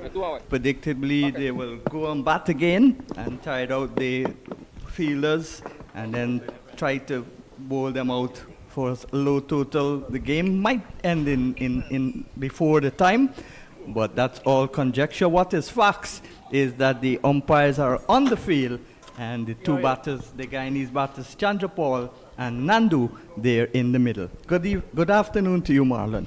Good afternoon to you, Mr. Divas. Good afternoon to our viewers, wherever you are in the world. What a magnificent display of bowling we have witnessed by the Guyana Harpy Eagles this afternoon.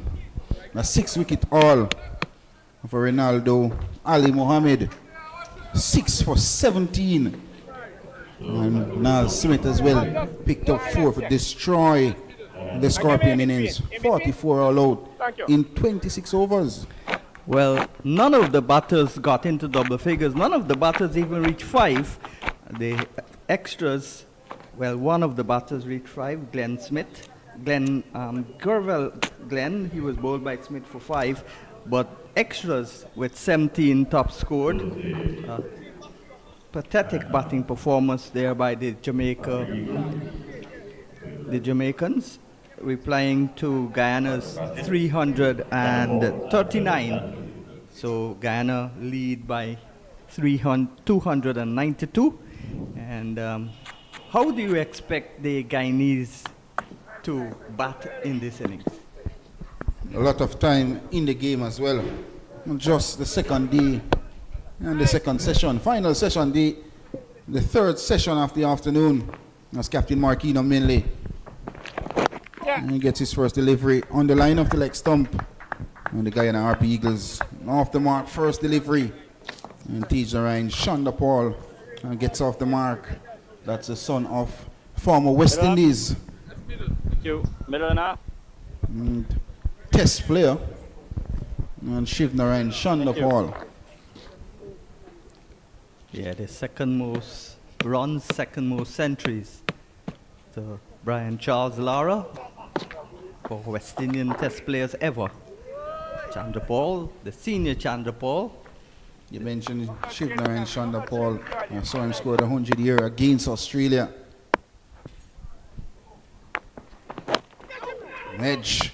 And just dropping short of Odin Smith. That second slip. But the father, he was very, very good. I saw him score 100 against Australia. I think he was hit down with a short pitch delivery from Brett Lee, recovered and single-handedly scored a century and won a game for the West Indies team. Scored 30 centuries in all at test level. The most runs in regional cricket also. Shiv Narayan Chandrapal. That's why they call him the Tiger Fighter. Unusual batting technique as well, Shiv Narayan Chandrapal. But even though it was crab-like, as many like to describe it, when the ball was pitched, he was in correctly line. in line. And another batter who has a similar stand is from Pakistan.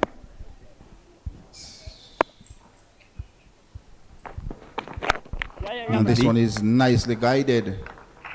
And Matthew Nando is off the mark as well. And the two Harpy Eagles batters off the mark with a run. So technically they are 294 without loss in their second innings, because they had a lead of 292. So commanding position, just the third session on the second day of this fourth round encounter.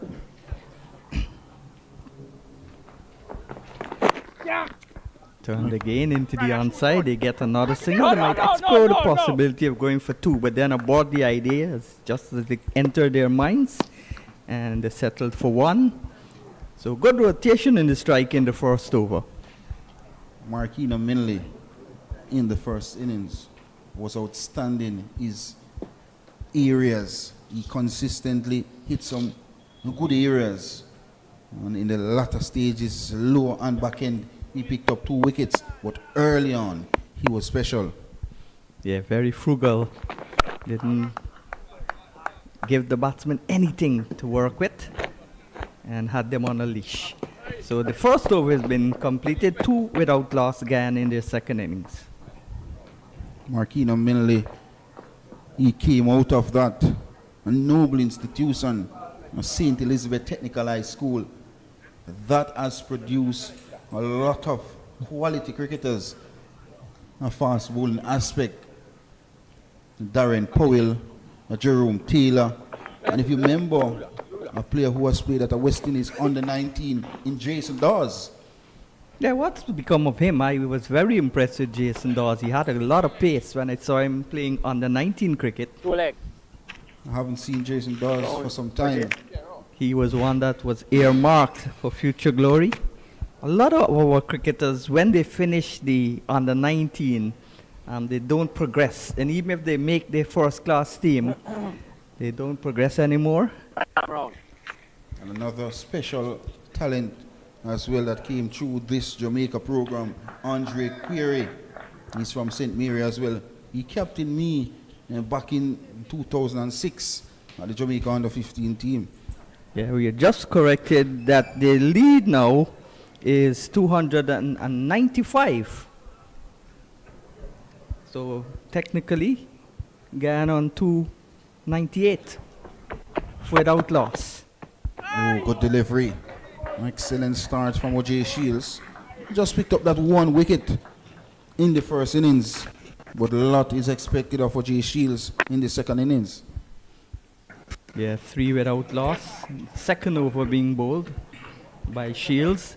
Shields, in fact, picked up 5 wickets against Guyana for this season.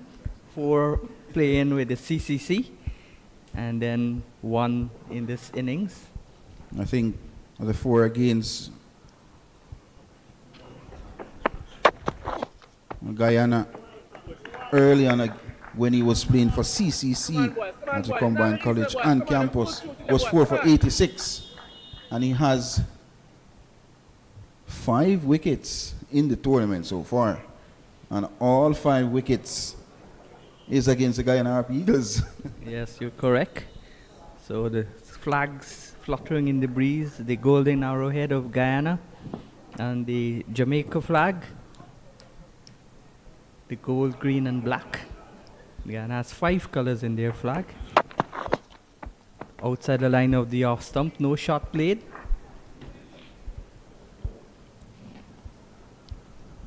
A lot of time left in this 4th round fixtures between the hosts and the Scorpions, and of course visiting Guyana Harpy Eagles. Still 2 long days and a session remaining.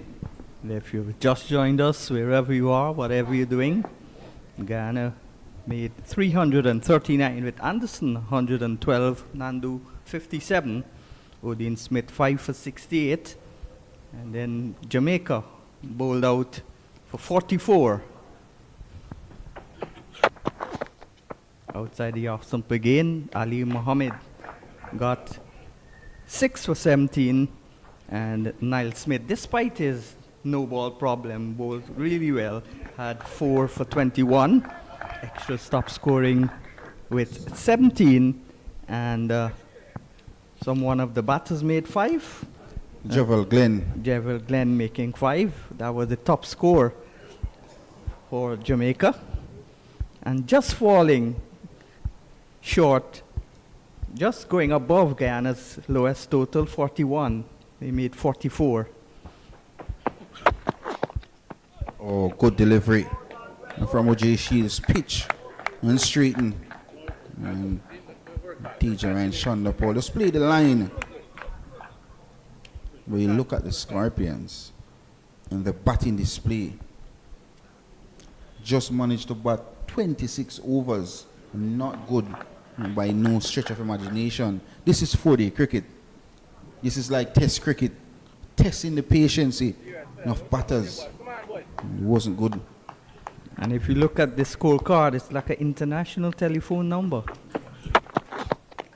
Full toss doesn't get it away, and that's the main issue with Chandra Paul. That was a nice, juicy full toss. Hit it straight to the man at extra cover, and a dot ball goes into the book. He needs to find the gaps more. He needs to score with more intensity. Also, Nandu. And 2 of us completed, and 3 without loss, the Harpy Eagles. If Chandra Paul wants to get back in the West Indies team, he's already got a double century against Zimbabwe. He had a poor series against Australia, and then he came back. He has to make big runs, consistent runs. We look around, Michael Louis got in some opportunities and not been able to capitalize and get that 3-figure scores. I think he got an half century, Michael Louis. But you look around and no opener around the region putting up their hands. John Campbell came back and he scored 100 in the second round fixtures against Leeward Island Hurricane. Midley leading from the front, battling away for his team, fighting. Marquino Minley, over the years, has played all youth level cricket up the train. And I think he played West Indies under 19. And back in 2014, the likes of Eva Brandon King or Rama Lewis, and those players are from Jamaica. Up a shot, just short of cover. Just driving it in the air a little bit. Too much of left hand into that shot.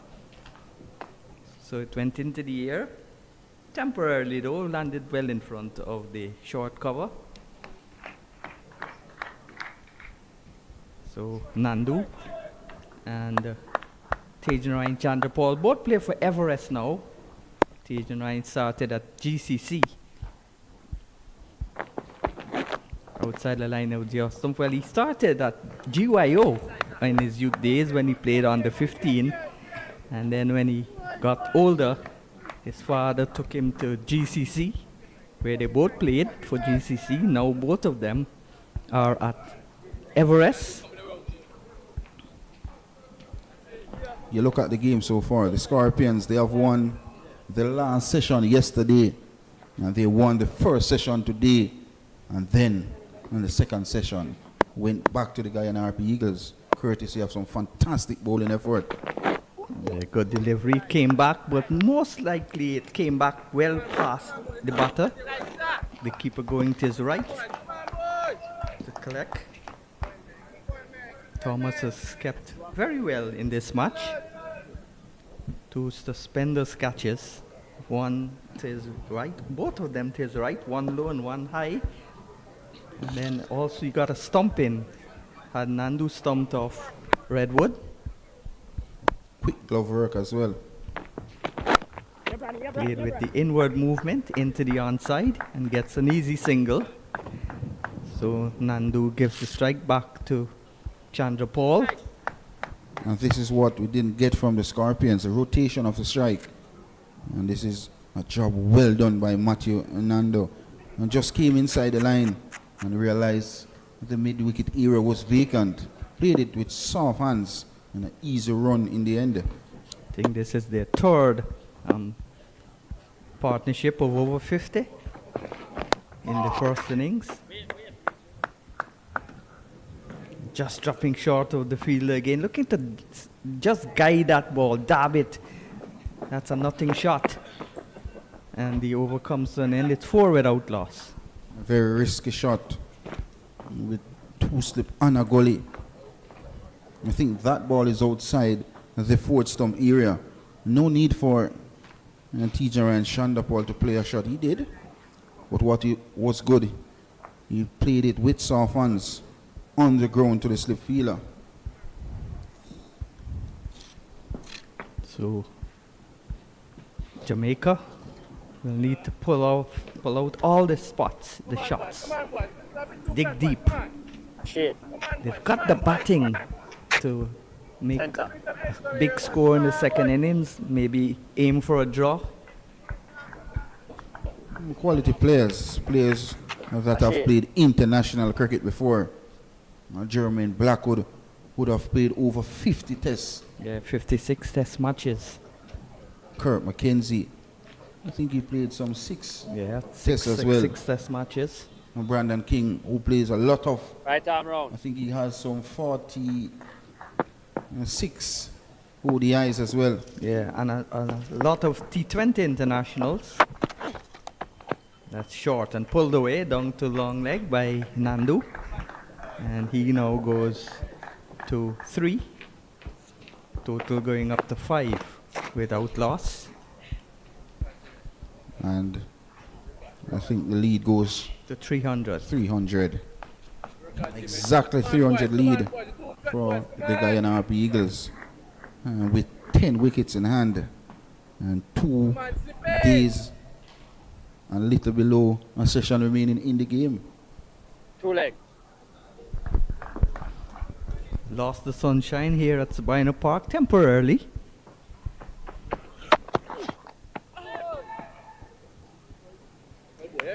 Ball goes past the outside edge.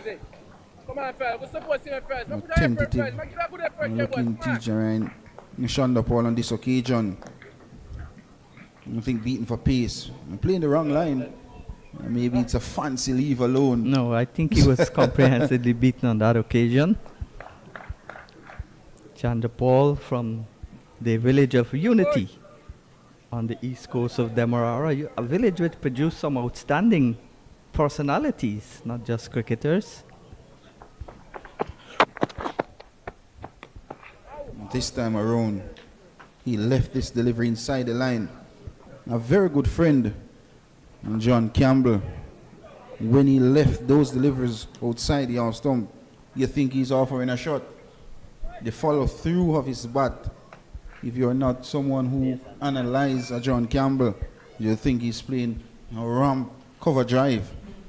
Well, former West Indies opener Clayton Lambert, who got 100 in one day and tests both against England, he used to play like that. No ball. And This time he leaves it alone. And a no ball as well from Shields, spotted by the home boy, umpire Christopher Taylor, a very talented umpire. Does commentary as well in regional cricket, and does commentary in Jamaica Premier League. So very, very talented, and no umpire at a regional level. And one of the best, neatest dressed umpires in the Caribbean. And there you go again. Very sportsmanship-like umpire, Christopher Taylor. No ball. Another no ball. And this is a sore point from this at the Courtney Walsh end of the ground. We've seen 11 from Niall Smith and now 2 from Shields back to back. But Courtney Walsh would never bowl so many no balls. He would be disgusted, you bowling so many no balls from his end.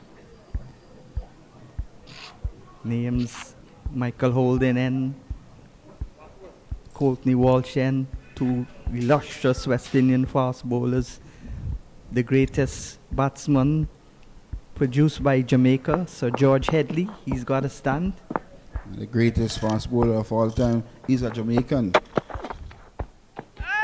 And Courtney Andrew Walsh, The leading fast bowler in terms of wickets. 519. You remember that? A catch from Jimmy Adams. And you get him that record. Yeah, It was against Zimbabwe. I think so. I remember Jimmy under the bat, looking more excited than Cuddy. Than even the man who got the record. Yeah, Cuddy was really excited, but Jimmy was more excited than him. Courtney Andrew Walsh.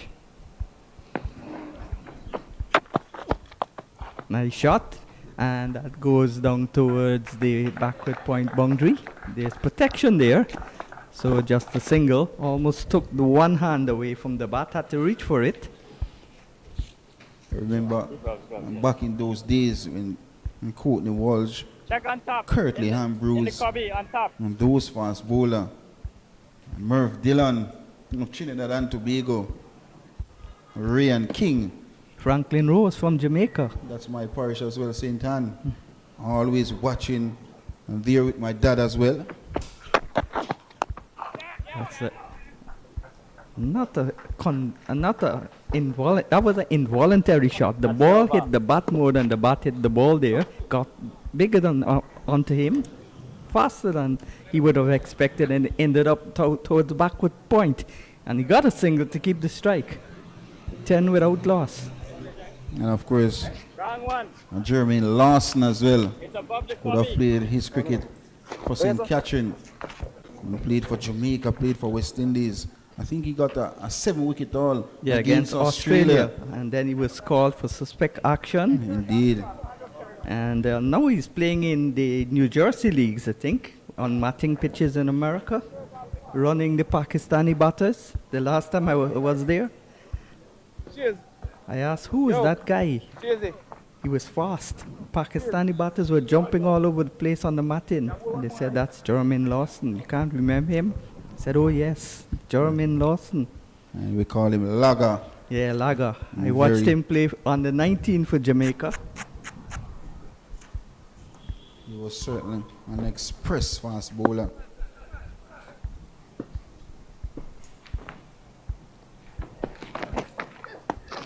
And this time around, he plays inside the line.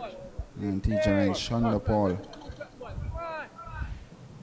He burst on the scene, teacher and Shonda Paul, after scoring a double century.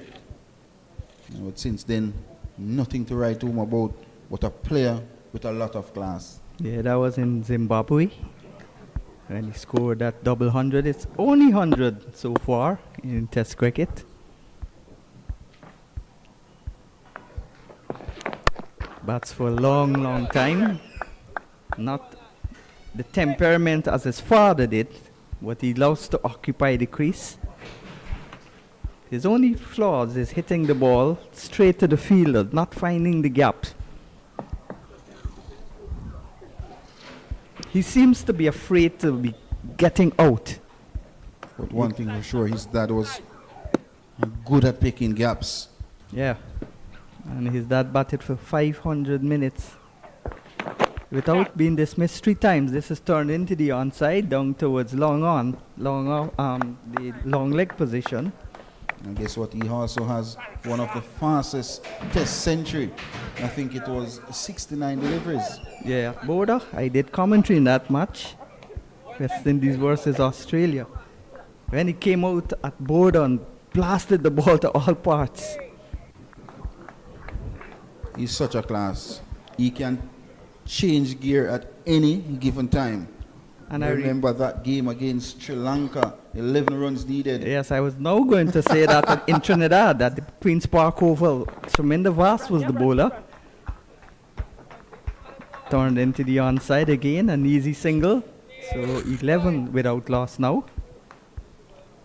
He was batting with, I think, number 11 batter as well. Yeah, Who was that famous batter? I can't remember. Is it Fidel Edwards? I think so, maybe. And there we go, it was Fidel Edwards. But there was 2 balls left to get 10 runs. And people said that he could have only hit 2 boundaries and they would have still lost. Chandra Paul hit the last ball over mid-wicket for 6. Consecutive boundaries off Treminder Vass, 4 and then a 6. And the crowd in Trinidad went wild, like carnival. Shonda Paul was trying to get to the dugout, but the massive crowd. It was really a thorough victory for the West Indies. So many innings we can talk about. Chandra Paul, the 150 in a one-day match against South Africa. But he deliberately batted to his pace in Test cricket.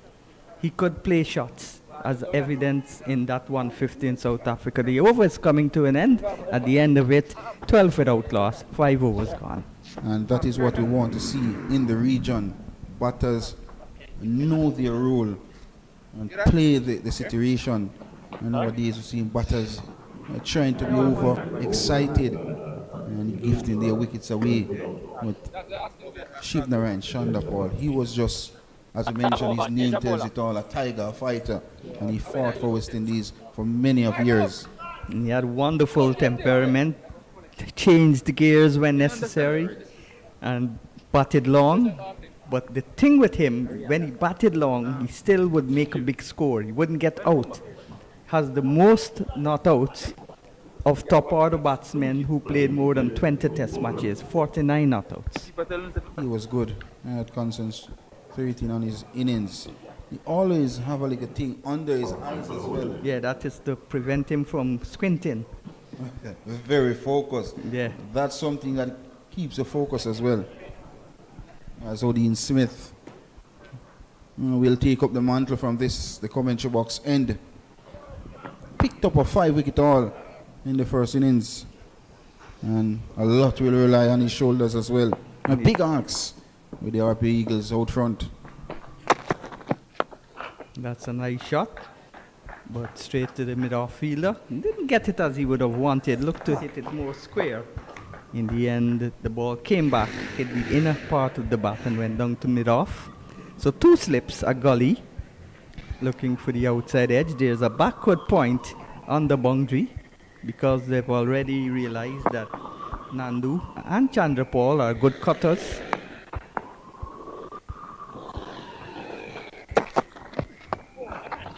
That came back, tucked him up a little bit, but he still got a single, managing to turn it into the onside. And the single's coming too easy.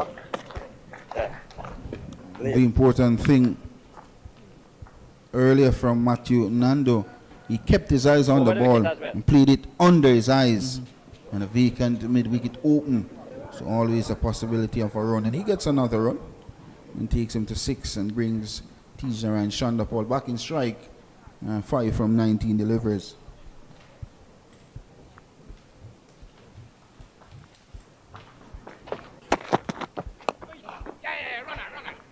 Good delivery again, and again the single. He made 32 in the first innings. Chandrapal in a partnership of 55 with Nandu, who made 57. And he was the only batter out to this man who was bowling Smith in the first session. Seems so long ago yesterday. I think he was leg before. Yeah.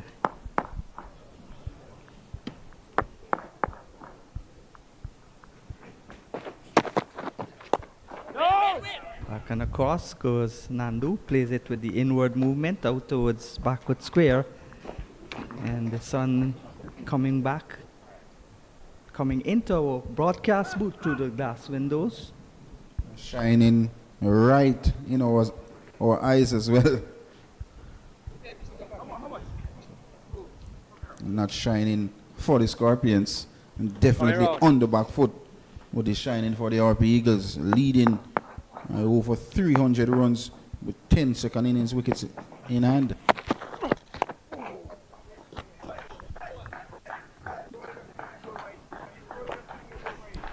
And 31 fours in the game so far.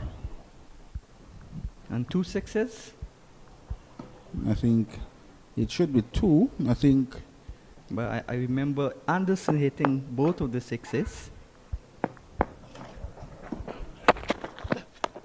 This is clipped away down towards the long leg position. They get a single. So again, rotation in the strike. Both left-handers. They won't affect the bowler's line. 6 overs completed, 15 without loss. A very comfortable looking opening pair at the wicket for the Guyana RP Eagles. And they look comfortably in the first innings and no difference in the second innings so far. 6 to Chandrapal from 20 balls, 7 to Nandu from 18 balls. So like in the first innings, Nandu has been the aggressor, and then all of a sudden Chandrapal pressed a little bit on the gas and went past Chandrapal in that innings. 32 in the 55-run partnership.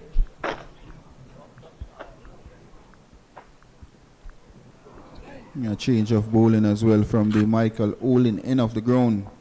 So once you see two helmets coming out, one for the keeper and one for the forward short leg fielder, you know it's spin coming on. And it's Brad Barnes. Has a 5-wicket haul in the tournament as well. I think he picked up some 6 wickets in that game.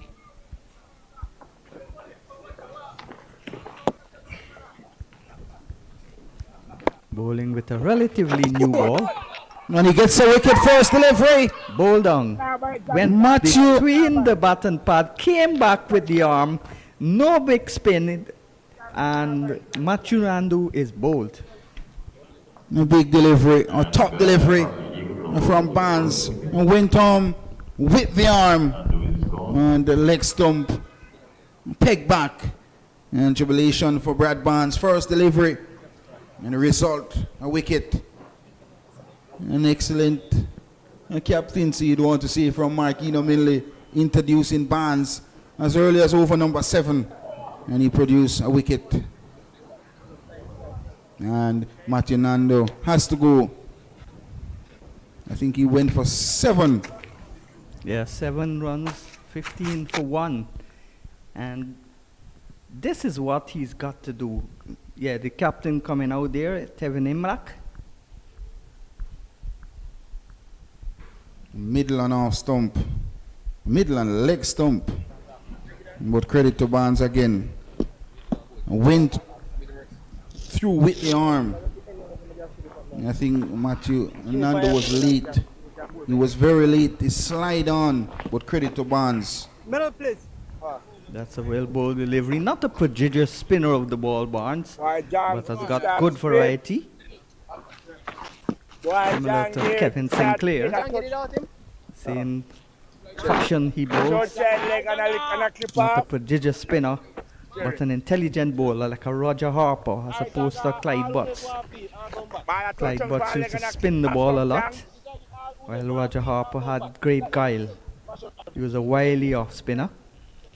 One of the best fielders in West Indies cricket, Roger Harper. Very, very good in his days, Roger Harper. And Tevin Imlak, the captain of the Harpy Eagles. Highest score this season, 126.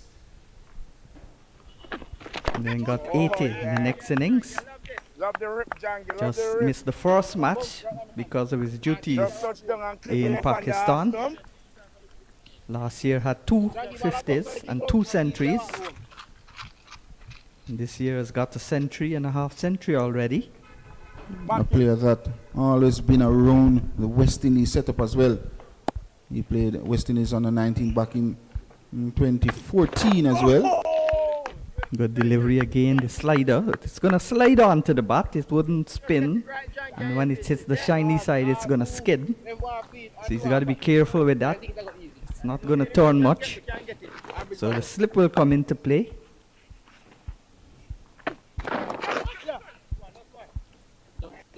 On the line of the leg stump, turned off his hip. Gets a single. So he's off the mark in the second innings. The Guyana captain, Tevin Imlak, is 1. It's 16 for 1. Achunandu bowled by Barnes. The first ball from Barnes. Good arm ball. Went through the gate of the left-hander.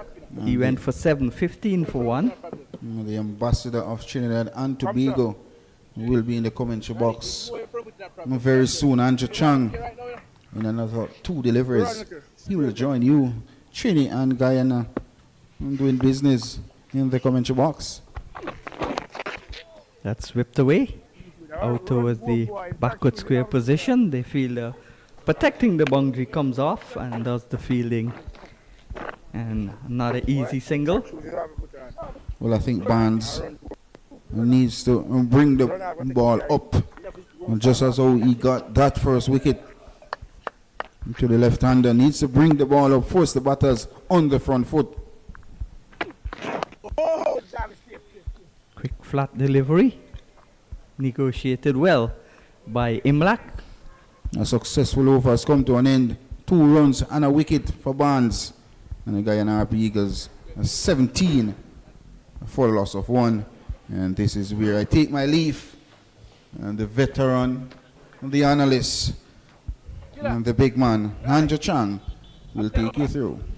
Yeah, this sunshine still with us here at Sabina Park. The monks of the light beginning to come onto the field, the shadows, but still clear blue skies. Now, white cotton walls now appearing, floating lazily over the Sabina Park sward in the largest city in the Caribbean, Kingston, second largest island in the Caribbean after Cuba. No, the stop.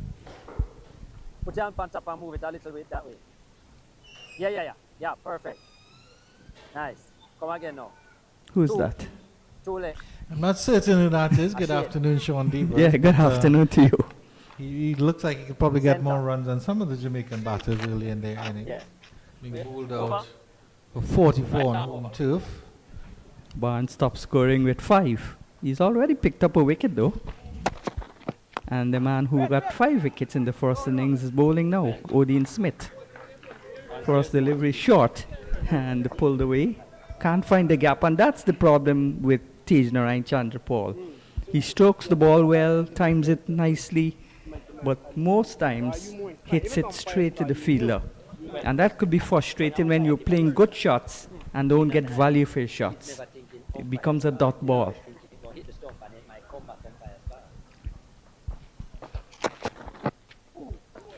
Good follow up there by Odin Smith. But of course, this is the platform that he has to work on that, of course, because this is exactly the sort of situation and scenario that would suit him perfectly. It's time for him to show what he's really capable of and we'll just work out those kinks in his game. I mean, he has time to play with. He has runs behind him. He has everything now. And then he has Tevin Imlak at the other end, who's in some good form as well. Both batters would want to use this opportunity to get some big scores and then declare and to try and bowl out Jamaica in their second innings. I'm not sure. It's highly likely that Jamaica would not bat as badly as they did in the first innings. Rarely does a team bat badly twice in the same match. There's no way they could bat as badly. There will be some improvement. Well, when the top score is 5 and the top scorer in the innings is extras with 17, you can't get worse than that. Yeah. Really an abysmal performance by the Jamaicans. And we certainly hope that they can regroup. Because I think it's been a couple years now that the Jamaica Scorpions haven't been as competitive as they would have liked to be. That's pulled away. Nice shot. Down to the boundary for 4. That was played with authority and disdain. And good to see Tej Narayan Chandrapal looking positive. Down to the boundary for 4. Takes the score on to 20.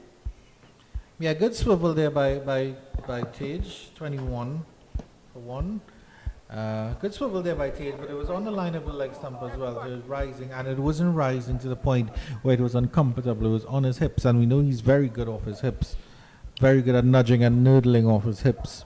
But the backward square has been pushed back. Yeah, down to the backward They square. don't want Guyana to get a flyer and we get too many runs for them to make. Nice This shot again, cut away. Got really nice in front of the square. Good cricket. And he just got a single for that one. That's the over. So he's played 2 shots with horizontal bats and 1 through the onside for 4 and a cut to the offside. So he's now on to 11, 12 and Nandu is on 7. And no, not Nandu is not on 7. Nandu has been dismissed for 7. Imlak is on 1 and the total 22 for 1. Guyana enjoying a lead of 295. So they've already reached the 300 mark. will be a tall order. The best Jamaica can do is try to draw the match, and that's if they bat well in their second innings.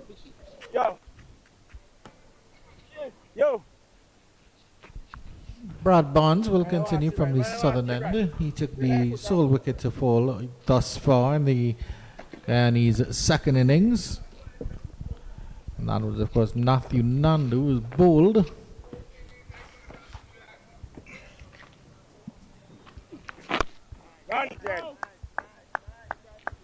That was a terrific delivery, though, with the new ball, skidded on the arm ball, and came back into the left-hander and breached the defense, hit the stumps.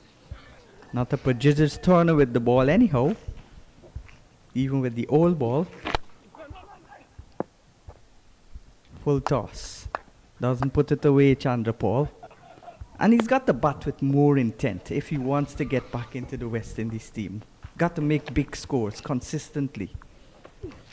Oh, yes. When you get to 40, 50, you can't get out. Conversion. That's the problem with many West Indian batsmen, the conversion rate. Yeah. Nice shot again, but straight to the fielder again. To the left or right, and that was 4. Because the outfield with the sun yesterday and today is really fast.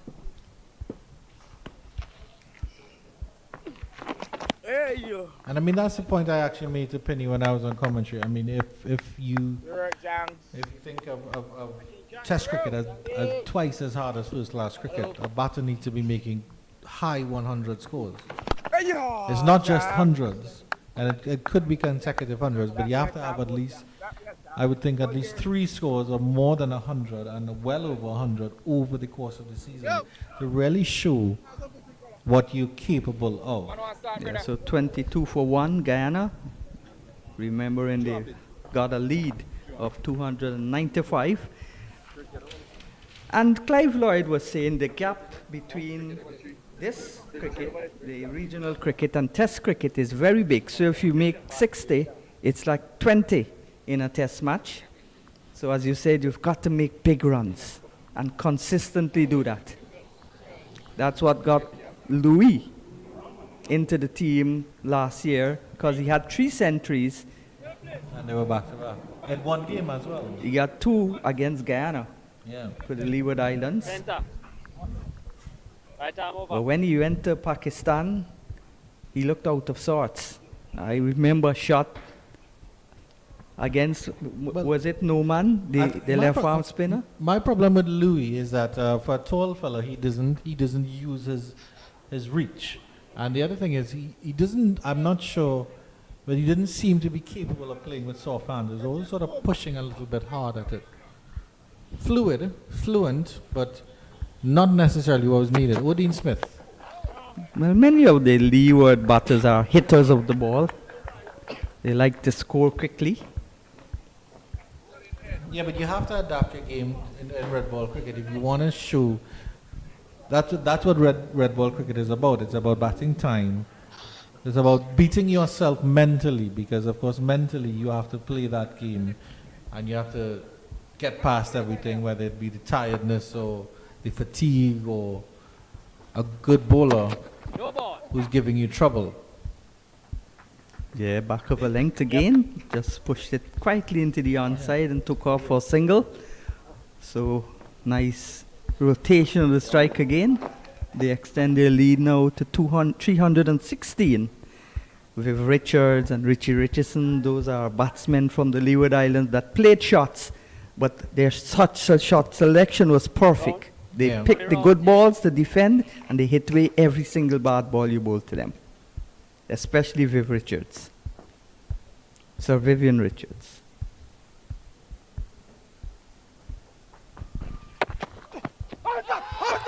Straightened on him. Odin Smith is not happy with that decision. We'll have to have a look at the replay on that one. Sean Devers took us through this one.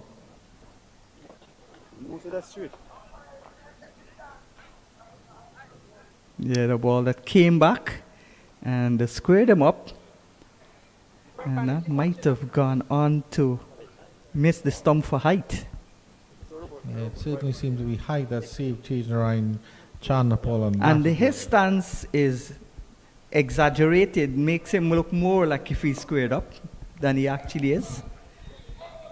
His father had the same stance, well, more square on, but when the ball landed on the pitch, he was in the correct position to play the ball, course. correct technique, down the leg side and tickled away. Might have come off more bat than pad. Let's see. No, more pad than bat. No bat in the end, just off the pad. So a leg by, signals umpire Taylor from the land of wood and water. Total going up to 24 now for one. The lead going up to 318. How long would you, if you were the Guyana captain or the Guyana support staff, continue to bat? You'd bat time or runs?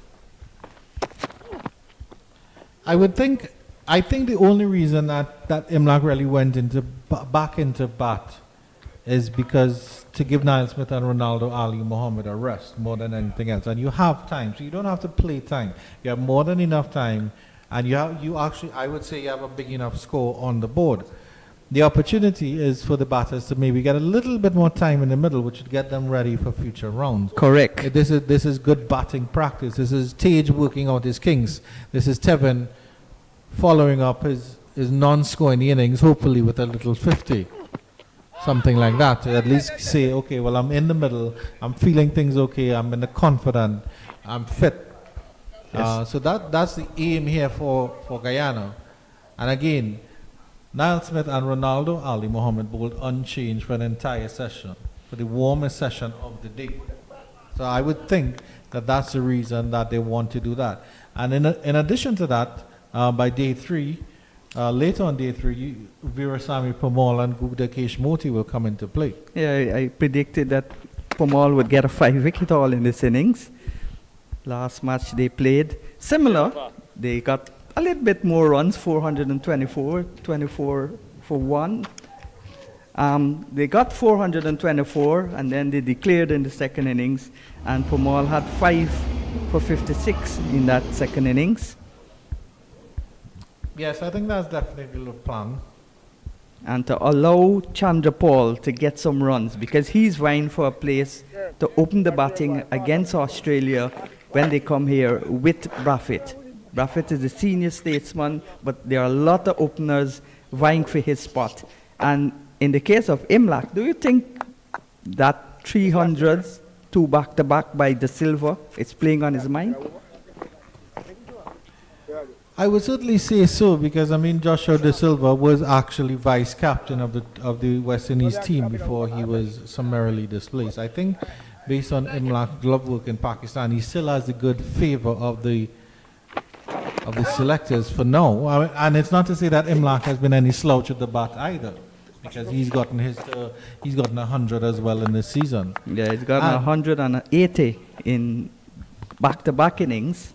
The other consideration, of course, is that Imlak, if he leads Guyana Harpy Eagles to a title here, it shows his leadership skills and his leadership quality. I agree with you.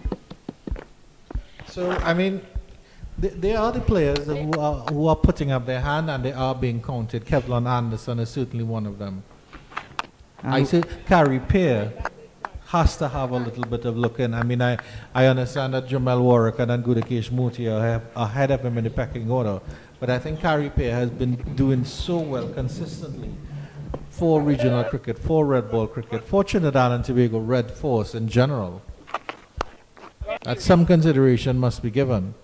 His compatriot Akil Hussain has sort of jumped ahead of him and is now the white ball T20 specialist and maybe not necessarily the Sunil Narayan replacement, but that's opening spinner replacement that works so well for West Indies in the white ball game.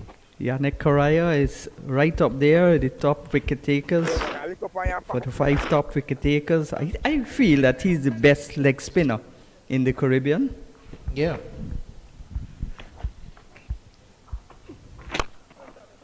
Again, Chandra Paul drives. I think you see what adds to Carrie Pears, I think his physicality as a spinner at the end of the over, 24 for 1. not a bad one by Brad Bonds. I think that was actually a maiden from him. So he's come back very, very strong in this second innings. But we've heard people, and I've read reports about Lance Gibbs, and he was elegant, he was tall, and he had long fingers. And that's what made him such a great spinner. And I think Harpy is the same sort of similar build, a very slim, very tall, very long, elegant fingers. And it makes for a good spinner. And he's an intelligent cricketer as well. Well, I would differ with you there. You don't need long fingers to spin the ball big, because I have short fingers and I used to turn the ball a mile. But Lance Gibbs was the first bowler from West Indies to get the highest wickets spin or pace. And he showed me he had a callus on his hand, and that means he gripped the ball and spun it. Most of the young spinners now roll the ball. They don't grip it and spin it with revolutions. Yeah, but I still think he will be a very, very good asset. Offer definitely something different. Odin Smith continues. Good delivery there. Well watched by Tevin Imlach. But I still think Tevin Imlach is in the selectors' good books, especially after that win in Pakistan, which was, I mean, quite unprecedented and totally unexpected. And he kept very well against the spinners on the turning pitches. And what I'd like to see with him, Brathwaite, Hodge, they came back to a low level and stamped their authority. Right away, hundreds in their first match back home. Wish I could say the same for Alec Athenaeus, who I think is a player everybody wants to be successful, and he just really, there's been bits and spurts. He had a 90-something against South Africa, a couple scores other than that, and then one score in Pakistan as well, but I don't think it was a 40 or something like that, but it was still a vital knock. That was a good knock in the context of the spinning wicket. Game, yeah. So if we need to see more of that from Alec Athenaeus. And what I'd like to see more from our young batsmen against spin is use of the feet. Very few batsmen use their feet to the spinners. Well, it's sort of one of those skills of cricket that you learn. And you need to learn, and it just sort of upgrades your level, it upgrades your skill level. So, like how we discussed running between the wickets. Yes, you can bat and you can hit glorious cover drives and you can hit bowlers back over their heads, but can you run between the wickets to get the runs when you need to get them? And it takes some degree of confidence to leave your crease to the spinning ball. But if you leave your crease, it doesn't mean you have to hit the ball. You could get to the pitch and smother the spin. Well, that's true. I mean, maybe it's a facet of a nice angled single here from Tage. It's a facet of the T20 game. Maybe if you're dancing up the pitch, you got to hit the ball. You smack the ball. It's either six or out. But you're quite right. You can just dance up the pitch, drill it through cover, and get it down for a single. Or tune it into and especially when you've got the forward short leg in front of you, going down the pitch and defending negates the forward short leg catching the ball, even if you edge it onto your pad, because you're in front of him now. But Clayton Lambert and Duras Logie used to chip with the batters. Yeah. That's how good they were under the bat. Forward backers also. Go ball. But it's not to say that it's an unknown skill in the West Indies, because Brian Lara is very good at it, Carl Hooper was very good at it, Shivnarine Chandapol is very good at it, Ramniri Sawan, Narsingh Dean, Chris Gale. Yeah. So what is it with the youngest or this present generation, maybe in the last 5 or 10 years, despite the fact, and this is what also boggled my mind about that Pakistan series, because over the last years the championship has been dominated by spin, which should mean that the batters are adept at spin. Okay, if you can say, they're struggling. Or that would mean that they can't bat spin. That's why the spinners dominate. Right. But all these skills should have been developed. Instead, was it just block, smack? Was that the only technical plane spin? Block, block, smack? Yeah, maybe one of the better modern day test cricketers, well, former test cricketers that used to use his feet was a guy called Vishal Singh. Played a couple of test matches for the West Indies, where he was a little man and used to use his feet, dance down the track to the spinners. Got a brilliant 100 in Trinidad a few seasons ago when Moti got his 100 in that partnership.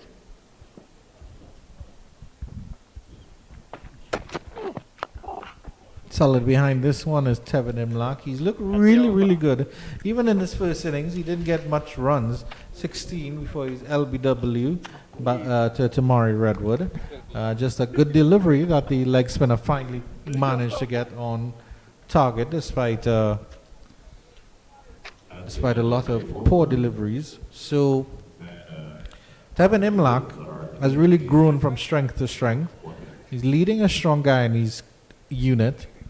And his team are in a very, very strong position here. 28 for 1 after 12 overs, but they were effectively 322 for 1, essentially. Yeah, that's a very commanding position to be in. And maybe they would declare when they reach 450. Or if Chandra Paul is still there, and he's got like 60, 70, they would allow him, because there's lots of time. I don't know the weather forecast, but we've had 2 brilliant days of sunshine. We'll check the weather forecast to see what tomorrow and Saturday's weather would be. To allow Chandra Paul to get 100, that would do the world of good for his confidence. Runs the first one fast and goes back for the second with a little tickle down to the fine leg position. Forward short leg has to do the work. And he goes now to 13, 28 for 1. They now lead by 224. Taking a look at the cricket around the region and the rest of the matches in this championship, the West Indies Championship.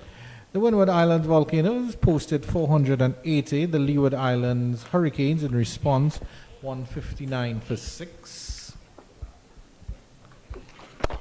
West Indies Academy 132 for 5 in response to 304 posted by the Trinidad and Tobago Red Force. Josh De Silva with a century there, which is probably why Tevin Imlach decided to bat again. I wonder how much influence that really did have on it, if you think about it. Maybe not a lot. And then Barbados Pride have eventually closed their innings on 428. This is after the CCC posted 262. Roston Chase getting to his 100, 122. Kevin Wickham with 95 as well. 3 for 81 for Calvin Marcus. And that's what's going on over in Bridgetown. Another iconic cricket ground there. That's the one we're sitting in Sabina Park.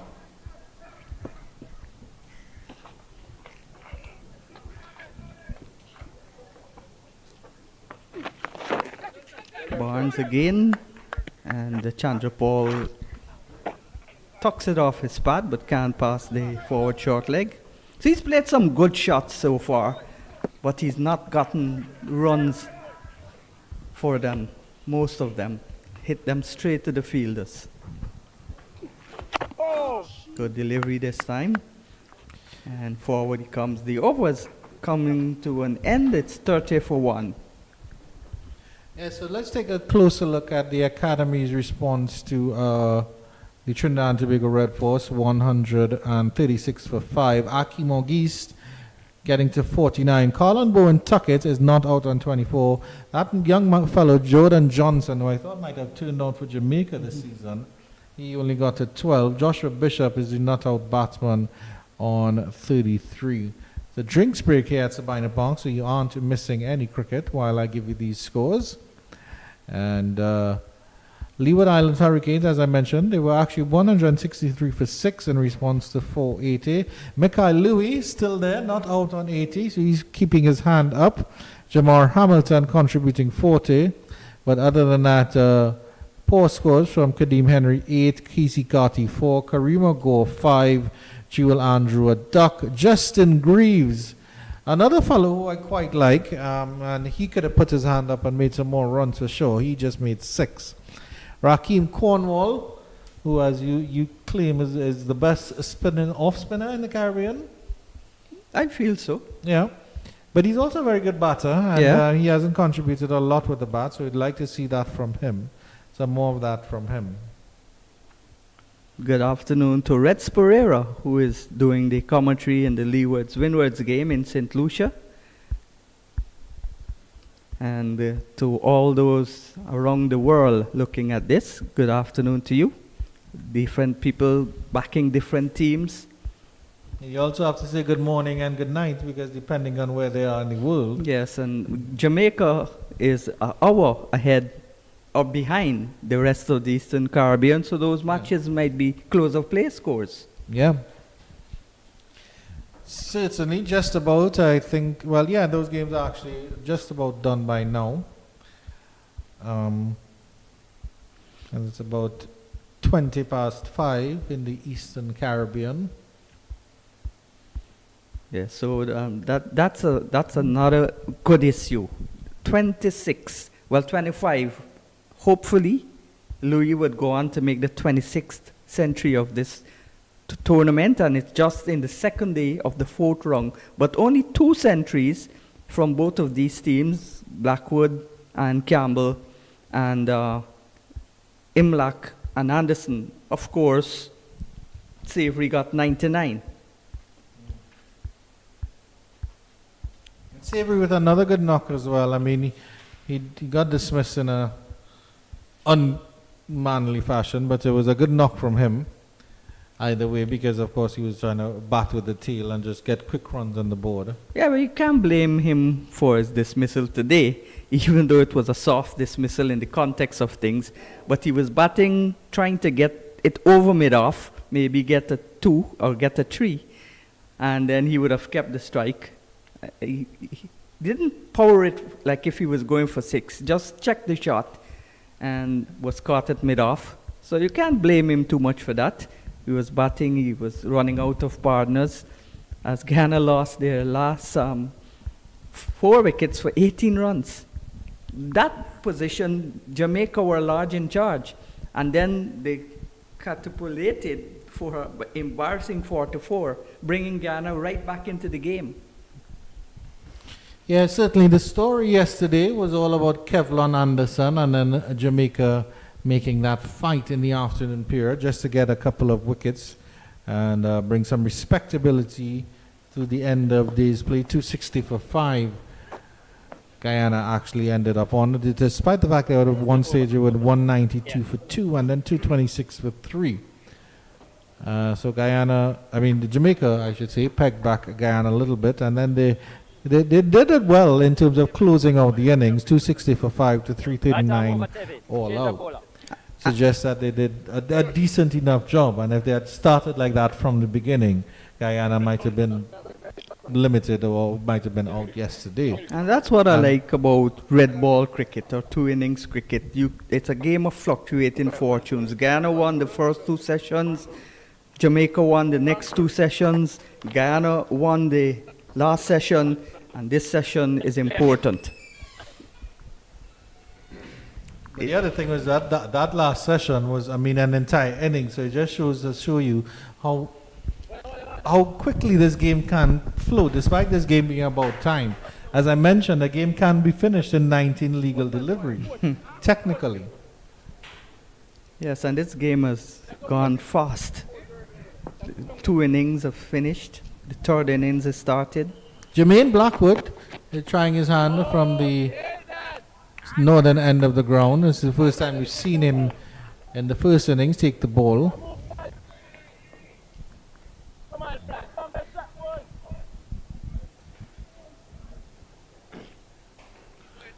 But you can tell from the body language of the Jamaicans that the energy is a little bit low out there. You can understand that now. And based on the score, it's not a surprise. Yeah, all the fight have been knocked out of them as we get into the last phase of day 2. Things beginning to get a bit overcast, but no threat of rain. There's still lots of blue in the sky. But the thing is, they're bowling on the same pitch that they were dismissed for 44 on. So their bowlers should have come out with the belief that, hey, we could do some damage too. We could at least make a good match out of this. But so far, the Guyana Harpy Eagles have had it fairly easy and out there in the middle. It doesn't look like a dangerous pitch at all. It doesn't look like a pitch with demons, which is how it looked when Jamaica were batting. And all they can hope for now is to bat out the match and save the match and get a draw. And that means they've got to bat very, very well in the second innings because they might chase down 450. Well, they have to think, they have to bat. If you say you want to save this match, which I mean is quite possible too, and even win it, then they would have to bat for at least a day and a half, which is 5 sessions when they were dismissed for 1. And that means at least 2 batsmen have got to get one at least get 100 and the other a big 50 or 3. I think at this point it'd be a lot more than that. You need 2 centurions. Or at least somebody getting to 180, something like 1 big 100. Well, Blackwood has shown that he's got the ability. He has already got 100 in this game, in this round, in this tournament. And they've got quality batsmen like Mackenzie, the one-day specialist, the white ball specialist, Brandon King. But on paper, that's the whole conundrum here, Sean, because on paper, Jamaica doesn't look like I'm going to get dismissed for 44 in the first instance. Yes, but you don't play cricket on the paper, you play it on the field. So 30 for 1, 14 overs gone. Nice shots of Jamaica.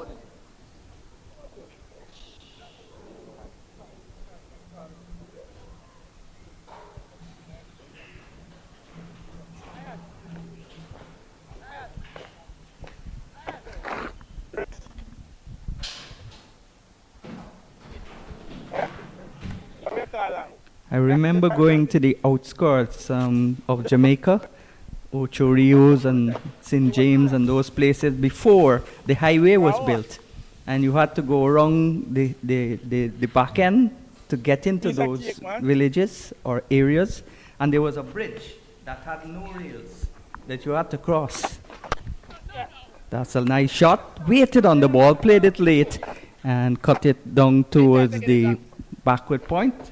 The fielder running back wins the battle, and the batters come back for 2. I believe I know the bridge that you're talking about. It's a 1-lane bridge. Yeah. But there's a story about that bridge because at one point, I think in the 50s or 60s, the Jamaican government wanted to widen that bridge. But the bridge that was built in the 1800s, they said, we can't improve on this bridge. It's one of the best engineered bridges that there is. Well, many say the things that were built long ago last longer than those built now. That's Straight a back nice over shot. his head. That's a shot of authority from Tejaran Chandapal. Does it go all the distance with 6? No, it doesn't. It's 4, but it's a good shot. It states his intent and that he's not hanging around. But it's a full toss from Brad Barnes as well. Yeah, freeing the shackles there, Shipna and Sandra Paul's son, looking like his father.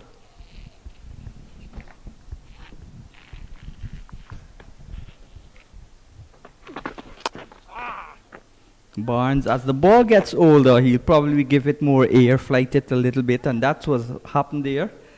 The ball was a bit flighted, it was a full toss, and Chandra Paul didn't miss out. There was no fielder behind the bowler, so he found the gap there.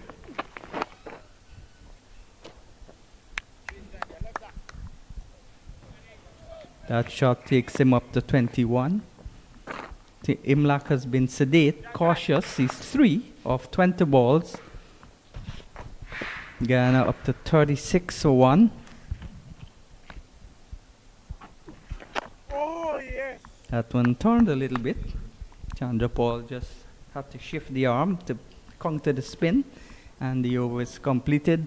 So at the end of the over, it's 36 for 1, Guyana in their second innings, enjoying a lead of 295 when they began their innings.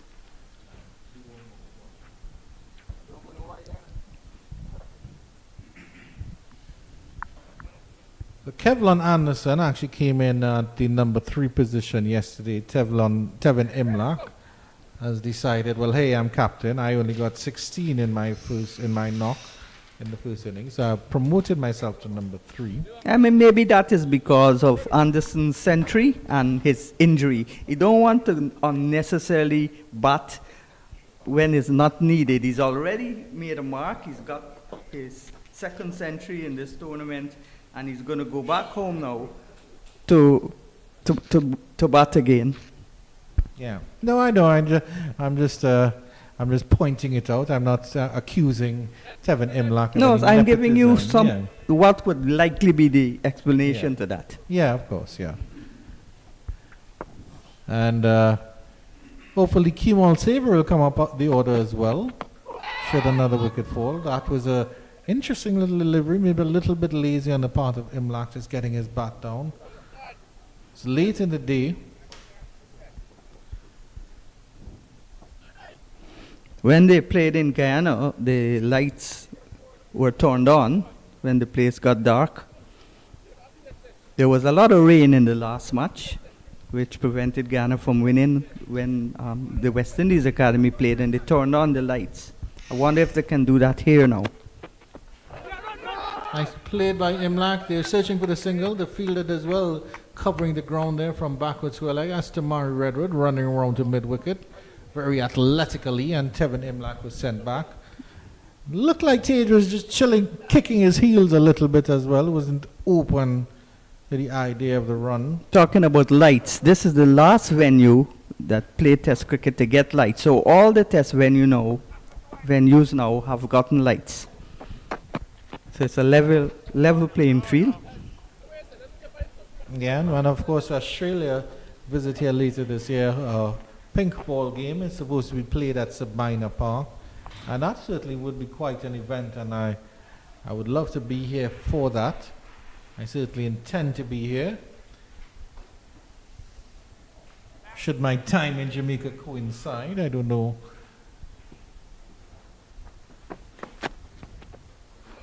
What will happen, but of course the cricket must go on, Sean Devers, and it's going on. And I'm really not sure. I mean, at this stage, put yourself in Marquino Midley's mind. What are you thinking right now? Are you just going to, are Jamaica just going through the motions right now and waiting for that declaration from Guyana? Yeah, try and prevent them from scoring as much runs as possible and give yourself less time to save the match. That was a thick outside edge, and I think it just went past the diving second slip. You'll have to have a look at the replay on that one. It gets 2 for Tevin Imlach. Let's see how close the fielder was to taking off a catch, and that looks like Odin Smith at second slip. Yeah, if Guyana wants to make them chase 450, yeah, that one. Oh, it actually went to hand, and my goodness. But Odin went with one hand, and it looks like it struck him on the wrist. So that would have been a brilliant catch to get rid of the Guyanese skipper Tevin Imlach. A missed opportunity there, you'd have to say. Yeah, riding his luck, but he's one of the bigger players in the Jamaica side, so it would be hard for him to be flexible as the others. Odin Smith. And the slip positions are even wider now. Yeah, so that's the end of the 16th over. At the end of it, it's 38 for 1. You'll be joined by Malcolm. Marlon Pinner. I don't know. Maybe he looks like a Malcolm. He kind of does look like a Malcolm. I don't know if he looks like Malcolm Marshall. I would say he looks more like Ridley Jacobs, that godfather of the Wicketkeepers Union. Marlon Pinnock takes his mark, picks up his bat, has a couple swings, aiming for the hills of Beverly, aiming for the Beverly Hills area, Stony Hill area. Good afternoon, Marlon. How was your bun and cheese today? Brad Barnes continuing the Tajan Ranch on the pole. Nice punch, half stopped, and they still get through with a single. Good afternoon to you, Andrew Chan. Good afternoon to the viewers. It's been a day where it has been dominated by the Guyana Harpy Eagles. The only wicket taker so far for the Scorpions is this man with ball in hand, Brad Barnes, 1 for 11 into his 6th. And one of your favorite cricketer scored a century and also picked up 5 wickets all, Ruston Chase. Yes, certainly, and it seems that I think it's Brandon King who dived to stop that shot through extra cover. Has done himself a bit of an injury here. He's still down on his haunches. Gerard Basso, if you're listening, see if you can zoom in on what's going on with Brandon King. There's my boy. What a shot. Absolutely framed beautifully, Gerard Basso. Yep. He's looking at his finger with some disgust, and he's still on his haunches there. One thing for sure, he's having a glorious time here at Jamaica in Savannah Park. Yes, indeed. And Brandon King. I think I actually saw him talking with, he seems to have made a new friend as well. Oh, Gerard Basso. I saw him as well. A lovely young Jamaican lady. I saw him as well, enjoying himself. Indeed. You'll have to do some further investigation, Penny. No, not at all. You? Not at all. Not me, you. Should we send Sean Sherlock Holmes Divas to have a look? Maybe the Guyanese. And report back to us? Not good signs either for the Scorpions. One of their most experienced player, Brandon King. That's his right hand as well. That's a dominant hand for Brandon King. Yeah, it's not been a good day at all for Brandon King in the field. Just 4 runs when he batted. His team dismissed for 44. And adding injury to the insult now of being bowled out for 44 at Sabina Park. Do you think it probably is one of the lowest scores in regional first-class cricket? Probably. About 44, 26 overs. And the top scorer for the Scorpions, Jeval Glenn, with 5. Well, the top scorer was Niall Smith with extras. No with 17.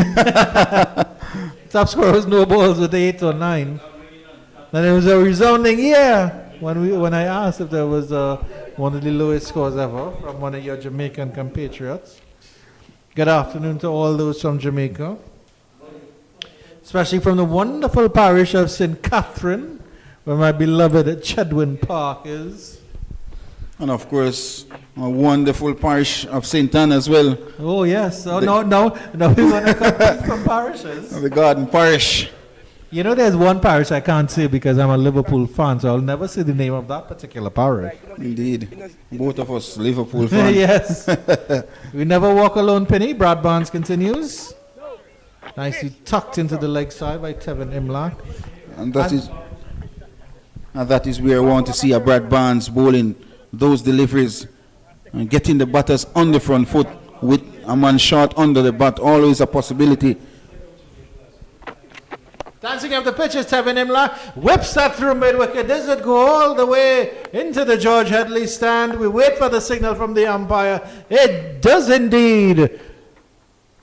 What a lovely shot. And good use of the feet as well. Hitting the ball over on that mid-wicket region all the way for 6. And a 30-run partnership comes up. 64 deliveries. I want to see a replay on that shot again, if I can get that from Jason Prasad, because that ball, if you really look at it, Tevin Imlach had to create it to get that height. It wasn't quite there to hit, so he had to swivel his body and then lift it up. A lot of bottom hand in that shot. But then you also use the top hand well to get the direction correct. Back plays this one quite comfortably.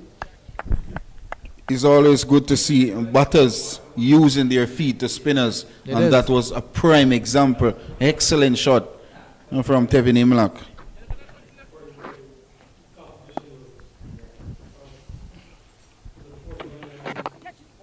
Marquino Mindley, what's going through his head right now? Well, And that's a Jamaica Scorpions skipper. playing, Oh, leading the Scorpions for the first time under some pressure at home at Sabina Park. nicely turned into the leg side by Tevin Imlach, just behind square. And they'll pick up a single to end the over. Good stuff from the Guyana Harpy Eagles. That lead just continues to grow and grow. 46 for 1 now. And my math isn't that good. Mr. 4, because he got his hand to it. Jamaicans didn't have any drop catches in the Guyana first inning because they didn't even create that many chances to have a drop catch, Penny. It was thus outstanding batting display in the first innings from the Guyana Harpy Eagles. They played each ball on its merit. When the bad ball presents, they capitalize.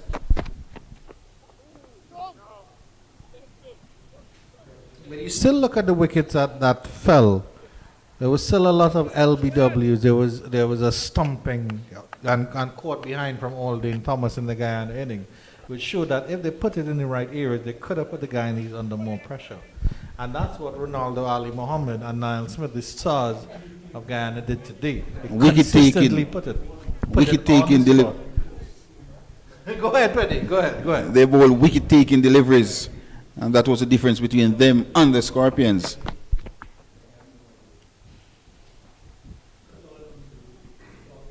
Because if you look at it, Odin Smith, Continue.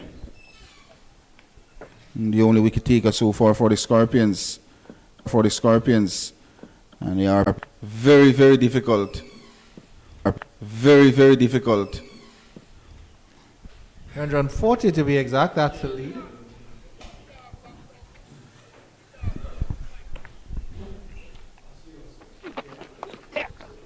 Well played by Tajan Chandapal, opening the face of the bat, just running it down to third man. They'll come back for an easy 2.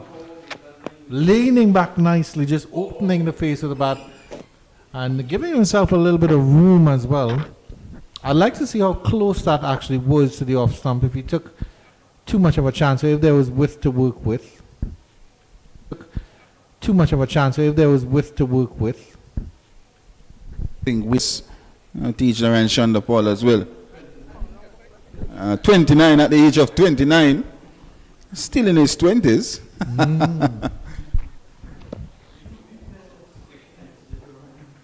And he was a skinny little fellow. His pads were about 4 or 5. And then he had the strain. Even then, even when he made his debut, he was almost bent over like a right angle. Yeah. It was so crazy. And then, and then he just got more and more side on as he developed. Until he get right around. Yeah. What a very, very talented veteran to the cricket. Which have, in a sense, almost become standard these days.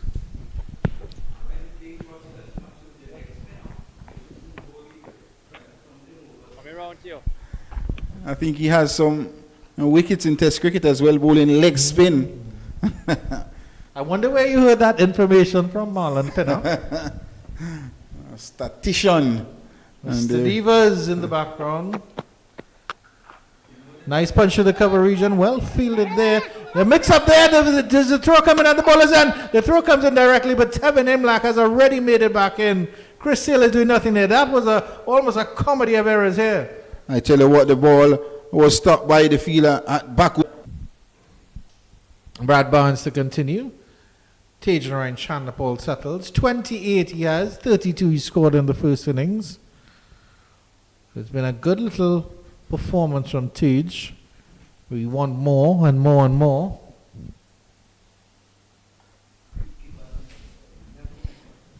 Once he keeps batting, he will score runs, but he's not picking the gap, and that could be a sore point in his first-class Antes career.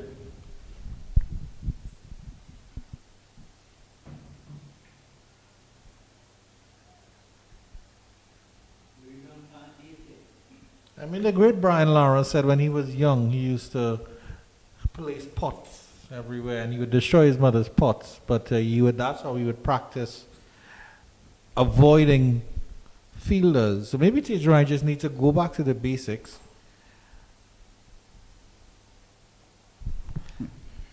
And Brian Lara would say when he's batting, he don't look on the fielders, he looks on the gaps. Looks on the gaps. He used to set a field so well, did the great Brian Lara. And there you go again, well driven straight to the extra cover fielder. Straight to the fielder, just fielding practice with the Jamaica Scorpions at this point. I mean, in the context of where the game is at the moment, it's not too much of a bother. This is a good example of turning it fine. It won't get close to the ropes, but they will come back for a fairly easy two. They're looking at the third. No, they won't. Tevin Imlach, he was at the non-striker's end, and he was looking directly at it. It would have been his call, and it was a very good no from them. And in terms of communicating and running between the wickets, is it simply yes, no, wait? What do you look at? How do you judge a run, Penny? Is it based on your partner as well? Based on where you're at the striker's end, you seeing the ball, it's your call. But clear and precise. This is a nice drive again, straight to the fielder. Odin Smith is happy for the fielding practice. At the end of the over, 54 for 1. And a Harpy Eagles. And Brad Barnes is hurting, his stomach is hurting. What a day for the Jamaica Scorpions. It's really, really been a very, very difficult day in the field. You can say they won the first session, but I mean, Guyana still had an imposing total on the board, and then Guyana just completely and totally turned the game on their head. If you look at the cricket, and the Guyana Harpy Eagles, they bat over 100 overs. And the Scorpions but under 30 overs. So that's a dramatic difference between both teams. Dramatic indeed, Marlon Pinnock. I certainly don't think a Hollywood or Bollywood drama could have done it any more dramatic. Guyana Harpy Eagles in line for an Oscars. I guess the Jamaica Scorpions would be the best supporting actors.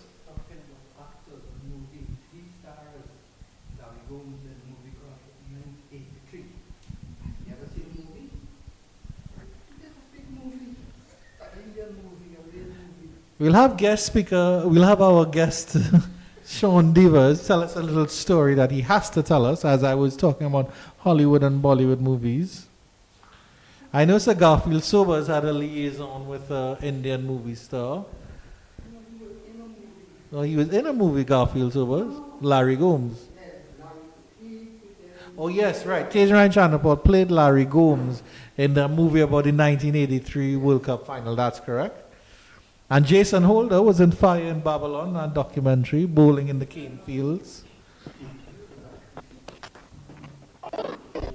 A good delivery from Blackwood. Excellent delivery. And this one touchdown outside the fourth stump area. Beaten Tevin Imlach outside the stump. But what is good? And didn't get a hedge. And he's still at the wicket with his team 54 for 1.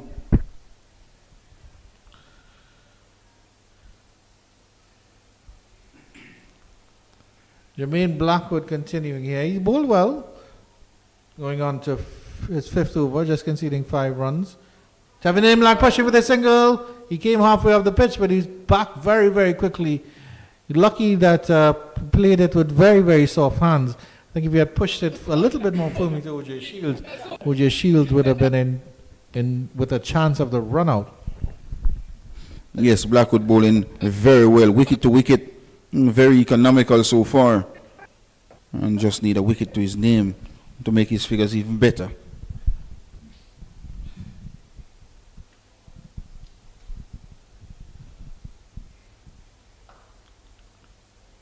Now, the risk of Sean Statistician Divas spewing more facts at me, I like the urgency of the Guyana Harpy Eagles to search for runs, and I believe that was as one of the traits of the great Rohan Kanai. He was on borderline OCD and seeing the scoreboard ticking over.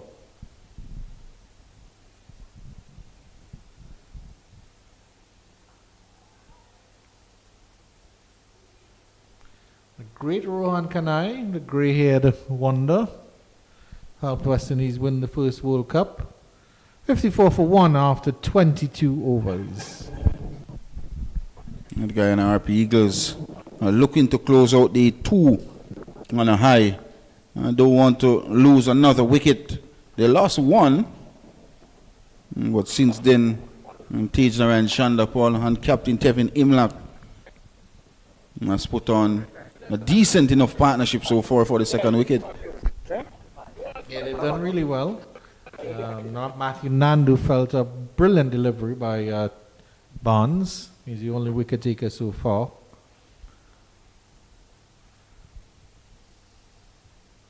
It was getting very, very bleaky here at Savannah Park as well. And the leg spinner, the 19 years of age leg spinner, Tamari Redwood, has 12 wickets in the tournament so far, including best figures of 7 for 72 against the Leeward Islands Hurricane in the second round fixtures. Another player who plays his cricket for Excelsior High School. It was actually against the Windward Island Volcanoes that Redwood took that, and that was in the first round of fixtures. But yeah, quite right. But you have to wonder, as a young fellow now, what does he really think about this game? Because in your first game, you take 7 for 72, be like, hey, all is well. And now here you are in round 4. You're part of a team that was dismissed for 44. You conceded 100. Yes, you took a couple of wickets, but you conceded 100 runs. And that probably would be the first time you had conceded 100 runs. Let's see how he approaches this chance here. Tej Narayan Shandapal he's bowling to. Be interesting to see how Tej deals with him as well. A short delivery, turned down into the leg side and to the backward square for a single. Yeah, I don't think Tej actually faced him in the first innings. Not at all. He was the first wicket to fall in the first innings. Tej Narayan Shandapal. Well, yeah. Tamari Redwood in this game so far not been consistent. Up and down, short pitch deliveries, full toss. It's a miss bag for him in this round 4 action.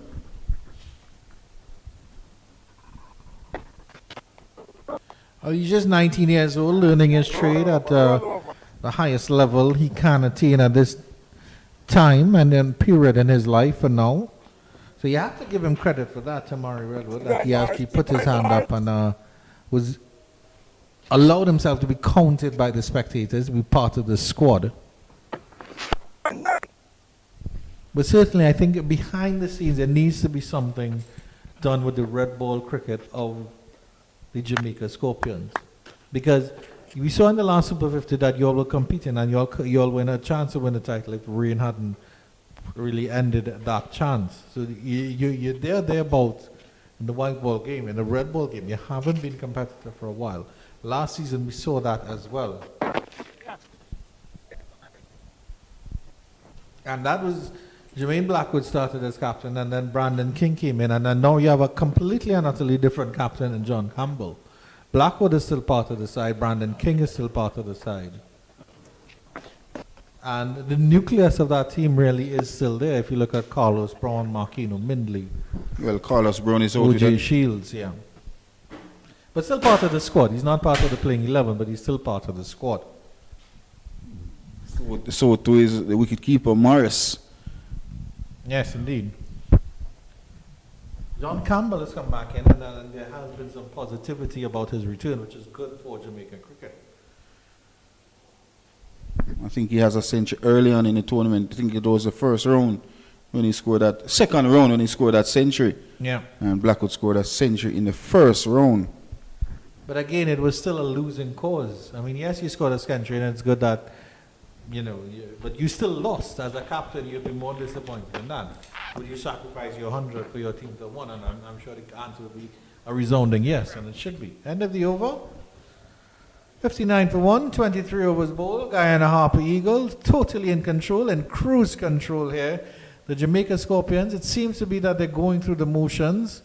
And I would certainly want to see more from them coming to the fore and something different. Try something different. We haven't seen Odin Smith bowl, I don't think, for the inning. Oh, he did bowl earlier today, my apologies. I think the Scorpions, they won the first game, but since then haven't registered another win, and that's a sore point for the Scorpions. And the consistency we've not seen with the batting unit, batters getting a century this game, and then no other batter. It can't be like that. Yeah. Definitely need to be more players getting off centuries, building partnerships, just as the Guyana Harpy Eagles doing. Beaten by this one, that one kept low. Well taken by Aldine Thomas. That was a difficult one to take. And he seems to have done himself a minor little injury as well. I hope it's not serious. Getting up a little bit gingerly, but he has that padding to protect him, I guess, with the wicketkeeper's gloves. Not an easy ball to take either. Such a good wicketkeeper, Aldine Thomas. He was out of regional cricket for some time. Romain Morris was originally the keeper. He kept it last season, finished with the second most runs for the Scorpions.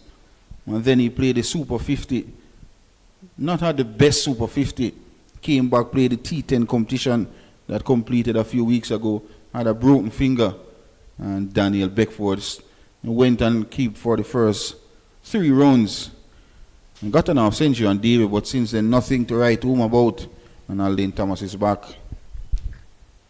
Unfortunate for Daniel Beckford, and I certainly hope the young fellow can't bounce back from it.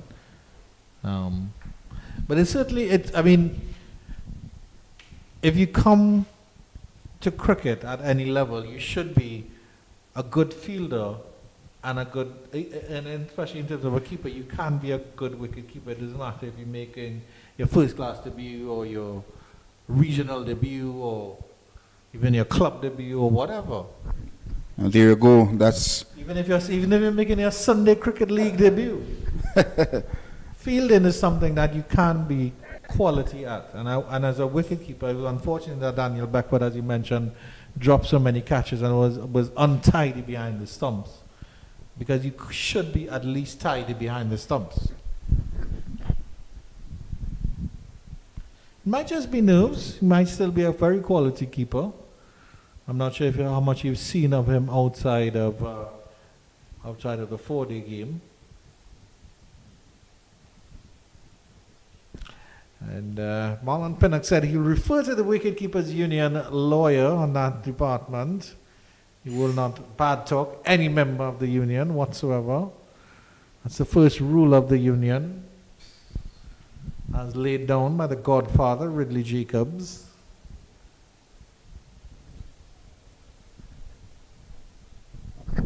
spending crucial time at the wicket so far and teaching Ryan Shandapal. 33, 81 deliveries, now 82. And Captain Tevin Imlak, a partnership of 44, 108 deliveries. It's now gone past 7 minutes past 5 o'clock, so umpire is trying to get the allotted overs in.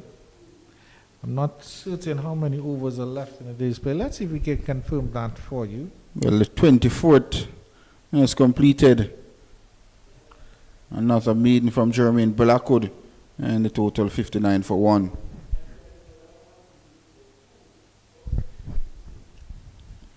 Well, we can surely identify that the Scorpions batted 26 overs, and now the Guyana Harpy Eagles 24. So that's 50 overs.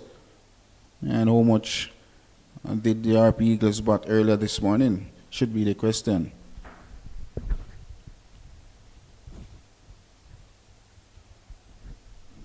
Well, Tamari Redwood is back for his second. 5 came from his first.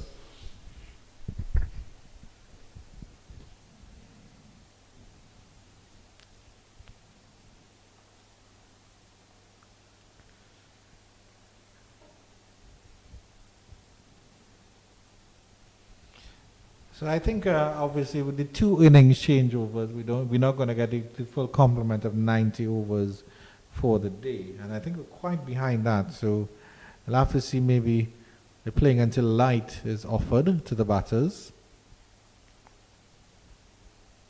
because it's just about going on 10 minutes past 5 o'clock, which of course is the scheduled close of play.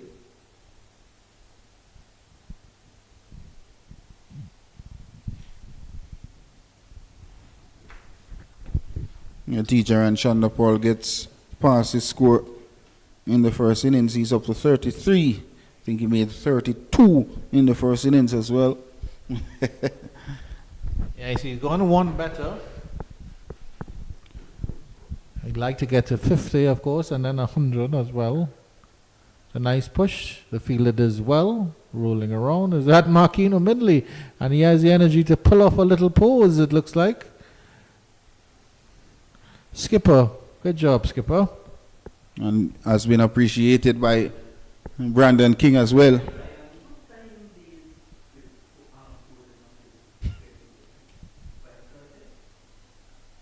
That's a good delivery from Tamari Redwood.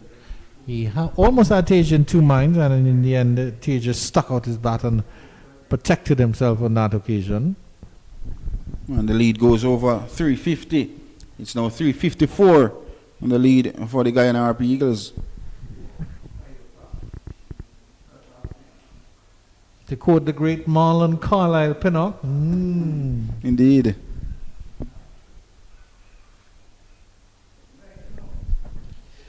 But it's been a good day of cricket. I mean, at least from the Guyana Harpy Eagles perspective. I mean, the bowling has been really, really good from the Guyana Harpy Eagles, and then Jamaica closing it down in the first session, coming back strongly. 61 for 1 after 25 overs.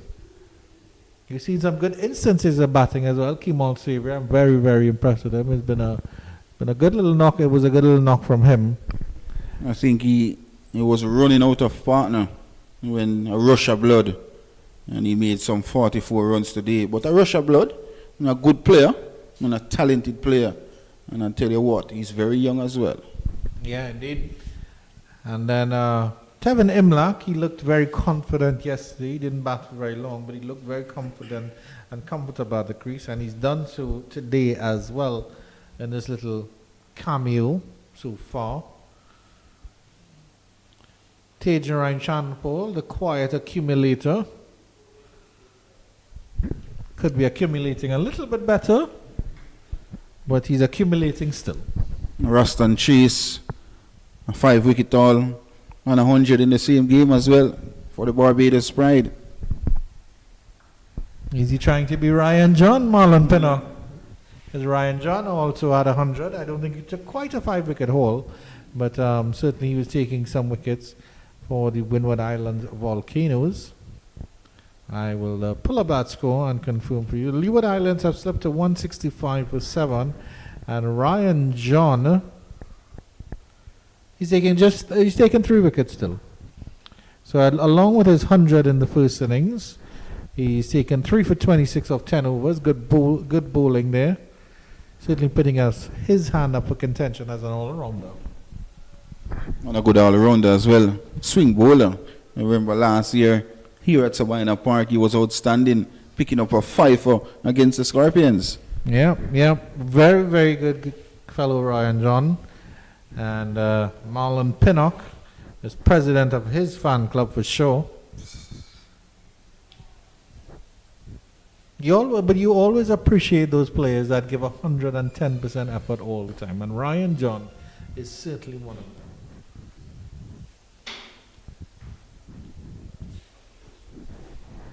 He might not be, I wouldn't want to say he's not the most talented cricketer, because he obviously has some talent to play this level, at this top level, at this level for so many years and be successful. But I think work ethic will always get you over anything else. Work ethic and of course the proper mentality. Whether it's taking advice, whether it's taking criticism, whether it's dealing with teammates, whether it's adapting to the different personalities within a squad. Whether it's trying to be a leader, whether it's trying to be a follower, whatever you want to be. No, you never know. You have to play the game, isn't it? 'Cause sometimes you know when to lead, sometimes you know when to follow. It's a situation of Marlon Pinnock. If you walked into a dressing room with Brian Lara and Brian Lara was your captain, you're not going to try to lead, you're going to try to follow, you're going to try to listen. Right? But then if you know you have a constructive criticism to play, because it has to be constructive, it can't be negative, then you raise up your hand and say, well, hey, this is what I have to offer.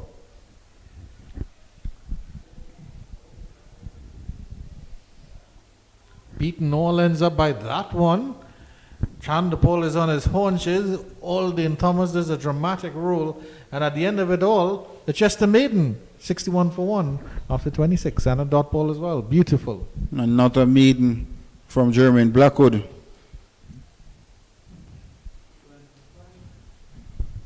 I would say that one kept a little bit low as well. Because any lower, Tajer and Chandapol would be doing a limbo here at the Sabina Park ground. Not good signs either for the Scorpions batting last and this trip. 26 overs completed. 61 for 1, a lead of 3-5-5. The partnership 46 as well.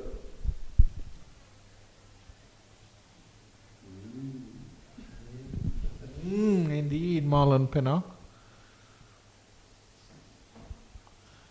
As delightful as some Devon House ice cream here. It's been a good day of cricket, you have to say. Good performance with the Guyana Harpy Eagles. Jamaica Scorpions, they really have to go back to the drawing board and figure out what's going on with this team. Because you have a good nucleus of batters. You have John Campbell to come back in. You have Kirk McKenzie. You have Brandon King. You have players that can make a difference. So why are they not making a difference?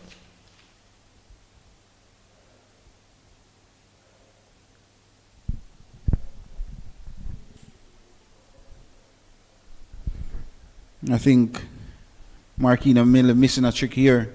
A couple of overs before close of play, and no one, no shot under the bat in a catching position. Well, again, it's all about containment for Marquino Mindley. Like I would love to be part of his thought process right now. It's like I want to attack, but at the same time I'm 355 runs behind.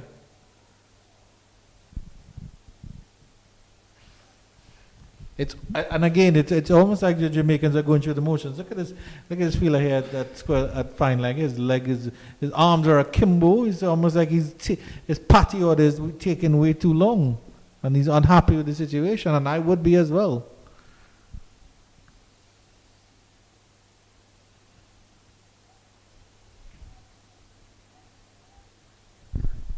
It's all going through the motion, as I mentioned, for the Scorpions. Just hoping for day 2 to be completed. That's what we've seen on the field now from the Scorpions. Exactly. A long day in the field yesterday and today, and just batted 26 overs. But if you're not going to make it uncomfortable for the batters, then this is just net practice right now for Guyana Harpy Eagles.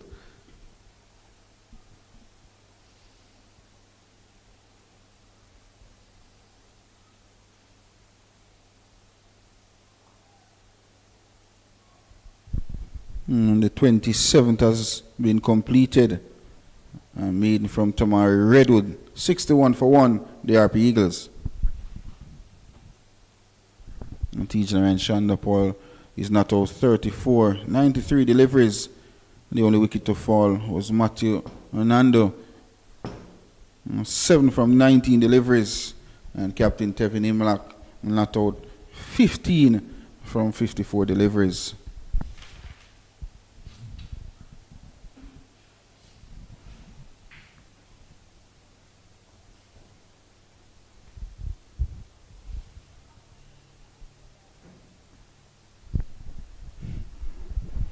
So Blackwood is back.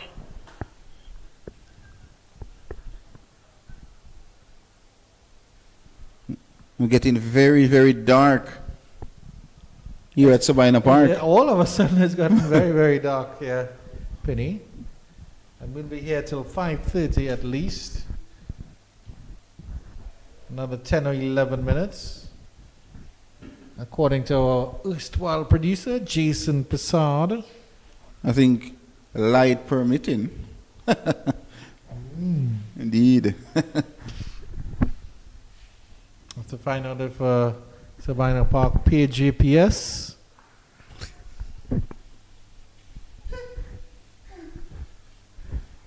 They're very, very strict on that on non-GPS, Penny. Because I literally I walked into GPS to pay my bill, as the app has been giving me some trouble. And as I walked into GPS, I got a notification that my power was out. And it was supposed to be that day that it was due. Ooh, a brilliant delivery from Blackwood. Pitch. And left the left-hander. And Tajner and Shonda Paul outside the off stump. What a delivery. Excellent from Blackwood. And getting the ball to shape around Jermaine Blackwood. Into his 8 over, none for 5. And Tevin Imlach just had just come out and had a word with Taser and John the ball, as if to say, well, bro, it's 10 minutes left of the day's play. What are you doing dancing out of your crease?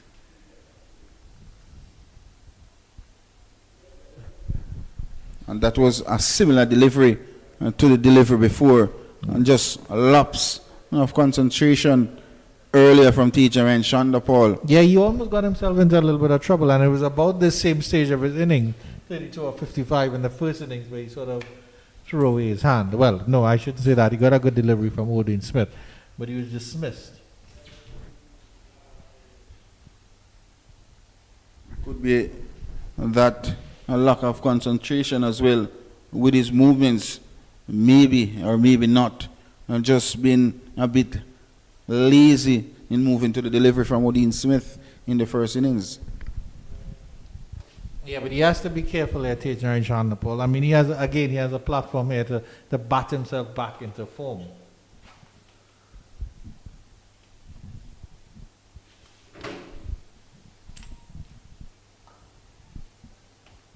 Nice push. Because as much as Guyana's success has been built, a batting success, as I should say, has been built on the strength of their middle order. It's Kemal Savory, it's Tevin Imlach, it's Kevlon Anderson. Those three have really been the linchpin so far this season. I think Tay just popped up with scores ever so often to make sure that he stays in the books and the minds of the selectors and stuff like that.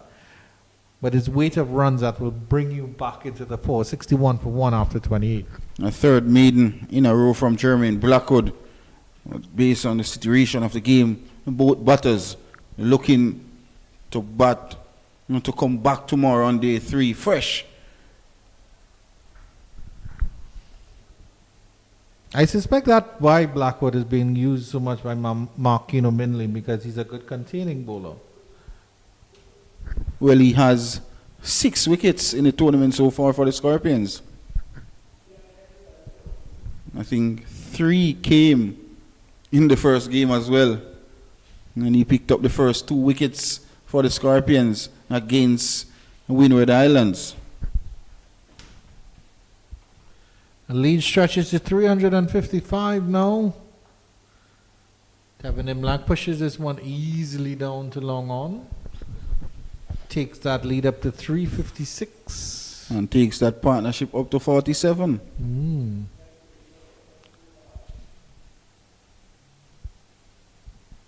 Young Tamari Redwood has settled in quite nicely, considering there's no pressure on him at the moment. But he's bowling well. The batters don't have to take too many risks, and that's a problem, I think. That's a good delivery. We haven't seen him beat the batters much. But that wasn't a bad delivery at all. Tempting Tage into doing something foolish and foolhardy. Not the best of shot either from Teaser and Shonda Paul. And could have jogged that ball back onto his stump. But just looking to run that ball down to that third man region.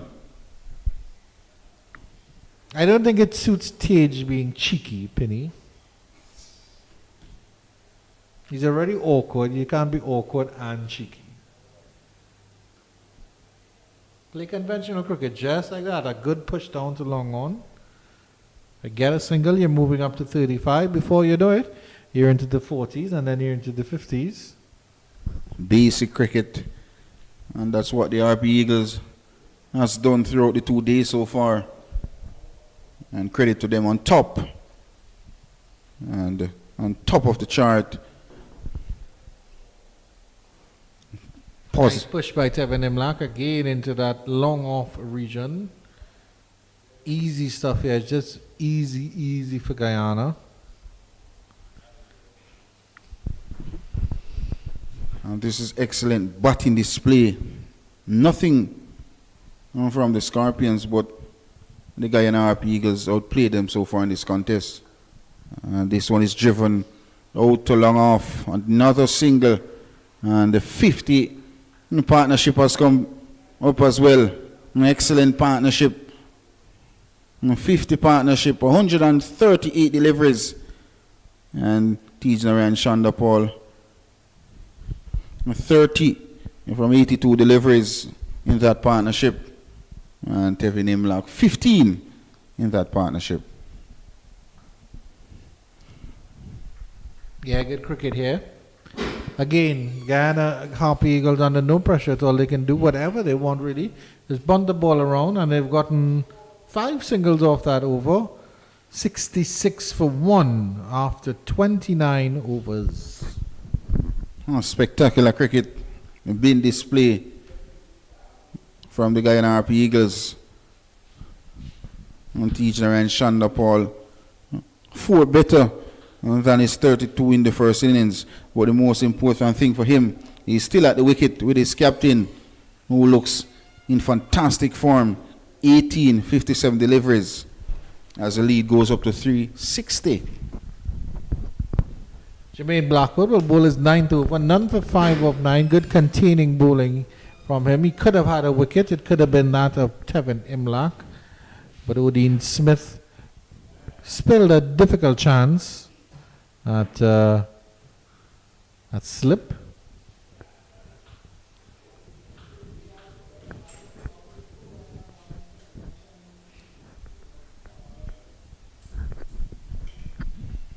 Can't be a lot of overs left after this over from Blackwood. It's getting real dark. Yeah, light would be a concern at this stage now.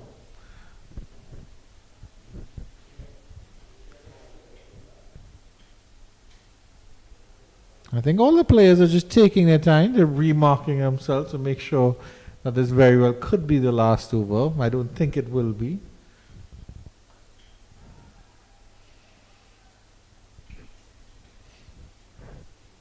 But a really professional performance by the Guyana Harpy Eagles throughout the course of the day.